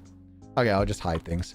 But yeah, it has to end. But the reason I wrote Legatus 505 the way I did, in an episodic form and with things that weren't related to the main story as well, was so that if I ever wanted to, I could ever like dive back into his past in the Republic and do more stories like that. Or I could also do any more stories I wanted to do in the current timeline. Depending on how it ends, obviously. There might only be able to be flashbacks. We'll see. We'll see. But yeah. Joyce Lie, missed your Zatsu time so much. Welcome back, Fuchang. Thank you so much, Joyce Lie. I hope you're having fun. Thank you for donating the food funds. Rest well and take it easy. Fully after 7 years, constantly every 100 days or so, depending on what the cell is, if I remember my biology correctly. 7 years sounded right to me from what I remembered, but I wasn't sure about the rest of it, so thank you. Welcome back, Futsang. I'm happy to celebrate my birthday with your comeback and more 505 stories. Nice to see the sheep pile surrounding you too. Thank you so much. Happy birthday, Sukumi. Yeah, I saw your post on Twitter and I liked it, but yeah, I hope you're having a wonderful day and thank you so much for being here. So we can have more stories later in the future? Yeah, of course we can. Just because I'm done with Legatus 505 doesn't mean I'm done with writing forever. I'm finally getting into like the knack of writing again, where I was like writer's blocked for like a solid year at one point. So yeah, no, I'm not letting this go. I'm enjoying this. We're going to keep doing it. Sunny, baby sheep. While you were gone, I spent a lot of time watching old VODs, and even though it took a while, I think I'm ready to accept that you're my Kamioshi now. Change is scary, but I'm glad to be here with you. Aw, Sunny, thank you so much. That's so sweet. I'm glad you enjoyed the VODs, and that's very sweet of you to say that I've become your Kamioshi. I hope you continue to enjoy the streams, and thank you so much for putting that much trust in me. Yeah, Kamioshi is like a big term. You can have as many Oshis as you want, but Kamioshi, yeah, it's literally supposed to be one, so hope I don't let you down. Glasses Kid, thank you so much for donating the food funds. Almost skipped this stream because I'm behind on the story, and I'm so glad I didn't. I enjoyed being here a lot, and I'm glad to have you back. Thank you so much, Glasses Kid. I'm really sorry. I'm missing grabbing some of the other things in between, but I'm doing my best to grab as many as I can before they disappear. But thank you so much for donating the food funds. Thank you guys for being back here as well. Like I said, I am sorry that I did such an emotional thing and such like a devastating thing as my first video back in a long time. Other than, if you watched me yesterday, I was with Maddie Dean for her birthday, and Frederick Knudsen and a bunch of other awesome people on Fred's channel for his subathon as well, playing Buckshot Roulette. But yeah, sorry if this was like your first time back and you were like, I missed my comfy old sheep, and then that happened. It'll be comfy again next week especially, do not worry. Rain and Noid channel, thank you so much for donating the food funds. Welcome back, Food-chan. Having your stream to look forward to on a rough day was so nice. It kept me sane throughout the day. Thank you so much. I'm glad to hear that. I did miss this, but I did need to take some time for obvious reasons. I'll talk about that properly on the membership Zatsu next week, because I do not feel totally comfortable talking about it just in a public setting. It's going to be a very emotional discussion, but yeah, I know a lot of people want to know that I'm doing okay, and that I will say in public, I am doing fine now. It took a while to work through things, and obviously there's still going to be like little hiccups here or there, but yeah, I'm good. I miss the shit out of Dog, but life goes on. Death is a part of life, and yeah, we had wonderful times together, and I will never forget that, and I loved him so much, and yeah, I'll see him again someday in some shape or form. Yumehaya, thank you so much for donating the Fu funds. Welcome back, Fuchan and Otsu. I love your Legatus 505 read-through streams. I really enjoyed this. Thank you for sharing your story with us. Bye, you, and I missed you. Thank you so much, Yumehaya. Oh, and I will say in public as well, there's been a lot of people like supporting me as well behind the scenes, which is very sweet. I've definitely, I had some interesting times, but yeah, people have been very sweet in supporting me, which is very nice. So yeah, we're ready to do our best now that we're back to streaming. Probably slightly less streams than we were doing before, but part of that is because of recording stuff, and part of that is just because of shifting priorities a little bit as well, and just trying to focus on the work-life balance that I bring up all the time and often just put off too many times. So I'm going to try and focus that a little bit more. Sweet Tori, thank you so much for donating the full funds. Your writing is amazing as always. While I may be VOD gang most of the time, I'm always happy to watch your streams and be in the comfort of you in the confidants. I buy you all. Thank you so much. And I honestly, I feel so comfortable in the sheep pile as well. So I missed my time here, but I realized I had to get my head straight so I didn't bring some of those feelings into streams and cause other people distress with my own stuff. I get that there are some people that would have preferred that I went through that with them, but you know, it's just not a good idea. It's not a healthy thing to be placing that on other people in that kind of way. I dealt with it. I'm dealing with it continuously with, yeah, everything else. And I'm just happy to be back streaming and having fun with everybody and sharing nice memories. We've got some fun streams planned next week as well. And we're starting one of the games that I've wanted to play forever. In fact, I'll tell you that one. We're playing Outer Wilds next week on Saturday, which I was very excited about for a long time, but keep pushing off because it's like, it sounds like it's going to be like the perfect game for me. And therefore I don't want to like squander it and be at like my top self when I do it. So yeah, we're finally going to dive into that and I'm excited. Paradox Mint, as a self-proclaimed lore sheep, this was so beautiful. Oh God, no. Okay. You guys are being way too sweet and talking way too fast, and so I'm missing things. You know what? I'm going to stop using the comfy grabber for these. I'm going to turn that off for now, and I'm going to go through them on the YouTube way so I don't miss any more. That was Paradox Mint. Also, thank you to the Amazing Sheep. There's a new YouTube channel that's out that explains like the Legatus 505 lore, and it looks like they're going to explore like more of the Funiverse and other lore stories. They made a video about Legatus 505 already that I shared on Twitter, but I'm probably going to also link in the description of all of my videos from now on because it's a really quick, streamlined 10-minute thing that gives you a basic idea of Legatus, the world, and Legatus 505. So thank you so much for that. It was very sweet. Paradox Mint. As a self-proclaimed lore sheep, this was so beautiful. I love year one Legatus 505. It's almost nostalgic, but you improved so much. The writing is yummy. Thank you so much. I still don't like reading back my writing, but I like trying to work on it. I feel like I'm at the point now where I don't stress so much about the writing that I never get anything out because I'm always like, I suck. I'm terrible. I can't share this with people. Now I've calmed down a little bit more, and so I'm just like, this isn't the best, but at the same time, it's a good mix of what I feel is good writing and then little bits in between that are just kind of like, oh, I fucked that up. But I'll share it for now. And if like, yeah, even if they never like publish the book, I don't mind that so much. I still have the opportunity to go back someday, recompile it and rewrite it into a very like specific way that I would enjoy, that would be like something I could truly be proud of at the time. I don't think I'll ever be fully proud of it because I just have a lot of self-doubt and like imposter syndrome kind of stuff. But I can feel like now, even if there are like slight hiccups along the way, I don't have to make everything absolutely perfect in my headspace. I can just be like, this isn't perfect, but this is good. And I want to share it with the community because I want to tell this story with them and tell other stories with them. So yeah. That's what I mean. That's, yeah, if you can't tell, I'm in a much more healthy headspace now than I have been in a while. I've been thinking a lot, self-reflecting, journaling, writing things on the side as well, just for my own personal enjoyment. I'm in a much healthier space now. So yeah, I'm going to hopefully be doing streams in a much more healthy way where I'm like, hey guys, let's all have fun together. And yeah, just enjoy it. Nekobaga, thank you so much for donating the Fu funds. I think your writing is just too good. Those emotions are so painful and real. And all the foreshadowing from earlier was explained so perfectly. Yeah, I shouldn't have done that. I was just so excited to share things. That's the thing. I feel like as an artist, any kind of creative person, you want to like show off the things that you've done. You want to be like, here's the foreshadowing. Here's why I used this exact term. Here's why I used like this color or this flower or that symbolism.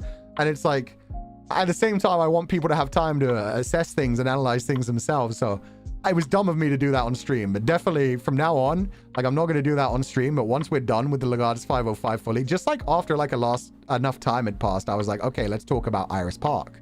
We finally went over what Iris Park actually was, because it was like enough time's passed. The story's not done, but people have like, yeah, analyzed that forever.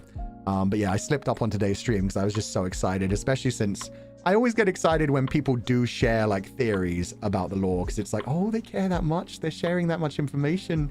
And so, yeah, there were so many people that have been figuring out that like Karnas was an imprint since pretty early on in the story. And a lot of other theories that weren't necessarily correct or were close or weren't even near close, but it's just so much fun. So yeah, I was just like, yeah, you guys got it right. I'm so happy that landed. I'm so happy you guys analyzed it. Nekavaga, thank you so much for donating the full funds. I think your writing is just too good. Those emotions are so painful and real, and all the foreshadowing from earlier was explained so perfectly. I read that one. Fuck. I just didn't read. This is exactly why you're my cameo sheep, and I really hate you right now. That's okay, Nekavaga. I hope you enjoy it later. Because, I mean, yeah, I think that's a very important thing in life, is to be able to be like, man, this fucking destroyed me. And because of that, it's made me think about things and feel more feelings, and I'm very happy about that. Like, a lot of the things that I like are incredibly dark, incredibly emotional, make me very sad. I'm like, oh my God, why would they do that to my guys? Like, I just watched the newest episode of Hell of a Boss last week, and I was like, bro, why you do this to me? It hurts, but it hurts so good. Which is why I'm also sad when like a lot of people like attack writers just because stories don't go the way they want, or they make them go so sad. I will always be very outspoken about that.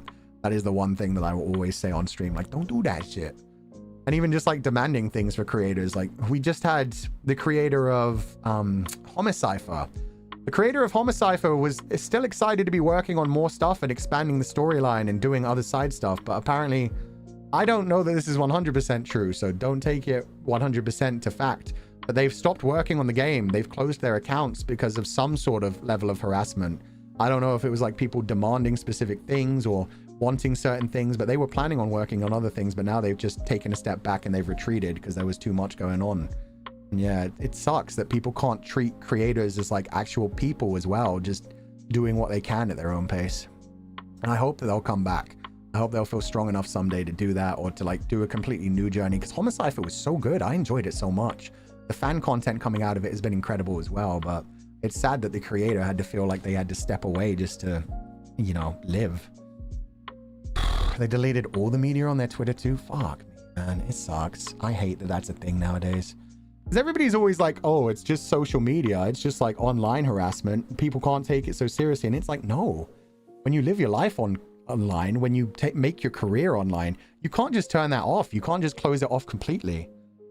So yeah, it's fine to like criticize. It's fine to like say things and share differing opinions. What it's not fine is just like continuously harassing and attacking people. Sorry. Anna Lou, thank you for donating the full funds. Thank you for sharing your stories with us and being a huge inspiration for my own writing journey. Today was a roller coaster of emotions and I loved every second of it. I'm so glad to hear that. Welcome back and bye you. Thank you so much, Anna Lou. I hope you're having a wonderful day. Thank you for donating the full funds. I'm glad you enjoyed the story despite the pain, and thank you so much for being here.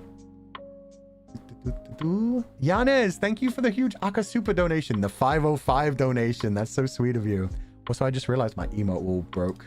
It breaks all the time, but I have to just keep refreshing it and stuff to keep it back.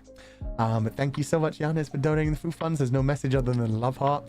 But I hope you enjoyed the stream today. I hope you have a wonderful day. And thank you guys so much for being here and supporting Legatus 505 so much. Because, I mean, yeah, I've made it very clear that this is like my passion project. This is the thing that I wanted to do more than anything when I joined Nijisanji. And I'm, yeah, enjoying the fact that we're coming towards the end and people are still supporting it, despite all the pain it's caused, despite the fact that it probably only should have taken me like 10 months to write the amount I have so far, and yet it took me almost 3 years. But I'm glad people are still sticking around and enjoying the parts that we're getting through. And yeah, stuff that I've already like planned all that time ago is finally coming to fruition, where I can be like, Kokihi, thank you for donating the full funds. Thank you for the stream and welcome back. I missed you. I missed being here too so much. Like I said, I just realized I had to get my head straight, but this community is one of the happiest things in my life. It is one of the places that I cherish the most and one of the things that I want to take care of. It's just when I'm not in the right mental space to take care of it or physical state to take care of it, I have to step back. And I know you guys can look after one another and look after yourselves and everything's fine with that. So thank you for giving me that kind of security as well, where I know that, yeah, we're all just here to enjoy it, have fun, and yeah, make good memories with each other. An important question. Why does that keep saying? Wait, what? Oh, I'll get to there eventually. It's a super chat. Okay, yeah, I'll get to the super chat eventually. A kinky cadaver, thank you for donating the food funds. Welcome back. I really enjoyed your stream today. By the way, It Gets So Lonely here got a sequel. Oh yeah, I saw that. We noticed that the last time we were streaming, someone pointed it out, and I was like, nah, Ebihime released a new game. That doesn't mean it's a sequel. And then I actually had to look it up, and I was like, well, fuck, my bad, confidants. You were correct. That is a direct sequel. I'd known that Ebihime had released a new game, but I thought it was just like a new Yandere Girl one. And then I actually looked into it, and it is a direct sequel. So I'm interested in trying that sometime. I'm not going to rush into it because I've got other things I want to like get off the ground and start doing first. But we'll definitely play that eventually. I'm also starting to realize I kind of fought it for a while because I didn't want to be pegged too much.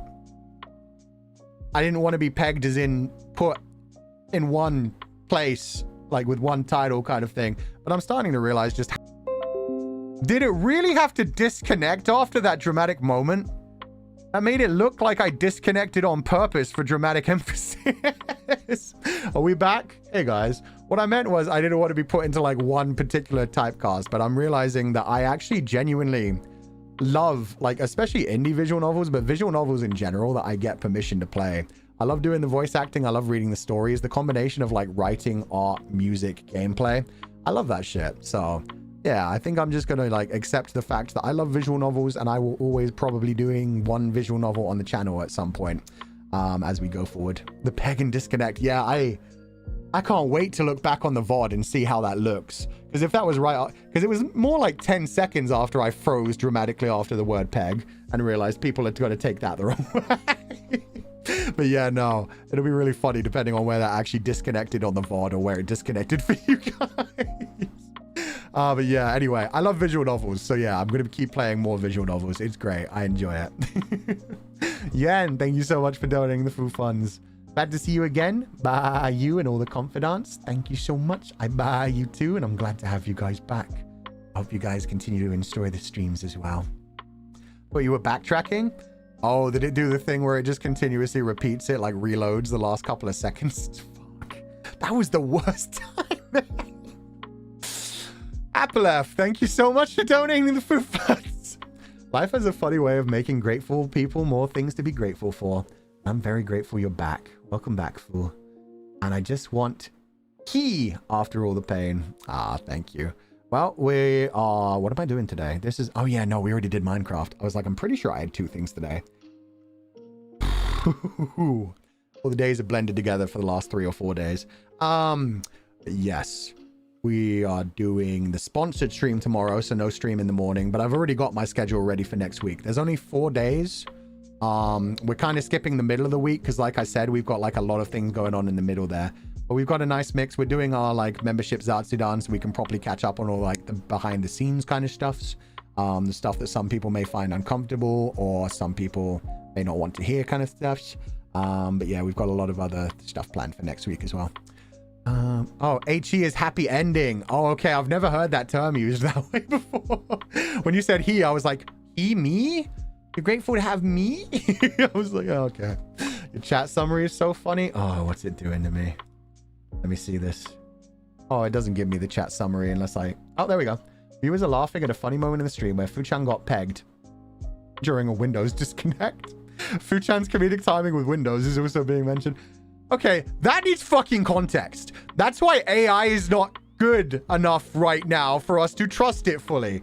I did not get pegged during the disconnect. I said the word pegged, froze for a minute, tried to clarify. I don't even know if the clarify got through on the stream.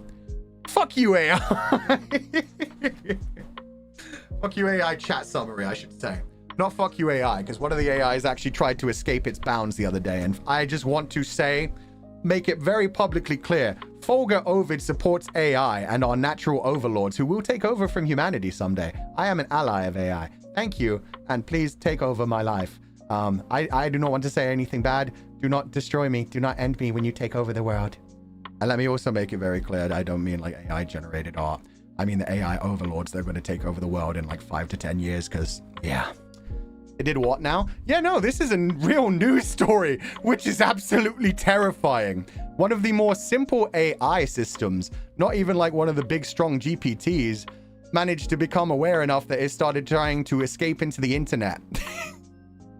That's a thing that's happened recently. That is, oh, we're living in fucking sci-fi now. I'm so fucking scared. But it is what it is. Anyway, thank you for donating the food funds, Appalef. Fushami. Oh, I'm finally to the one that everybody was responding to. Fu, I want to ask a question. What? That was asked of you when you first came out. Oh, wait, what? I just want to ask a question that was asked of you when you first came out. The Lechan that gradually became an imprint had... That's biological. Thankfully, he never lost that in a battle. It's never had to been... Do I really have to stay there? God damn it. Biological. Shay, on to the next one. Thank you for donating the food funds. Had a similar thing happen, so like skipping the mushiness, Miss Dog. Yeah. Glad to see you back. Can't wait to watch this VOD. By you, I guess. Oh, I buy you too, Shay. Yeah, it's pretty devastating, especially because your life is so wrapped around, because dogs are family members, no matter what anyone else tries to say about it. They are family members, and your whole life can be wrapped around a dog. My whole routine was wrapped around dogs, so yeah, it was just like a continuous reminder every day of like, the first couple of things that were like, walking around at night, I would always have my flashlight on to make sure I wasn't stepping on a toy or that he wasn't like laying somewhere. And every time I would start to do that again, I'd realize, oh, I don't have to do that anymore. Waking up in the morning and thinking, okay, time to go for a walk immediately, and realizing, no, I can take my time. Just shit like that is just like a constant reminder. Yeah. We'll talk about that properly next week. Sorry.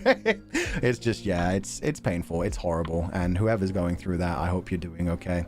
It can get reminded to you at some of the strangest of times and just bring back all the hurt and pain of, yeah, missing your best friend. Shimomi, thank you so much for donating the food funds. Thank you for the huge Aka Super donation. I'm not going to like completely avoid it on stream or anything. Don't worry. I will talk about it properly, but I want to talk about it properly first on the membership stream. That's why I wanted to start back with that, to just like, yeah, explain things, get my mind cleared up in front of people, and then we can start just reacting naturally. Shimomi, thank you for the huge Aka Super donation. Another 5051. Thank you so much. Welcome back, Futan. I missed your streams and your novel. Good news. I got your meet and greet ticket in Nijifez 2025. Thank you so much. Looking forward to seeing you in Japan next year. Yeah, I have been so happy about the fact that they let me do a meet and greet in Nijifez.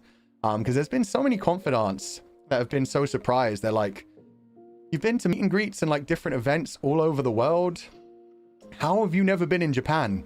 Japan is Nijisanji's home ground. What the fuck are you doing? And I'm like, I did not have the option before. So as soon as they gave me the option, they were like, yeah, we can give you some time to do some meet and greets with the confidants in Japan, where I know a lot of people are, or a lot of people are like a lot closer to than a lot of like the West Coast ones we've had of the US and stuff. So yeah, I was just like, I jumped to that and was like, yes, please, please, please, please, please, please, please, please. I love that. I'm so happy that I'm going to get to see some of you for the meet and greet in Japan. I'm sorry to the people that didn't manage to win the raffle, but I'm so happy to the people that now have the opportunity. And yeah, I always tell you guys, as long as I get the opportunity, as long as I get the offer to do that kind of thing, I will always do it because I love to meet you guys. But yeah, this was the first chance and I was like, let's freaking go. I was sitting on that for a while and I was away while it came out, so I couldn't advertise it, but it's just like, yeah, I'm glad so many people found it. Mafu, the cabbage sheep, thank you for donating the Fu funds. Welcome back, Fu. I've been rewatching Fadamoru and now coming back to this, I'm emotionally wrecked somehow, but in a good way. I missed you lots. Bye, you. Ah, thank you so much. Fata Morgana is a game that has honestly changed my life as well. It's such a beautiful story. It's so well written. It makes you rethink so many things of your own life, which is why I'll always be amazed by it. And I really do hope that the team with the new game that they're making goes on to be incredible as well. Because they deserve that. They deserve another win. And I'm really excited to see how the story goes and everything. But just, yeah, in general, God, I love that story so much. It affected me so deeply. Honestly, a masterpiece. And I would love to be able to produce something on that quality someday. Just storyline based, not even based on anything else.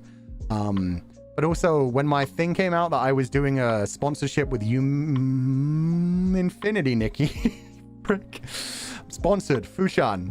That was why I had to redo my schedule last week as well. I'd accidentally named it Yume Nikki on my schedule because my brain hears Nikki after knowing it's a game, and I'm just like, Yume Nikki. Yume Nikki's a game. Even though there's so many other Nikki games by the same series, especially. But yeah, no, Infinity Nikki. Somebody saw that post that initially went out and was just like, oh, wow, the guy I know for Fata Morgana videos is doing this. My two worlds are colliding. And I was like, yo, to someone out there, I'm the Fata Morgana guy. That's a huge fucking honor. That there's somebody who doesn't even like watch the rest of the content, but is just like, oh, that's the guy who did Fata Morgana well. And I'm like, you watched all the Fata Morgana streams? That's freaking amazing. Without being a fan of like Fulgur Ovid or even Nijisanji or even any of that, it's just so cool. But Chan, please don't yeet the sheeps in Infinity Nikki. I don't even know if you can do that yet. I know there are some very cute sheeps in that game. We're going to find them. I am very excited. I said it publicly on Twitter, but I'll say it again now. Me and Pio-chan had been sharing, like, ever since Infinity Nikki was announced. Because me and Pio-chan both have, like, an affection for like dress up games and being able to create like our own female characters and dress them up beautifully, whether it is daughter, sister, wives, whatever. AU versions, like we do that a lot because we like our designs. Yeah, as soon as we saw that game come out, I like sent it to him and we were like talking about like the content creator program and a bunch of other things about it. So yeah, we were both just like, oh, this looks so cool, I'm so excited. And so when they told me I had the opportunity, I was like, yes, freaking please. So excited. So we're going to create a video. They're going to give me some funds to do some gacha pulls, and I'm going to be aiming for, I don't care who's after me, because everybody after me is going to be using the same account as me. I think I'm the first solo stream. So everyone out after me is using the same account, and they were like, we'd like you to balance the gacha pulls so that you aim at a variety of different styles. And I responded back, can I please just focus on white hair first and make sure I have some white hairstyles? And they were like, oh no, we get it, it's cool, make something that you're proud of, but at the same time try to do other things as well. And I was like, okay, but I'm making a video first and foremost. This is going to be sister or wife a video. But yeah, I was like, nah, I gotta make a video, please. And the company is so amazing as well behind the scenes. They're so sweet to us every time we get to work with them. I believe, let me Google something real quick. It's the same company as a certain other game I'm very much in love with. If anybody in chat wants to say that for sure, please do let me know, but I'll make sure. Nikki company. The wig stays on? Damn straight. Thank you. Yeah, okay, it is. I was so scared. So yeah, it's by Infold, who also make Love and Deep Space. And yeah, so I've technically, yeah, I have worked with them before.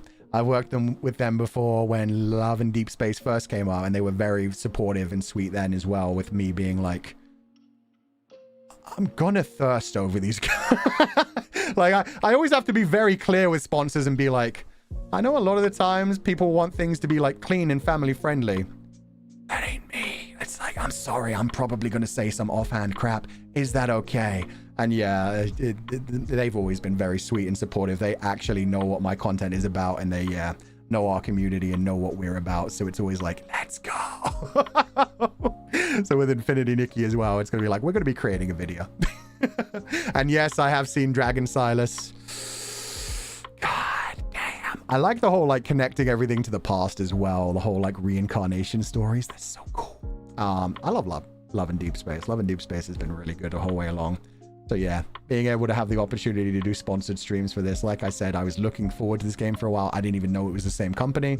So it was just like, please, I want this game now. It's just awesome. Paradox Mint, thank you so much for donating the Foo Funds. Glad to hear you're accepting your visual novel type casting, lol. I've always liked visual novels, but learned more from you, and now I'm running a panel at cons. Yo, let's go. Queer visual novels and introspective. Dramatical murder to Dream Daddy and Dion. Dopio would be so proud. All of the D's. But no, that's so cute. I'm glad to hear that. And I hope the panel goes well. Yeah, I've always loved visual novels, but I was always worried because I consider myself a variety streamer. And I will still always be a variety streamer. Because I will still be playing like one-off random silly games. I will still be doing my other content that involves like role-playing and like specific special things. We've finally started working my way through my Batsus, starting with the voice tweets, but we're going to be working through some of the streams over the next few months as well. But I also like action RPGs and JRPGs and action games and all kinds of other things. So I like to balance everything, but a strong story is one of the biggest things for me. Lots of good like gameplay can really do well as well, but I love when those get combined even more. But yeah, I love visual novels. And at this point, there was just a while where I was like, okay, I'm playing a visual novel now. It'll take like 4 or 5 weeks. After those 4 or 5 weeks, I don't want to burn people out. So I'll just not play a visual novel for like another 2 months before I pick one out. Now I'm just like, I'm probably going to have a visual novel going on pretty much at all times, and that's fine. God tier voice tweets. Oh, I'm glad you guys enjoyed them as well. I thought the Noctix one was kind of simplistic. I kind of like played the character a bit, whereas people told me to keep it as real as possible. I tried to keep it real, but I still slipped in some of the comedy, and I still had to do a bit of a voice for it because I'm not, I mean, that's why I've always said I'm always amazed by people that are able to do like the full role play and lean into that kind of like confession scene and stuff. I could do it as like a random character, like when I'm just doing like a visual novel read through or somebody else's work, but as soon as it feels too attached to me, like when I'm saying it to Noctix, it was the same kind of feeling when we were doing the Touch Starve stream and we had to have like the other people calling me Fuchan, where it was suddenly like, ooh, tingle sada, ooh. That kind of feeling where it's like, no, I'll play a character a bit instead. But yeah, the cats is one I worked really hard on. I really enjoyed that. I mean, it only actually took like 3 hours, but still I had a lot of fun with it. Click holding? What happened in click holding? Did I get too into click holding? Or you mean like the confessions and stuff? Click holding was deep. I was surprised so many people took that game in a very different way than I did. For me, that was like such an emotional and such an intense game. And then I see other people play it and they're just like, that was weird. That was creepy. That was silly. Did I read right that you did some of the cats' voices? No, I didn't. I don't know how that got spread. I think that must have been a mistranslation, or maybe I did type something wrong. What I meant was some of the meows in that thing are my actual cats. Specifically cat with a C. Cat with a K does not meow on command. Cat with a C, that whole like bit of Legatus doing the like, cats is, and then like meowing back at him. Oh, even that third one. The third one was, sorry, I'll get to that. But yeah, my cats, if I say cats is to them, cat with a K will like stare at me. She knows that's her name. She'll like look at me and she's just like, what? Cat with a C, every time I say her name, she'll look at me and then she'll go, like she'll question things. But yeah, so I recorded some of those meows with the ASMR mic, but I couldn't, because I wouldn't know how to get them to hiss, because they only ever really hiss at each other. And I couldn't get like any angry meows, which I wanted to have because there are some moments of him like scaring them and stuff. So I had to like, yeah, find ones for those. But yeah, the bit where he is doing like the cats is, and they respond back continuously, that third one, I don't know what the hell that sound was. I hope you guys are able to hear it clearly, but it wasn't like a meow. It was like cat with a C tried to meow and it was more like a, it was like an almost like cough kind of thing coming from a cat. And so like Legatus' reaction was pretty much the reaction I had after I recorded it as well, where it was just like, what was that? Are you good? It was like an attempt was made at meowing. But it was great. I loved that. Hey, Osale, thank you so much for donating the full funds, and I hope you're having a lovely day. Welcome back, and thank you for the delicious new Legatus 505 chapters. 50 out of 5. Not gonna sleep tonight. Damn. That's a high rating. I hope you guys do sleep, though, but honestly, if it managed to affect you anywhere near that much, I'm so happy. Like, that means the world to me. I've said it multiple times. That was probably my biggest goal when I joined Nijisanji. Because I know, obviously, we're supposed to do, like, a whole long list of goals of things we want to do during our career here, during our time. And yeah, the one where it says, make you guys laugh and cry was always the biggest one for me. Because it's like, that should be how life is. I don't want everything to just be happy all the time. Sometimes I want some tragedy. Sometimes I want some comedy. Sometimes I want some, you know, dirty jokes, some adult humor, some dark humor, some darkness in general, all of that kind of stuff. I feel like that's the only way you really fully get the picture of somebody, and I wanted to really share myself with you guys and see, yeah, who could read me, who could match my freak, so to say. And I think we have an amazing community for that nowadays. You've achieved that so long ago? Well, we're going to keep going through Legatus 505. I'm hoping that will be like the biggest thing that I do until we could keep going on and tell more stories. I've cried more in this chat in this space than I probably have anywhere else because I feel safe here. That's how I feel about it as well. If you can cry around people, it means you're calm. I normally don't cry about my own life situations, but I'm always comfortable to cry about like the stories we watch, play, read, talk about. All of that is always a very nice feeling of just like, ah, it's cool. Embrace those feelings. They're cathartic. They help you deal with things in your own life, and they help you teach yourself to actually, yeah, deal with the real life trauma that we then do go through later. You feel it. It affects you, and that's fine. But yeah, I hope you always feel that way. Natsumeko, thank you for donating the full funds. Otsuba. Nothing. That wasn't a bar. 1 minute. Otsuba. That was slightly better. Legatus voice for 3 hours. It takes away my ability to bar. Nothing better than having a dramatic pegged comedy moment after a 505 reading session. Welcome back, Fu. Thank you so much, Natsumeko. I'm glad to be back. Tadaima. I've always said that as well, that I like the feeling of being able to say Tadaima and knowing people will say Wakaeri. It's always nice. Thank you for donating Fu funds, and I hope you have a lovely day. Fukeisuke, Fu-chan is back. Hi. Hello. Hope you're having a lovely day, and thank you for being here. Kushami, don't run away from the question, sir. I answered the question as much as I can without this VOD being stricken down or age-gated. I did what I could. You have your answer, Kushami. Thank you for donating the Fu funds, and have a lovely day. Fube, thank you for donating the Fu funds. No message, but cute little cow emoji. I hope you're having a lovely day. I hope you're having a lovely stream. Rest well, take it easy, and thank you so much for joining us. I had to stop drawing for a while because the story was so emotional, and the drawing I was doing was too silly for it. Oh, I'm sorry about that. I hope you managed to get back into it and slip back into that creative process easily. But thank you so much for enjoying the story so much. That's lovely to hear. Wait, all the actual parts of the story isn't going to make it age-gated? Surprisingly, it doesn't seem to. Like, my content is marked as mature and doesn't get, like, monetized most of the time, which is fine. But I've only ever had to, like, accept an actual age gating for the Legatus 505 animated music video and for the first part, which is interesting. I mean, when I say age gated, I mean age gated to the point where you have to be logged into YouTube and confirm. I think they only do that for, like, the straight up, like, imagery of content that could make people, like, very uncomfortable. Normally, like, descriptions of things, like, that's why visual novels and stories tend to get away with things a lot more than other things. Anyway, I'll confirm I'm old. Yeah, I'd like to think anybody in the Confidant community is 18 anyway. But there's also the fact that there are a lot of people that access YouTube in ways where they can't actually log in. And so that makes it so that they can never actually see those videos, which is sad. Oh, and my YouTube just crashed again. God, God, great. But yeah, there are some people that can't actually do the full... DVR was on? What the heck? Let me get rid of that too. That's dangerous. Oh no, it was off. But yeah, some people access YouTube in a way where they can't actually log in. So when things get age gated, they can't log in, they can't confirm their age, so they can't watch them at all, ever. So there's that. Thank you for donating the Fu funds, Fube. Grey Wall, thank you for donating the Fu funds. Reading you and your story has been one of the biggest fortunes for me, Fu sir. Shall go cuddle myself in bed and taste the angst in pieces now. Preferably not in pieces. Especially if you can't just pop off your legs, arms and stuff like I can. Preferably in one piece, but I hope you have some fun. Thank you for being here and have a lovely day. Speaking of 505 music video, are there little hints we can now catch of the story knowing what we know?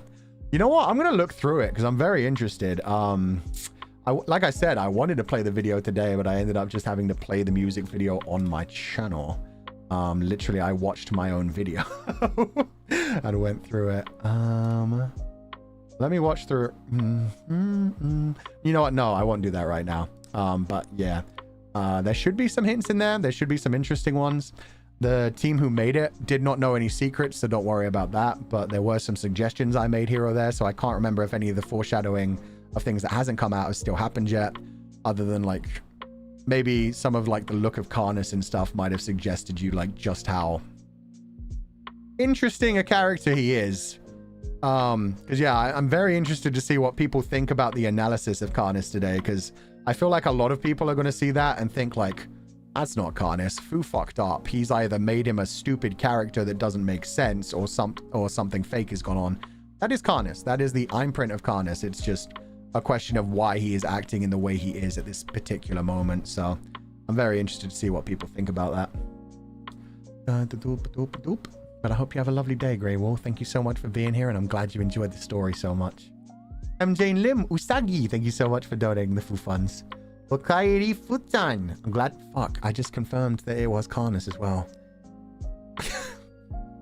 I am not back in full streamer mode yet. I am sorry, guys. I will get better as we get back in. I'm Jane Lim. Okairi Fuchan, I'm glad to have you back. Tadaima, thank you so much. I'm glad to be back, and I hope we continue to have an amazing time. Thank you for donating the Fu funds. Yeah, no, I literally had just talked about like not confirming theories or anything, and then just being like, I know, yes, him. But I'm dumb. B Cream, thank you for donating the Fu funds. Thank you so much for sharing more L505 with us today, Fuchan. No worries about coming back with a punch of angst. Sheepies are angsty and comfy in equal measure. Plus, a Fuzatsu is always a fantastic time. Missed you, sir, and welcome back. Ah, thank you so much, B Cream. I'm glad to hear that. Glad to be back. And yeah, sorry we came back with the angst technically on the video. However, yeah, like I said, I was a couple of other places over the last few days. My eating stream was awesome, except I looked back on the VOD and my god, why was I so explosively loud? That was terrifying. And I maybe committed to the mushroom character for a bit long. And I think I'm also like a bit of out of practice of actually like socializing with people. Because yeah, I was a bit loud and continuous in general of like attention. So yeah, I need to rein myself in a little bit. And then Minecraft this morning was just very nice and comfy. I had a decent time. I wasn't there for too long, but it was nice being with my granddaughter, Kiyo-chan and Ukiki. It was so nice. So I had fun with that. Thank you for donating the Fu funds, B Cream, plus a Vuzatsu. Oh, thank you so much. I'm glad to be back, and I hope you have a lovely day. It was hilarious. We loved it and made Mariding laugh. Oh, thank you. I'm glad to hear that. It's just definitely, I feel like I maybe played it off a bit long because I was like, I have to stay until somebody else shows up. And at the same time, Mariding was like giving me so many surprise ideas as well, because she wanted to show off the room and stuff. So I was like, I really only planned to do that character for like the first 5 minutes and then disappear and come back as a normal person. But then I was like, we got to commit to it. We got to commit to the bit. And it definitely made me cringe a little bit at times. I kind of ran out of jokes to tell and kept falling back on the just like, for a loser like me, thank you so much. Like that kind of thing, where I was like, I'm not as good at improv as someone like Pio-chan who can just like say anything in character for like a solid 3 hours. I'm always amazed by like him and Voxy being able to do stuff like that. Fulgur commit to the bit, Ovid. I did my best, but I very quickly ran out of actual interesting things to say. So sorry about that. And I hope it didn't annoy any of the Marip pets that don't normally have to put up with my stupidity. Ticket COIL, thank you so much for donating the Fu funds. Oh, cool, go. Welcome back, Fuchan. Whether a cyborg or a biological imprint, Lechan is still my Tsinsen Meow Meow waifu. And I got the meet and greet tickets too. Yippee. Oh, I'm so glad to hear that. I hope you enjoy them. I can't wait to see you guys. Thank you so much for donating the Fu funds. Rest well, have a lovely evening, and yeah, I'll catch you then. It'll be fun. You and Aya are super fun. Aya was doing so good. Man, finally got to be the actual maiden collector. I was proud of her, but that accent was so good. She committed to it so good. Oh man, it was great. Akitoshi, thank you for donating the Fu funds. Correct me if I'm wrong, but I also heard a Breath of the Wild designer worked on Infinity Week, Nikki. More worlds colliding. That I didn't know, but it doesn't surprise me. I've had a chance to play it a little bit before the stream just to get myself familiarized with things. What I can say is the open world is very beautiful and interesting. I like the exploration and the fact that it doesn't focus too heavily on combat, but still has some combat. It's mainly about like the comfy vibes, little mini games, dressing yourself up, all of that. I just really like it, honestly, just from a personal standpoint. So I'm probably going to fanboy a shit ton while I'm playing the stream. And it should, yeah, hopefully it won't like annoy people and make people go like, he's just faking it for the sponsorship. Because no, not whatsoever this time. I can't wait to make a video and explore and show you guys more of the world and stuff.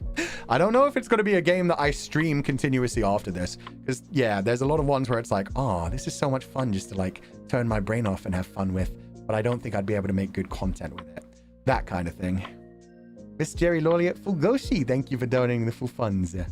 Beautiful writing and VA as always. Legatus in denial about his father's death at first was especially hard to get through. Yeah. Welcome back, Fuchan, and glad you're doing well. Bye, you.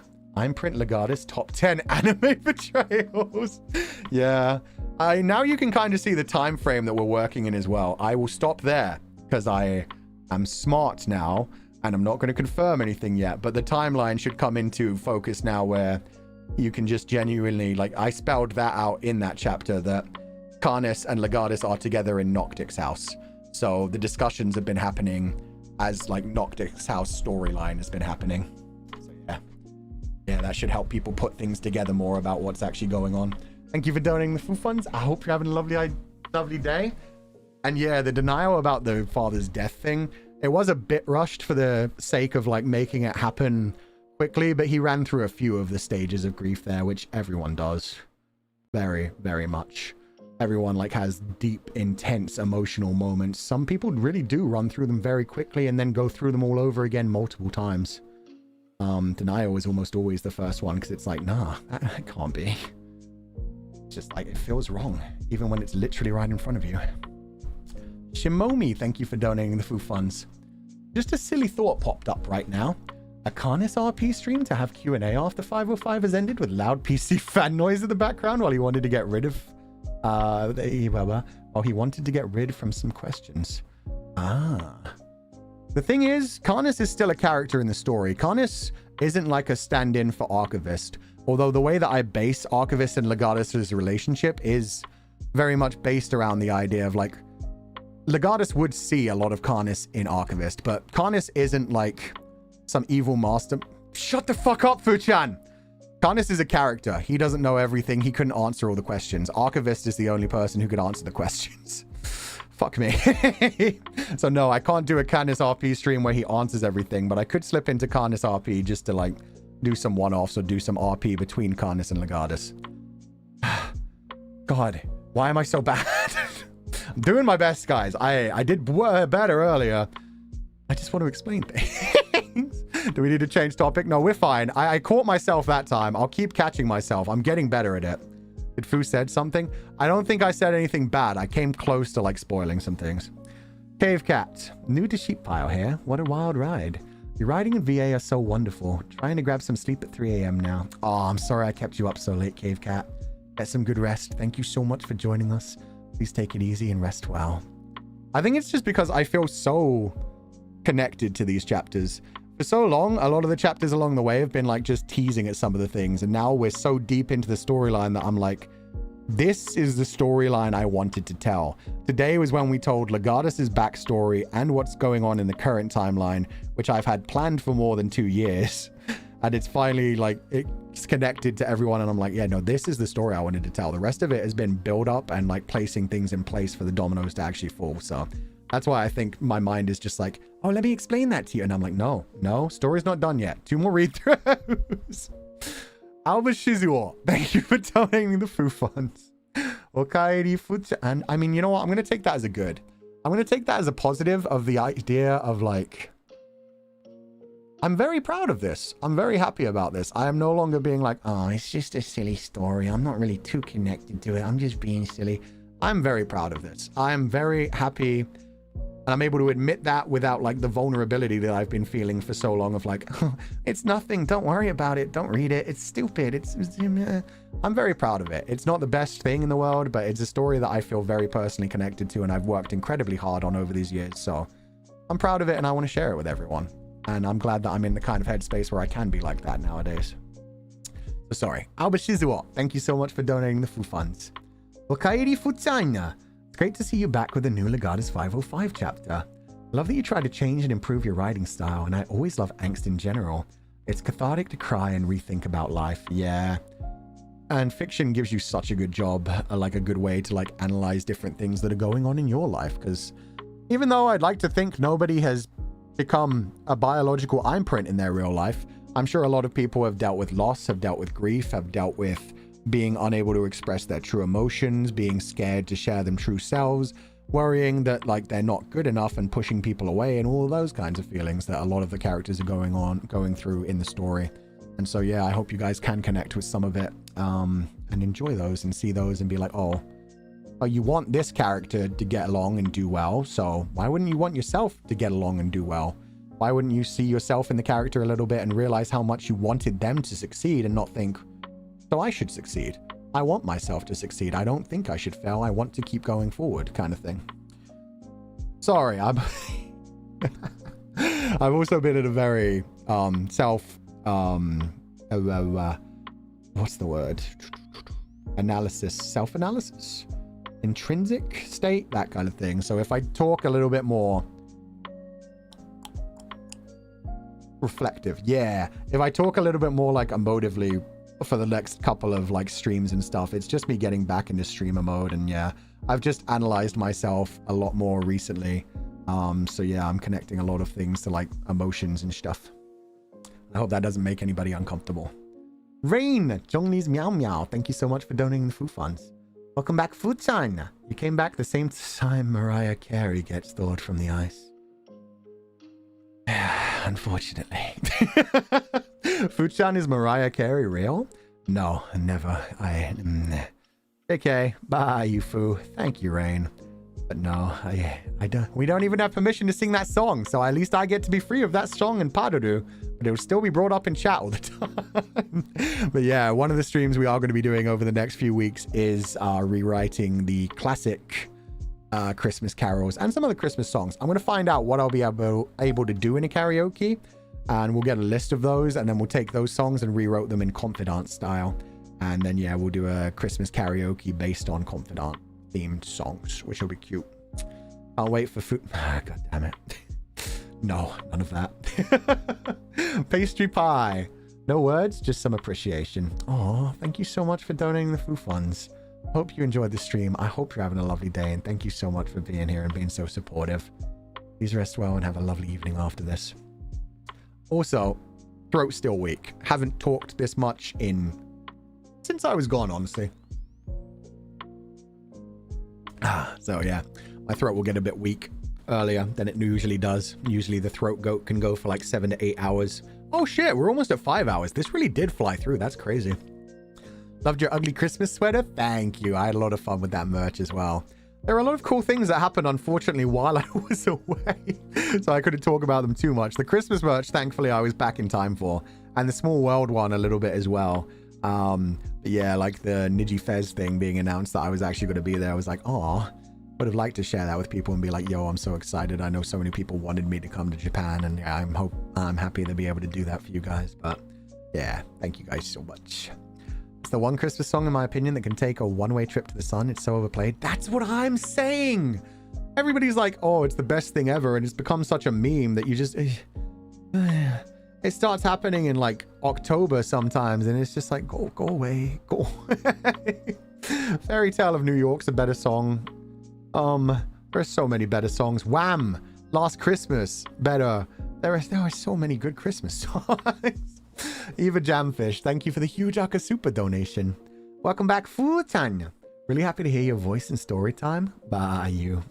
Thank you so much, Eva Jamfish. I'm glad to be back. And I'm glad I got to share this as well.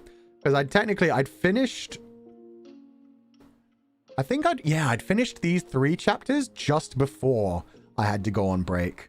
And the plan was to have those lined up, take my break, and while I was on break, work more on the future chapters, and then come back and do these and be ready to go into the future chapters eventually as well.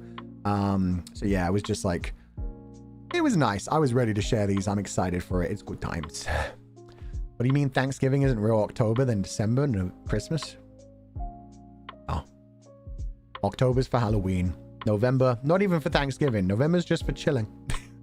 Thanksgiving's too much, man. Thanksgiving and Christmas in a row is just too much heavy food. Too much family time.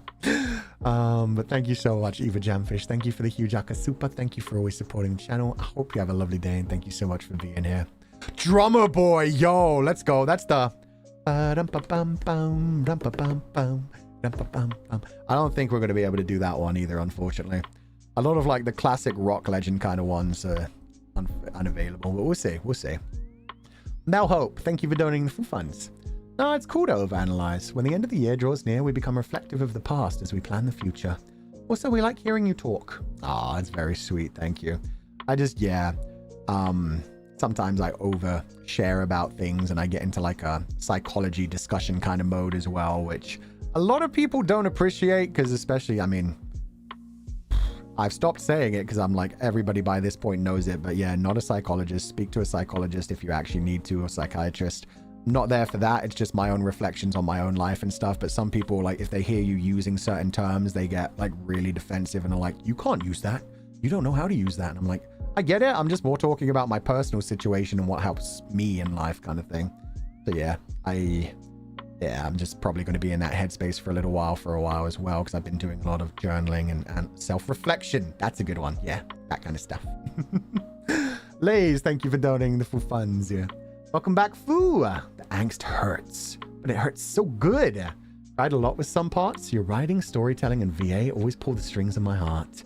The Goddess 505 is beautifully written as always. Bye, you sir. Aw, thank you so much, Lays, and thank you so much for the 505 donation. I'm glad to hear you enjoyed it. Pride, that's awesome. That's incredible. I'm glad you were able to connect to this story so much. That means so much to me. But thank you for letting me know that. Thank you for being so vulnerable. I hope you're having a lovely day. Rest well, and thank you so much for being here. Honestly, I really like the deep talk. I think we have a good balance here with this silly as well. Yeah, because sometimes we're just being absolute idiots most of the... I say we as if it's not me. I'm like, yeah, no, this is you guys. You guys made me do it. Nah. I am a lot of the time very stupid and very over the top and very irreverent and not making any sense half the time. And then other times, yeah, I do get like quite serious and focused in on things. So it do be what it do be. Do you have any holiday traditions? Is it all right to ask? No, I don't really celebrate Christmas. I think I've brought this up before. I'm starting to enjoy Christmas and birthdays more now that I feel a lot more contented in life. But just in general, I see Christmas as a holiday for children and families, and that's just not something that is relevant to me. So like, I'm happy that Christmas is a thing for children, and if there were children around me, I'd be very happy like playing into like the Santa Claus stuff and like, yeah, making magic happen for kids. It's supposed to be like the most magical time of the year for kids, and for like families as well that celebrate it together and stuff like that. But it's just not something that I really focus on, so it's not something that I celebrate. I just have fun in my own way. And yeah, we've been getting more into it because we like stream and stuff nowadays, so we do like themed streams as well. Curious, but we've been making a playlist for the Legatus 505 story times. Oh, there already is one. This one actually just went straight into it. I had accidentally uploaded the maybe I did that on purpose. The Archivist 404 debut trailer. But no, there is a playlist. So there's a playlist called Legatus 505 read-throughs, and there's also a playlist for all the different soundtracks from Legatus 505 and Shepherd 404. Shepherd, fuck? Archivist 404. So yeah, those playlists already exist, and this one has already gone into the newest one. Christmas is for children. Tell that to my colleagues. That's what I mean. Children and families. Honestly, it's just a time to share joy and stuff, but I feel like it's especially important for children with like all the Santa Claus-y kind of stuff and like, be a good boy or girl, or you'll get a lump of coal instead of presents. Like, that's what I love about Christmas, is the whole like magical, whimsical nature of it, of like, there's a magical, jolly man who, because you've been so good this year, gives you presents and tells you what an amazing child you are. That's what I love about Christmas. And yeah, it just wasn't relevant to me at all for a long time. Those talks are so fun to hear. Oh, I'm glad to hear that. I do know that a lot of people get uncomfortable with it, and I'm just very aware that I'm probably still going to be in that headspace for a few weeks at least, while I do sort through for my own things. And that was part of the reason I couldn't rush back into streaming right away, was because I knew there would be times that I just like get distracted and talk about personal things and didn't want to drag down the mood with anything like that. So yeah, we're doing our best. Come to Foo streams for heavy talk. I love how introspective we are. Introspection, that was a word I was trying to think of earlier. Thank you. But yeah, no, I love it as well. Toby TBC, thank you for donating the Foo Funds. Welcome back, Thur. Thank you for the Legatus 505 stream. Our heart Gamberi Masuda for handling those painful Legatus. Your VA is amazing, made us so emotional. Glad to hear you saying you're proud of your story, and by you. Thank you so much. I am proud of my story. I've taken some big steps forward in a lot of like the issues I've been dealing with for my whole life, honestly, recently. There's been a bit more of a focus on things recently, and I'll talk about that properly on the membership stream. But yeah, I'm feeling better about it. And so yeah, one of those things is being able to tell myself, like, stop deflecting everything, stop never enjoying the actual accomplishments that you deserve to enjoy, because I do that all the time, and I'm sure so many other people do that. I mean, I know other people do that, but if anybody who's watching now, right now, does that as well, like, you can appreciate the good things that come into your life that are like out from outwards and be like, oh, that was awesome, but I don't deserve it. That kind of thing. I'm trying to work through that kind of thing as well and get over that and just be like, no, I worked hard on this. I'm proud of this. It's not the best thing in the world, but I'm proud of what I've done and want to share it and want to, like, yeah. I want to fight for it, essentially. I want to fight for it and be like, no, I worked my ass off on this. It deserves that respect. So yeah, I'm glad about that. But thank you, Toby TBC. I'm glad to hear you. Yeah, thank you so much. Also, thank you for, I mean, I've talked about a lot of other things in the past of things, but thank you for the advent calendar thing you're doing right now on Twitter. That's been really nice to see every day, and I hope you keep enjoying it. It's such a cool little project. Addy, thank you for donating the Foo Funds. I'm still going to deflect your compliments to me. Don't get me wrong. I know for a fact that every time somebody's like, oh, I like this about you, I'm going to be like, oh, stop, silly, yeah. But yeah, I will try to like self-reflect a bit later on when I'm writing things down in my journal and thinking about it and be like, no, thank you. That's very nice.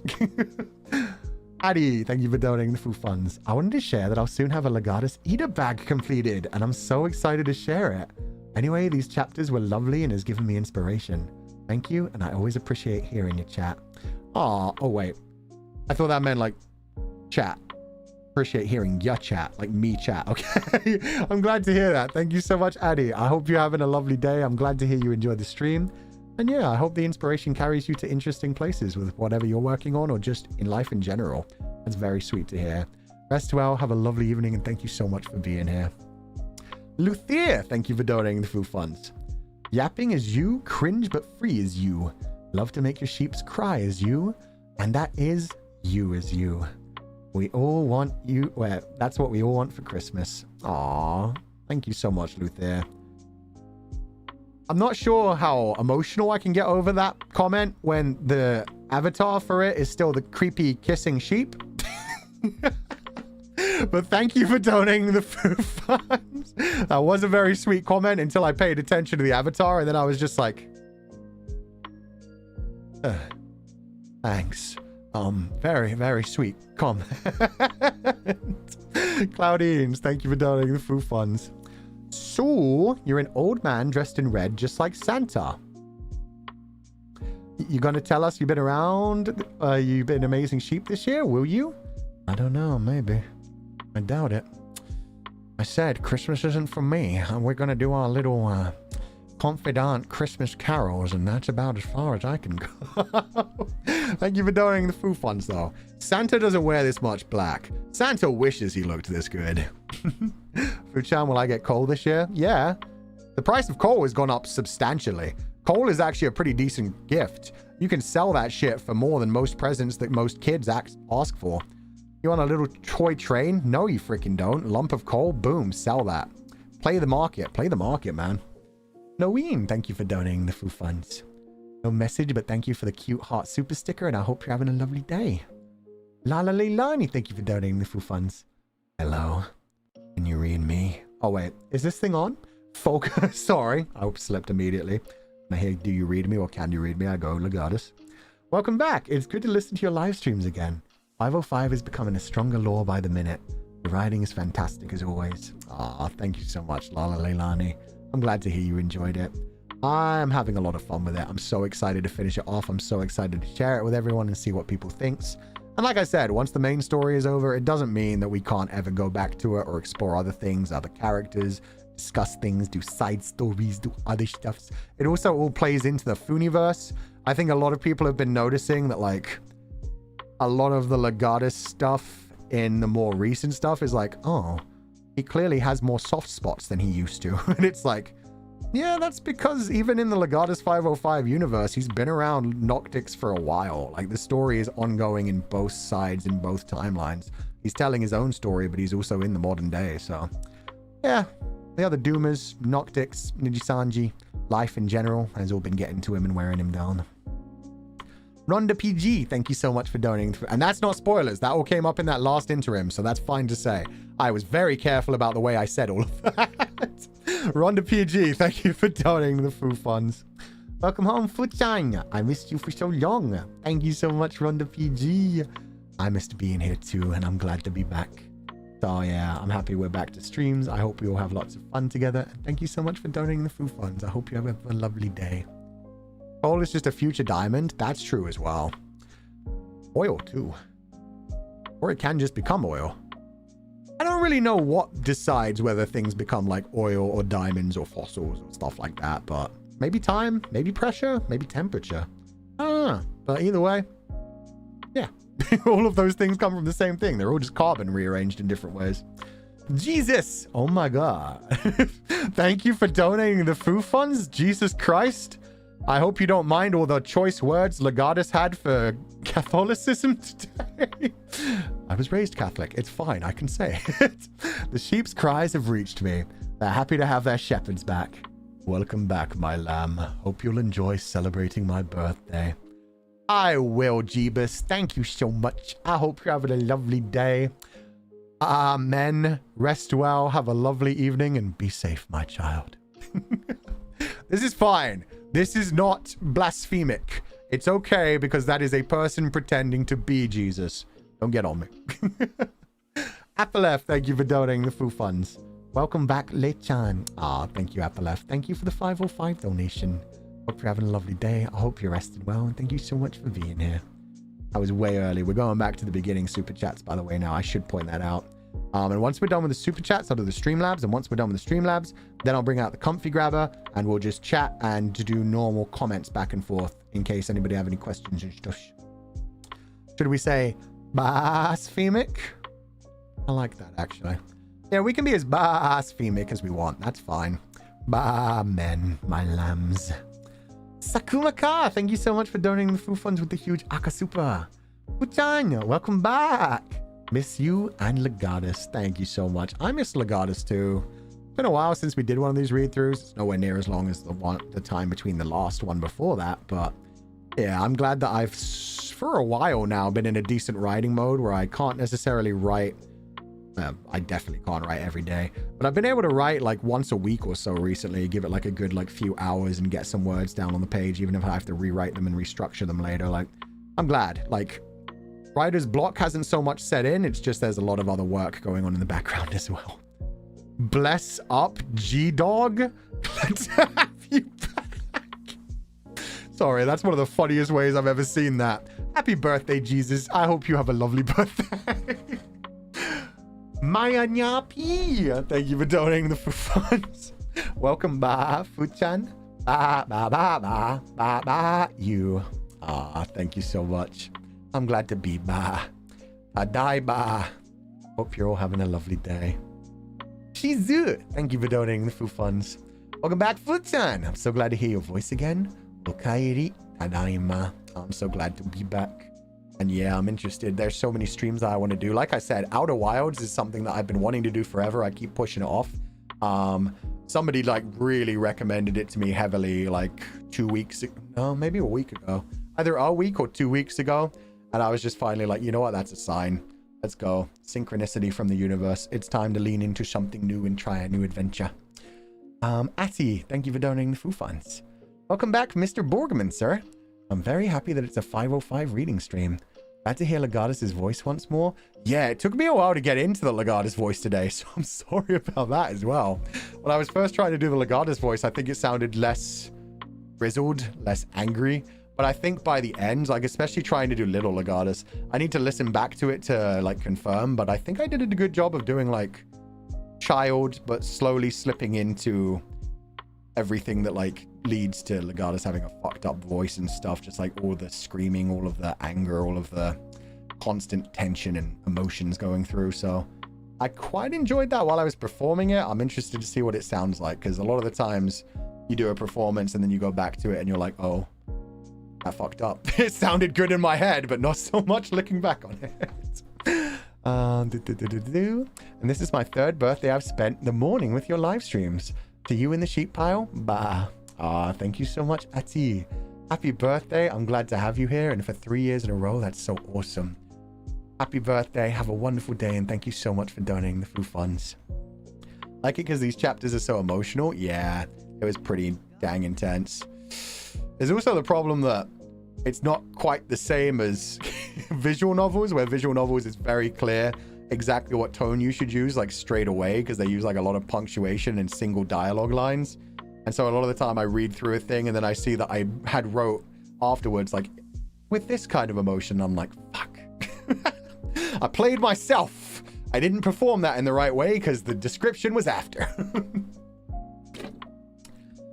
The Drawn Legend, thank you for donating the food funds. And with the 505, thank ya.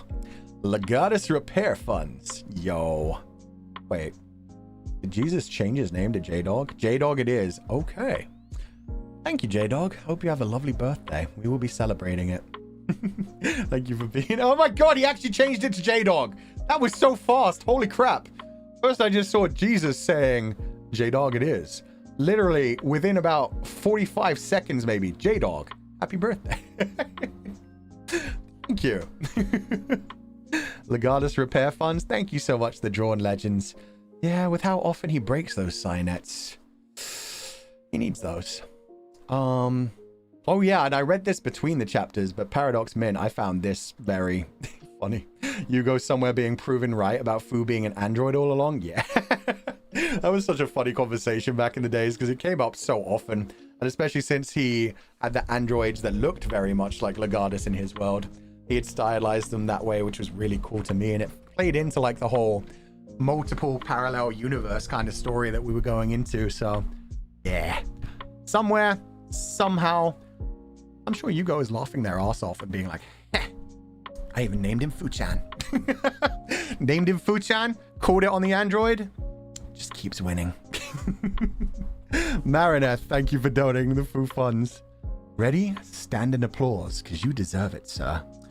Aw, thank you so much, Marineth.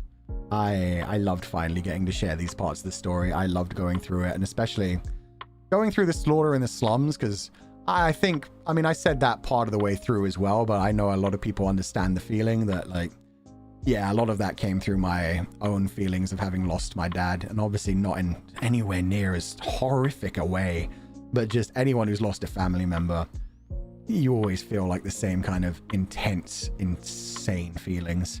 We all, like, hurt in such an intense way, so it was very emotional to write through that, very cathartic, and like I said, I did cry a couple of times while writing some of the different emotions down and feeling them and embracing them myself. Things that I probably should have processed a long time ago. But writing Legatus 505 really helped me to process them. Ishami again, thank you for donating the food funds. Oh, in fact, I'll grab my comfy grabber back again. So now I could technically, now that we're not falling too far behind, I should be able to grab the new ones while going through the old ones. There we go, and that will turn the emote all on back on as well. Ishami, thank you for donating the food funds. We're so glad to see viewers are congratulating J-Dog on his birthday.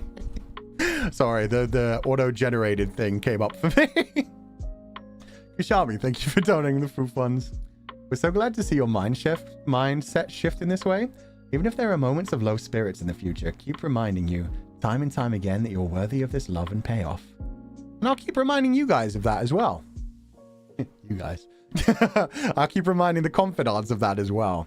But yeah, this is a journey that I'm on, so I'm not going to like preach or go over the top of it either, but like just in general. I say it all the time that yeah, everybody deserves to live. You deserve to be able to feel the feelings that you feel, embrace life and live life in any way you feel comfortable. But yeah, I'm glad I have you guys, and I'm glad you guys are so incredible. Thank you so much. Anywho, it is time for traumatized sleep tonight. I hope you enjoy it. Don't cry too much. enjoy it. Yeah, embrace those emotions, and then just remember, even though we had the end, yeah, story's still going on, don't worry. There'll be lots more to see. 2 more read-throughs, and God knows how long it's going to take me to finish those, because, again, very emotional things coming through. We had one huge chapter today. That, like, wolf in the fox den thing was very long. The other 2 weren't quite as long. They were, like, normal chapter lengths, but yeah, that one was huge. So, we'll see how long it takes to write the other ones. I'm very excited to just share it all with you guys. Joyce Lie, missed your Zatsu time so much. Welcome back, Fu-chan. Thank you so much. I'm glad to be back. Thank you for donating the Fu Funds. Thank you for being here, and I'm glad to hear you enjoyed the stream. Sunny, baby sheep. While you were gone, I spent a lot of time watching old VODs, and even though it took a while, I think I'm ready to accept... Oh, I read that one. Sorry. That's the Kamiyoshi one, which was very sweet, so thank you. So, I read some of these, but I'm going to try and find the ones in between that I did not read, because some of them did not get picked up by the comfy grabber. What's up, Jay? Thank you for donating the Fu Fund. Oh my god, why is that Grinch me? Fuck. Maybe I shouldn't have used the comfy grabber. Maybe I shouldn't have brought this back. Thank you for donating the Fu Funds, though. It's a very lovely super sticker, and I hope you're having a lovely day. Just realized I still have over 3,000 Google points. I can send another sweet super chat to salvage my image. Oh, that was very sweet of you, but you never have to do that. It's fine to, like, have a little spicy. Sweet and spicy is kind of what we do around here anyway. It's a little bit of both, playful backwards and forwards. So, yeah, we have fun with these things. Listening to the Slaughter in the Slums chapter, it hit a bit hard. I didn't even realize I was starting to forget my grandparents' faces. Well, I brought up the human brain can do that. Yeah. It tends to do it... well, maybe it's only when you have like a very tragic parting that it does it very quickly. But yeah, definitely over time it fades as well, but that's why like photos and memories and everything is so important. Just treasure what you can remember. And if you are starting to forget things just because of the passage of time, the good side about that is whoever your loved ones were, they would want you to move on and be happy. So that's the way that I think about it anyway. Yeah, nobody wants you to like... If anybody wants you to dote on them for the rest of your life and never forget the trauma and the pain of losing them, did you really want that? When I pass, I would want everybody to be like, oh, that sucks, but I have so many good memories, I'll enjoy them. And then eventually, yeah, fade away into non-existence as people go on to live their own lives and find new reasons to find joy, happiness, and make new memories. The new memories overtake the old ones, and yeah, good to like focus on new things, not focus on things that were lost, but focus on the things that you have in the future. Hua! Thank you for donating the Fu Funds, and I'm glad I can now read that symbol. I can read Hua, which means flower, without a problem. Thank you for donating the Fu Funds, all the lovely love hearts, and I hope you're having a lovely day. Rest well, take it easy, and thank you so much for being here. Yeah, I feel that, chat Summer. I never take photos of myself either, or like any of the stuff around me. The only thing I have in my phone when it comes to camera images is just photos of dog, so... I'm glad I took photos of Doc, but yeah, I don't take many photos of myself either, and I've only started to realize recently how much that could be a problem for other people's. Toby TBC, thank you for donating the Fu Funds. Thank you so much, Fu. You're way too nice. I'm glad you and Ba enjoy the calendar. Have fun too. Self-affirmation is important to learn and kind of hard to do. Long way to go, so let's practice together, and I'm proud of you too. Aw, thank you so much, Toby. I'm proud of you too. I hope it keeps going well. Thank you for donating the Fu Funds. Have a lovely evening, and yeah, thank you so much for the sweet words. Fuck. I feel like there was something I was going to say there as well, but I lost it. Damn it, Fu-chan, you yap too much. Viola Cleland. Fu-chan, okairi. Legatus 505 is a very strong story, and your voice acting is always amazing. Touches everyone's emotions. Aw, thank you so much. I'm so glad to hear that. I love doing it, so if it manages to make people feel things, like I said, that was my main and original goal when I started this, so I'm very happy. And yeah, we finally have some actual Archivist merchandise.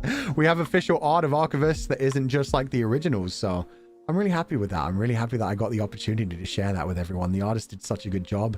It is very Shizun coded. It is very like Archivist. It's just wonderful, and I love that so much. The little baby sitting thing. I can't wait to get that. They told me that they sent it off to me. I think like 5 days ago. It was sometime last week, but I was just like, yes, I need that little baby. I need the little baby Archivist. Very hot and very cute. Yeah, I really like it. The smile is so intense as well, because it's kind of got like a goofy quality to it as well. It's not like a sexy, like, hey, yeah, how you doing? It's not like a that smile. It's a very real, like, I'm having a good time. I'm not trying to look for a good camera angle. I'm just like having a fun time and enjoying my life kind of smile. So the artist did an incredible job of capturing. Oh my God, what the fuck? They must have been held up for a while. Suddenly whoa, that was a lot. A lot of things on my face. Rain, thank you for donating the food funds. Shizun Archivist. Oh, they're back again. Shizun Archivist. Nyam nyam. Yeah, no, that's a very good piece of art. I love the outfit. I've seen so many people drawing fan art of it as well. And I've seen a couple of people planning cosplays of it. Good luck. That looks like it's a lot of layers, a lot of heavy stuff. So yeah, don't worry about it, but take it easy. Have a lovely time. That's what don't finish that. Don't you know? I'm watching you. I'm watching you. Okay. Now you can finish it. It's fine. I've said much worse just in... Frick, I said much worse on Marty Din's stream, which is another one where I was like, immediately after I said it, I was like, maybe not in front of Marty Din. Marty Din's an idol. Rain Annoy, thank you so much for donating the food funds. Welcome back, Fu-chan. Having your stream to look forward to on a rough day. Oh, I did read this one as well, but thank you for the sweet messages, Rain Annoy, and thank you for donating the food funds. I'm normally good at like different hats for different people, like making sure to like balance, like say so with this person, jokey with this person, contemplative with this person, sweet with this person, aggressive with this person. But yeah, I kind of lost that ability for a little bit. I've been inside my own head for a little bit, so I need to like slowly wake back up again. To be fair, Maridin also did the torture tier list. Yeah, but that just plays into like sadistic idol. There's nothing wrong with that. I've played the Yakuza games. I've literally taught a girl how to be a dominatrix because of her idol career. Did I read this one? I'm not sure, so I'm going to read it again just to be safe. Welcome back, Fuchan and Otsu. I love your L505 read-through streams. I really enjoyed this. Thank you for sharing your story with us. Bye, you, and I missed you. Thank you so much, Yumehaya. Hope you're having a lovely day. Please rest well and take it easy. Shicky Sleepy. I definitely didn't read this one because that avatar is gorgeous. Welcome back, Fuchan. Thank you. I'm glad to be back, and I'm so excited to keep doing more. Sweet Tori and Nekobaga and Alulu, I all read. Kokihi, I didn't read this one. Thank you for the stream, and welcome back. I missed you. Thank you. I missed being here too, so I'm glad. We'll make many more memories, don't worry. And I'm very excited, like I said, to finish Legatus 505 and share it with everyone. You want an apple laugh? Tommy, Shay, Mafu. Okay, I'm not seeing any that I missed for a while, so I think I got through the few that got caught off in a row. So if I did miss any... Oh, wait, this one's new. Damn it. Also going to grab this one so it doesn't disappear. Cave Cat, thank you for donating the Foo funds. New to the sheep pile here. What a wild ride. Your riding in VA is so wonderful. Trying to grab sleep at 3 a.m. now. Wait, I did read that one. Okay, my memory is terrible. I'm going to give up. If I missed any super chats, I'm very sorry. But I feel like I've caught as many as I can now based on the Comfy Grabber and YouTube's function of collecting them. So I'm sorry if I missed any throughout the stream. I will be going through Streamlabs as well, but thank you so much to everybody who donated the food funds. Fee-fi foo-fum? Foo-fee-foo. Damn it. I smell the blood of a human man. Irina, thank you for donating the food funds. Thank you for sharing such a cool story, memories, being with us, and being you. Welcome back. And I buy you. Thank you so much. I buy you too. Thank you guys so much for being back here as well. I'm glad to have you back. We're getting a lot of question marks today. I don't feel like I'm saying anything too unhinged. And yet a lot of question marks. What have I done? Okay. Dreamlabs. Smell of a human or a Borgman? Oh, is that the question? Oh, it might have been the fact, that's I think that's Jack and the Beanstalk, where they climb up to the giant and the giant says something like, Fee-fi-fo-fum. Is it not I smell the blood of an... Oh, it's Englishman. It might be Englishman. Wait. Fee-fi-fo-fum. Oh, it is Englishman. For some reason, I thought it was human. But yeah, and then I realized that doesn't sound right. That's not the right... That thing. Anyway, Englishman. Okay. I'm not going to read the donations that came through off stream because I did read them offline and there were a lot of very sweet ones. So thank you guys so much. Just a lot of people sharing a lot of support and being incredibly nice to me while I was away. So thank you all so much. I read them. I took them to heart and I was very happy to see them. They definitely helped me. Beyond that, I will read the ones that have come in from 2 days ago and sooner because I'm sure people were expecting me to read them yesterday on the Zatsudan, if I'd actually done it. So starting with Lil Plathy, thank you so much for the huge donation. The message just says welcome back, and it has this adorable Calmoji, which is a very cute looking fluffy sheep. That's one of the cutest Calmoji ones I've ever seen. But thank you for donating the food funds. Thank you for the huge donation, and I'm glad to be back. Honestly, I don't like not streaming. So I'm always glad when I get to come back, but thank you for being so supportive. Thank you for being so amazing. Albert Shizuo, Artisan, thank you for donating the food funds. Random funny thing, the only flu clip which get age gated during my clip channel is the one where Kiryu was training the girl how to be a dom. It was a fun time. Maybe that was because of the oinking. Maybe, yeah, like the audio pickups noticed like some squealing and were like, let's keep an eye on this one. So yeah, sorry about that. I'm surprised that the Ai Uehara one didn't get like age gated. I guess I didn't actually say, that's what I mean. Like there's suggestive things and there's things where if you go out of your way to Google things, then it becomes a problem, but just saying things doesn't actually get things age gated kind of thing. I loved Yakuza. Yakuza was a fun time for that kind of stuff. Thank you for donating the food funds, Albert Shizuo. Thank you so much for making the clips, and I hope you're having a lovely day. Garcia, welcome back. The chapters were pain, were love, were despair, were anger. Hell yeah, that's life, baby. It was some of the best writing I've ever read. Thank you. Oh, I'm glad you enjoyed it. And welcome back to the membership. 25 months. Whoa, 27 months. That's, oh my God. 36. Yeah, we're on our way to the 3 years. That's crazy. Sabrina Saberhagen. Oh, it's not Saberhagen anymore. It's just Saberhagen again. Welcome back, oh sheep. I'm outdoors right now, and the sun is definitely feeling warm hearing your voice again. Bye, you. Ah, thank you so much, Sabrina Saberhagen. God, my brain wants to autocorrect to say Saberhagen now because that was that name for so long. I hope you're having fun while you're out. Enjoy touching grass, and thank you for listening at the same time. I'm glad to hear you enjoyed the streams. Oh, and welcome back. But I'm just putting bars into things now. Fuchan o kairi. Tadaima. I'm glad to be back. Thank you. Tsuki, thank you for donating the food funds. Welcome back, Fuchan, though I don't mind if you need more time. Having you back is such happy news. Wish everything goes well for you, and thank you. Yeah, I'm sorry I had to cancel. Console? Sorry I had to cancel yesterday's stream, but yeah, there were things going on, and I'm glad I was able to do Legatus 505 properly today and make sure that I got to the places where people were expecting me outside of that as well. When I have to cancel my own things, it's annoying enough, but I really hate canceling on like a thing that I've scheduled to do with other people. So I'm glad I was able to at least do those.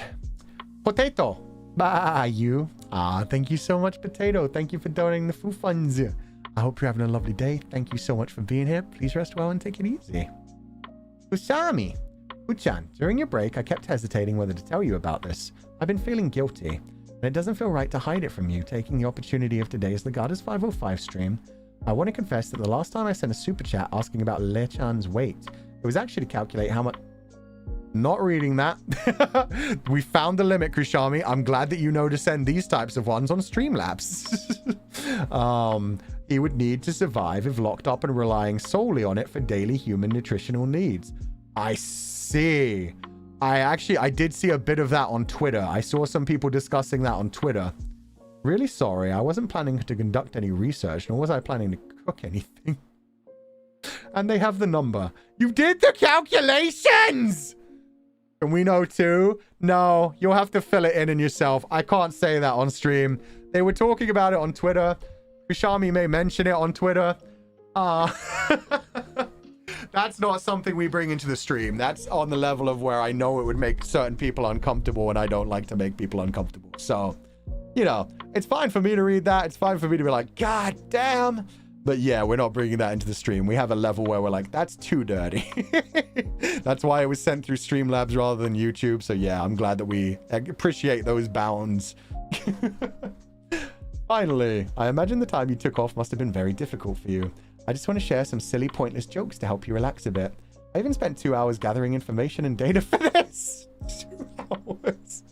Hope it doesn't make you uncomfortable. No, it would never make me uncomfortable. Don't worry. Like I said, yeah, the limits for other people are just to make sure everybody in the community is comfortable and fine. I cut off things where I have to. If I felt that was like way too bad to even like mention it all, I wouldn't have even touched it. But yeah, no, that's fine. Can we know the numbers? Twitter, goddammit, not here. Just like all the other nicknames and stuff. You can do whatever you want outside of the stream. Arc the Rat, welcome back to the membership for the 23rd month. I finally caught you live. Welcome back. Thank you so much. I'm glad to be back. Adaima, and thank you so much for being here, Arc the Rat. Welcome back to the membership. And I've lost the ability to bar again. Damn it, I had it back for a second. Share Bear, thank you for donating the Foo Funds. Yippee! Welcome back, Futana. I wasn't able to watch this stream fully, unfortunately, but I hope you and the confidants had a lovely time today. Number one, thank you for the incredibly huge donation. That's very sweet, very, very lovely. Thank you so much. Very giving. I'm trying to find the right word. It's very lovely. My brain is broken right now, but what I mean is I'm incredibly appreciative. That is a huge donation, so I hope you're taking care of yourself, but thank you so much for being so supportive to me. Generous, that's the good word. Thank you. My brain is turned off after 5 hours. I'm sorry. But yeah, I'm glad to be back. I had a wonderful time today. It sounds like most of the confidants had a good time, despite me also making a lot of them cry. I'm glad we finally got to this part of the story. It was like, yeah, a big moment for me. Like I said, I just always have liked sharing Legatus 505 and seeing people's thoughts. This one was one of the like biggest ones for me, so I'm glad. I'm glad that that's finally out there and people can talk about it. Cloudy but sunny. Breakfast time for Fuchan. See, the worst thing is, we want to hear this. That is a chicken soba noodle salad, which was my breakfast, which I went to get between the Minecraft and this stream, and I've had about 5 bites of before this stream started. So I'm going to be having breakfast after this at almost 4 p.m. We are back to debut days Fuchan, where I forget to eat for too long. But it's fine. I'll eat it immediately after, and it'll be okay. It'll be okay. Cloudy but sunny. Thank you for donating for funds. You recently became a confidant and a comfy gazer. I love and enjoy this zone a lot, and thanks for helping me get used to a British accent. I'm glad to hear it. The British accent is a bit of a debuff, but I've grown to love it. Thank you for donating the food funds, and I hope you're having a lovely day. Enjoy your breakfast. I will. Thankfully, I mean, it's just chicken soba noodle salad, so not like it was anything cooked. It's not like it's anything dangerous. I can still eat it after this. It has a little kimchi in it as well. It's almost like a poke bowl. It's a pre-made thing. So yeah, I'm just, it looks good. It's been smelling good this whole time. My little closet smells of soba noodles and chicken, and I'm so excited to eat it after this. Share Bear, thank you for joining the membership again. Lovely head pat emojis. I hope you're having a wonderful day, and thank you so much for being here. Maltien, welcome back. Ukairi. I don't know what that bit says. Let me copy and pasta. Wonder if that's it. Oh, it is. Yeah. In traditional Chinese. Okay, let me change that into Cantonese specifically. And then we'll actually pronounce it properly. So it means welcome back, and it is 歡迎回來. 歡迎回來. I'm butchering that. Oh, my tones have gone terrible. But thank you for donating the food funds. Thank you so much. I hope you're having a lovely day, Mao Qian. I really am glad Google Translate got like a Cantonese feature. It was interesting where they could like see the other language but not actually pronounce it, so I'm glad. Thank you so much for donating. Oh wait, no, welcome back to the membership. I hope you have a lovely day. Inez Wu, you, welcome back. Thank you, I'm glad to be back. And welcome back to you too.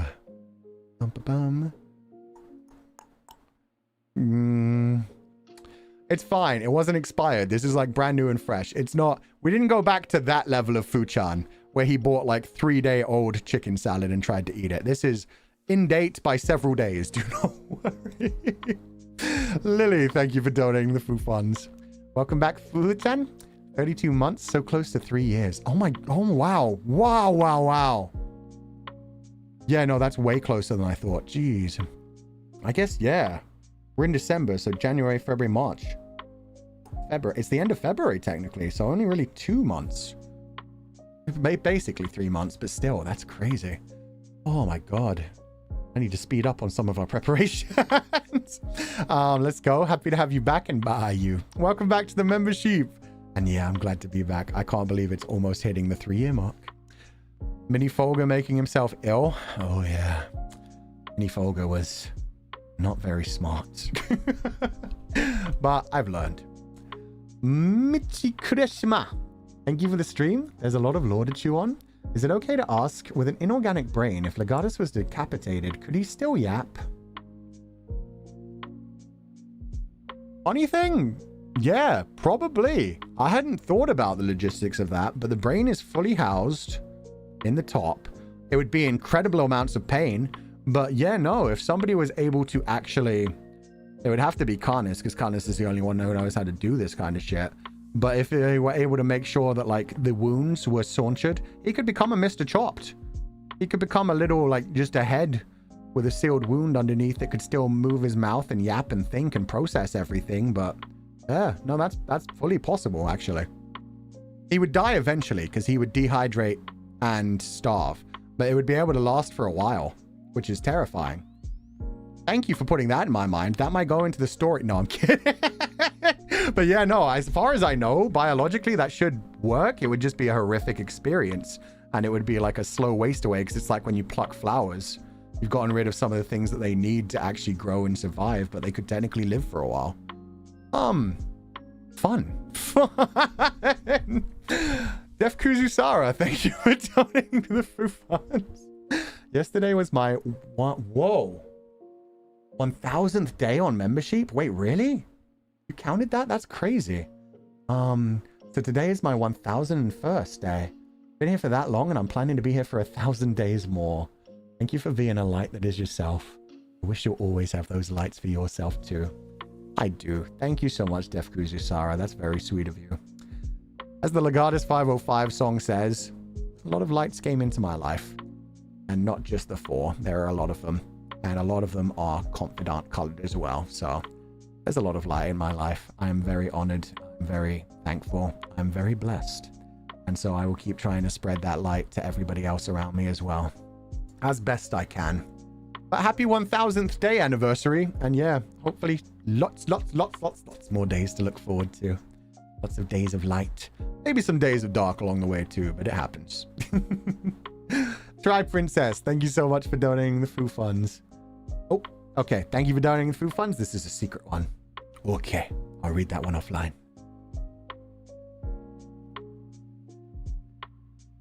I said that, and then I got, you know, I what's the word? I was gonna say, what's it called when you like a lot of things? Spoiled kid kind of behavior.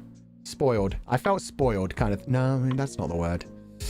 Anyway, I decided to read it in my head. It's a beautiful message. Thank you very much. Paradox Mint, thank you so much for donating the Fu funds. Fuchang, I got a new job while you were gone. I'm no longer your paralegal or anyone's. I'm getting paid less, but I'm happier. I got the interview because one of the workers had Armis pins, and I showed my Noctix eater bag, and quoting Vines got me the job. Yo, that sounds like an incredible privilege. None of these are quite right. I mean, I was saying I was going to be like something bad in this spoiled kind of feeling, but like wanting to be spoiled, like, I don't know the word. Anyway, it doesn't matter. Greedy. I got greedy and decided to read it. That was it. I wanted my little burst of serotonin right away. But no, I'm so glad to hear that. That's freaking awesome. You connected over VTubers, and then you just shared a bunch of memes, and now you're in like, that sounds like a really comfy job. That sounds like a bunch of amazing people that are working with you, colleagues that, yeah, you're going to be able to have a lot of fun with despite everything else. My entire job is queer or neurodivergent or both. Oh, that's awesome. Hope you have fun. And yeah, I hope you guys enjoy like sharing moments of your Oshis with each other. It's always nice to be able to share that and be like, yeah, this one isn't my Oshi, but I enjoy him, and just be like, oh, that's awesome. Here's what my Oshi's up to. And just have that mutual understanding of like, yeah, we're glad both of our Oshis are doing well and hope they're both doing great. Thank you so much. I hope you have a lovely day. Rest well and take it easy. Congratulations on the new job. Nya. Welcome back, Fu-chan.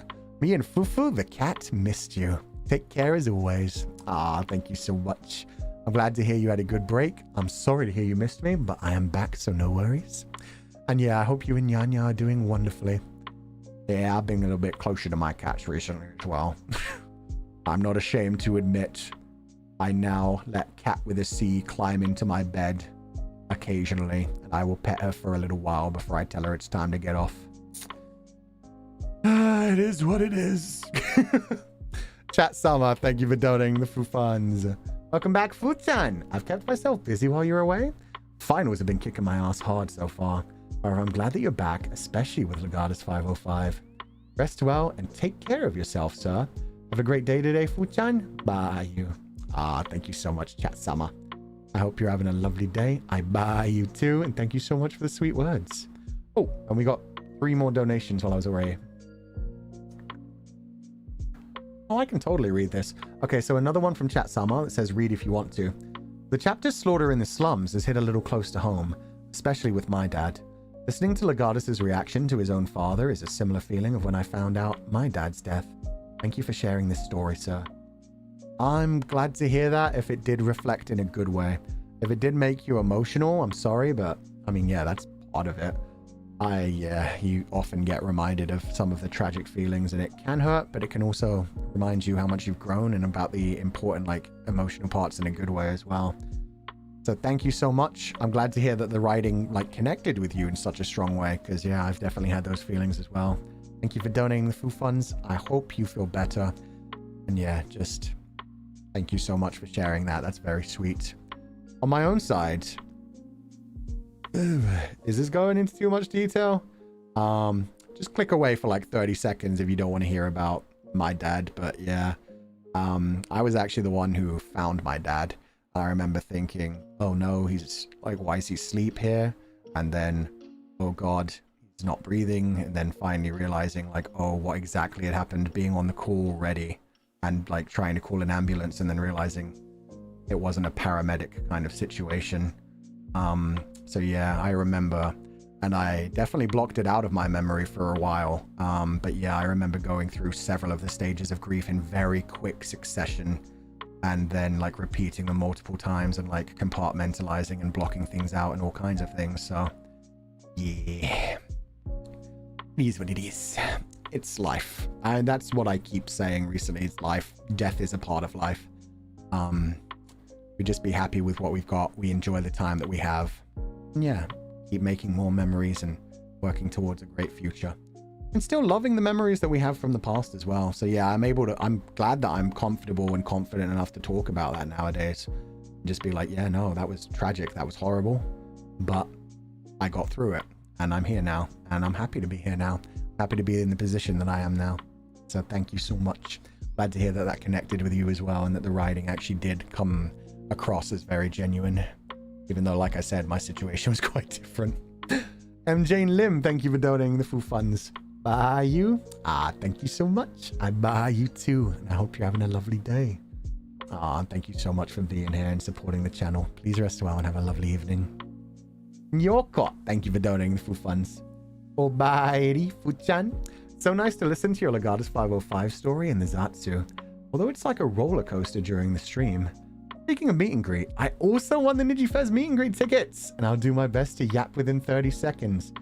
Oh, I didn't even know it's only 30 seconds. Oh my God. I hope it goes well.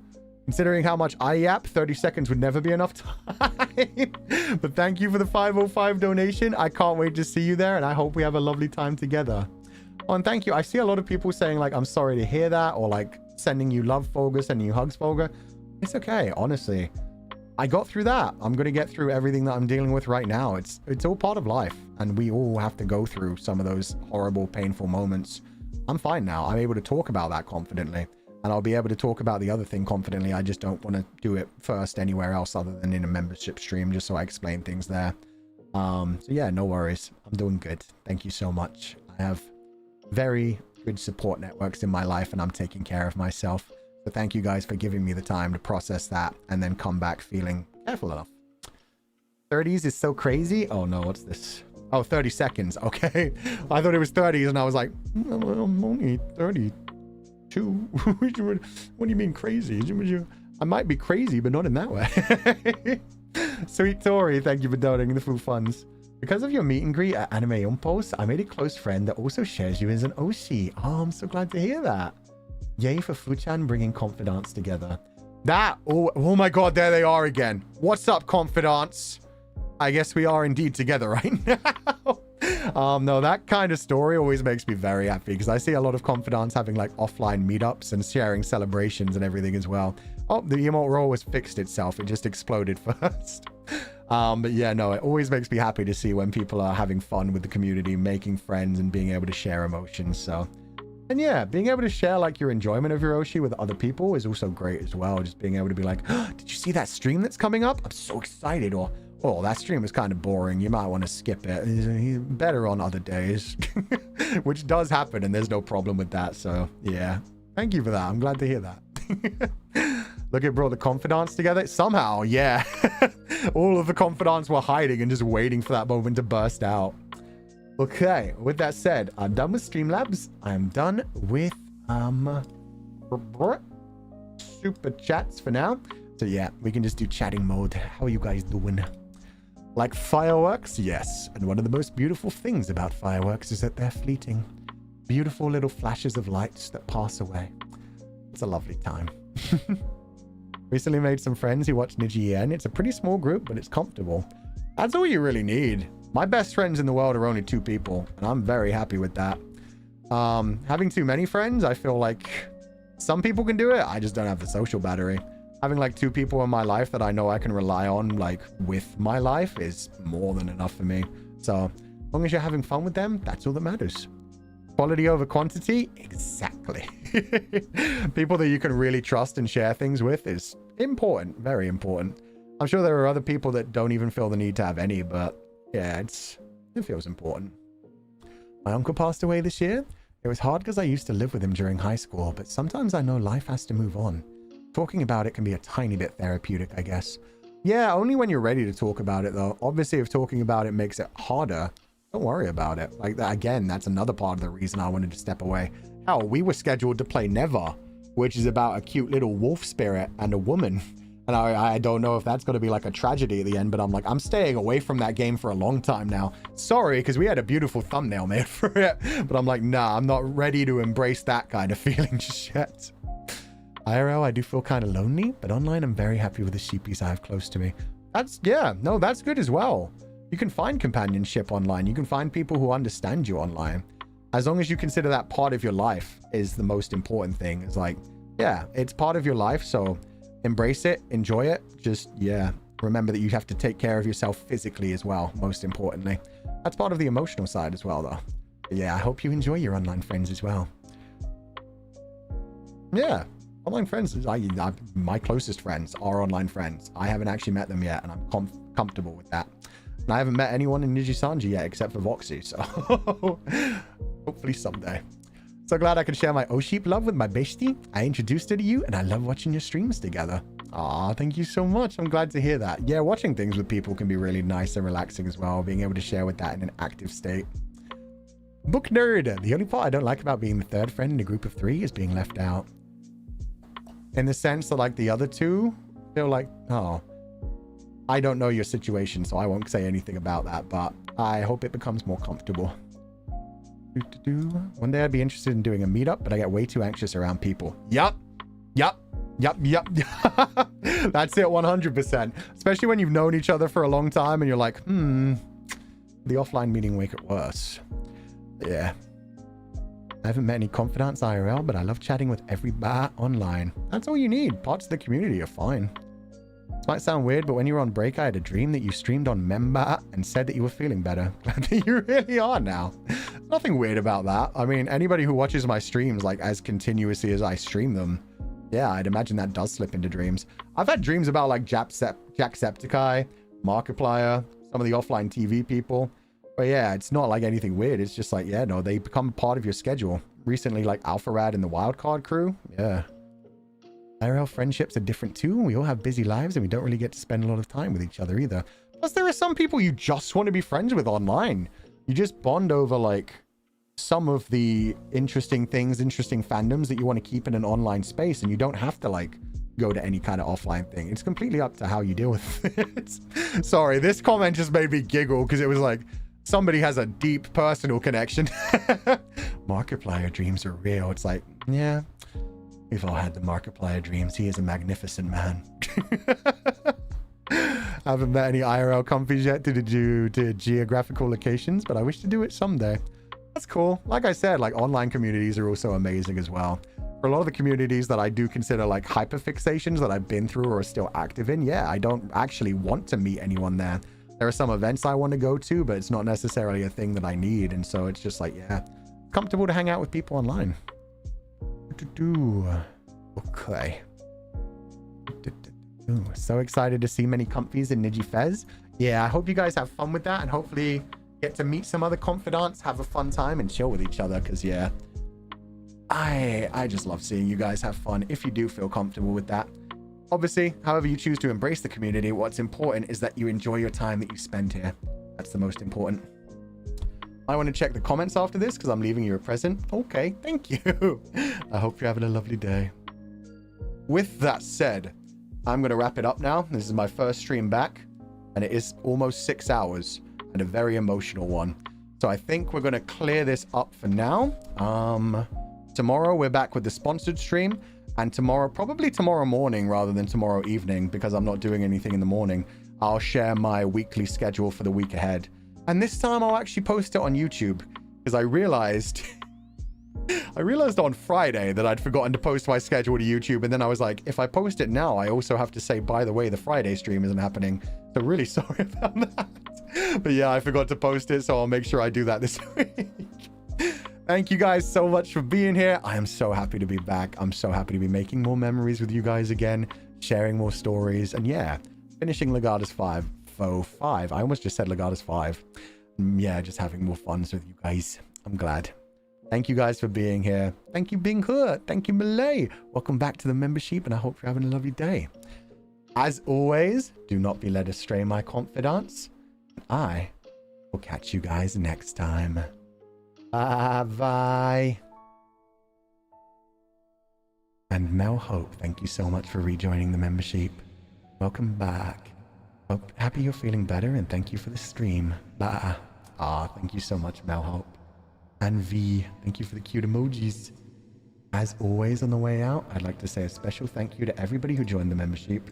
I'd also like to say a special thank you to like the community in general for just holding together and being so amazing, even though another time I've had to disappear for a short while, and this time without like any notice. So I am sorry about that, but I'm happy to be back. Thank you guys for always looking after one another and being so supportive. Thank you to the moderators who always work so hard and take care of the community. And just to everybody who does like support one another and look after one another. And on the way out, I'll say thank you to the membership as well. I'm just grabbing these super chats as well. Sorry, guys. Raum, thank you for donating the food funds. Noom, welcome back, Kami Oshib. Thank you so much. I'm glad to be back. And Yayoi, thank you for donating the food funds with the big donation. Watsufuchan, thank you for the stream. Your VA and story are awesome. I enjoyed them. Even the chapters were emo. Also looking forward to meet you in Nijifez. Yippee! Bye you. I buy you too, and I can't wait to see you at Nijifez. That's what else I wanted to say. Moderators, and also there's been a lot more people, like I've noticed, confidants sharing things for me on Twitter. And what I mean by sharing things for me on Twitter is I'm not good at self-promoting myself when it comes to like, not just clips, but also in general, like a lot of other people will share themselves when people are like, name me a streamer that does this. And I've seen a lot of confidants recently doing that. I've actually been like liking and retweeting some of them recently because I was just like, yeah, no, I'm proud of this. And I'm glad that people are sharing that. So thank you guys for that. Very sweet. Ariel Yuriko. Why are you joining the membership? Oi! Ariel Yuriko, I'm going to be doing a stream with Ariel Yuriko next week. I'm very excited. If you don't remember, we already played Goose Goose Duck together.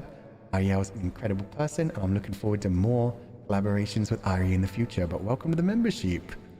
And congratulations on everything recently. I hope it continues to go amazing. Bishi Lover, thank you so much for the 5 gifted membership. And Hakuku, welcome back to the membership. Thank you all so much for being here. Okay. On the way out, I'm going to do our usual reading of membership names. But in general, thank you all so much for being here. I hope you have a lovely evening and will take care of yourself. But thank you to everybody who joined the membership today, including Lays, Evo Comfy Ba, Benji, Nyanya, Glasses Kid, V, Mel Hope, Malay, Suniko, Inka, thank you so much for the gifted. Sorrel Keys. Patty. Ooh.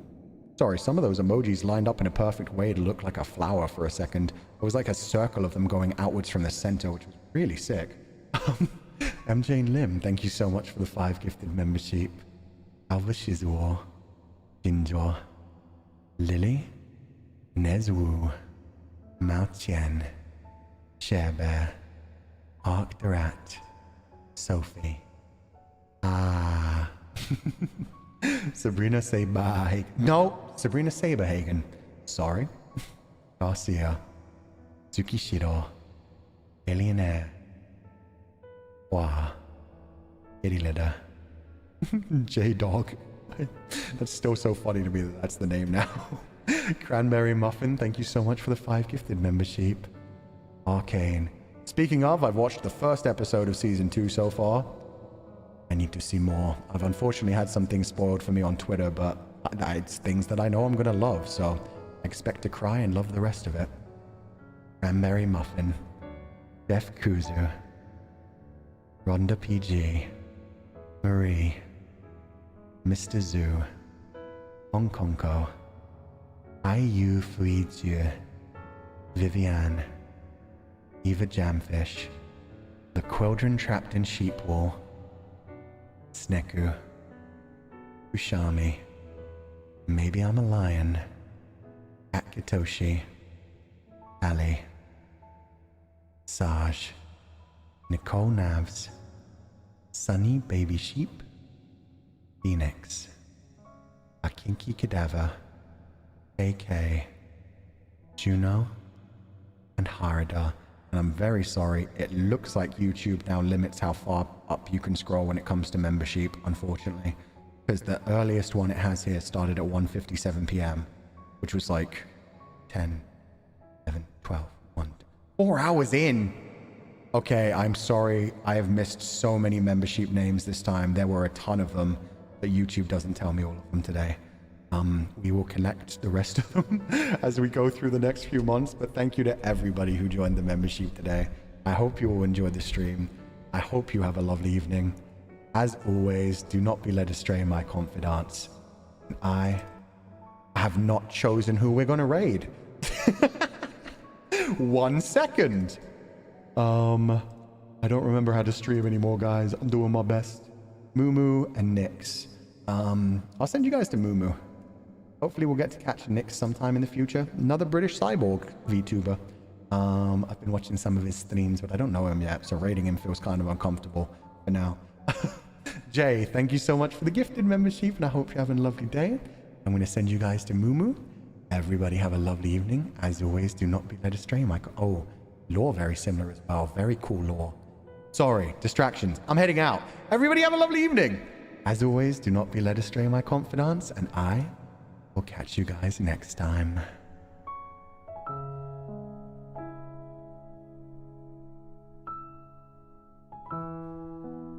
Sweet dreams, everybody. Bye-bye.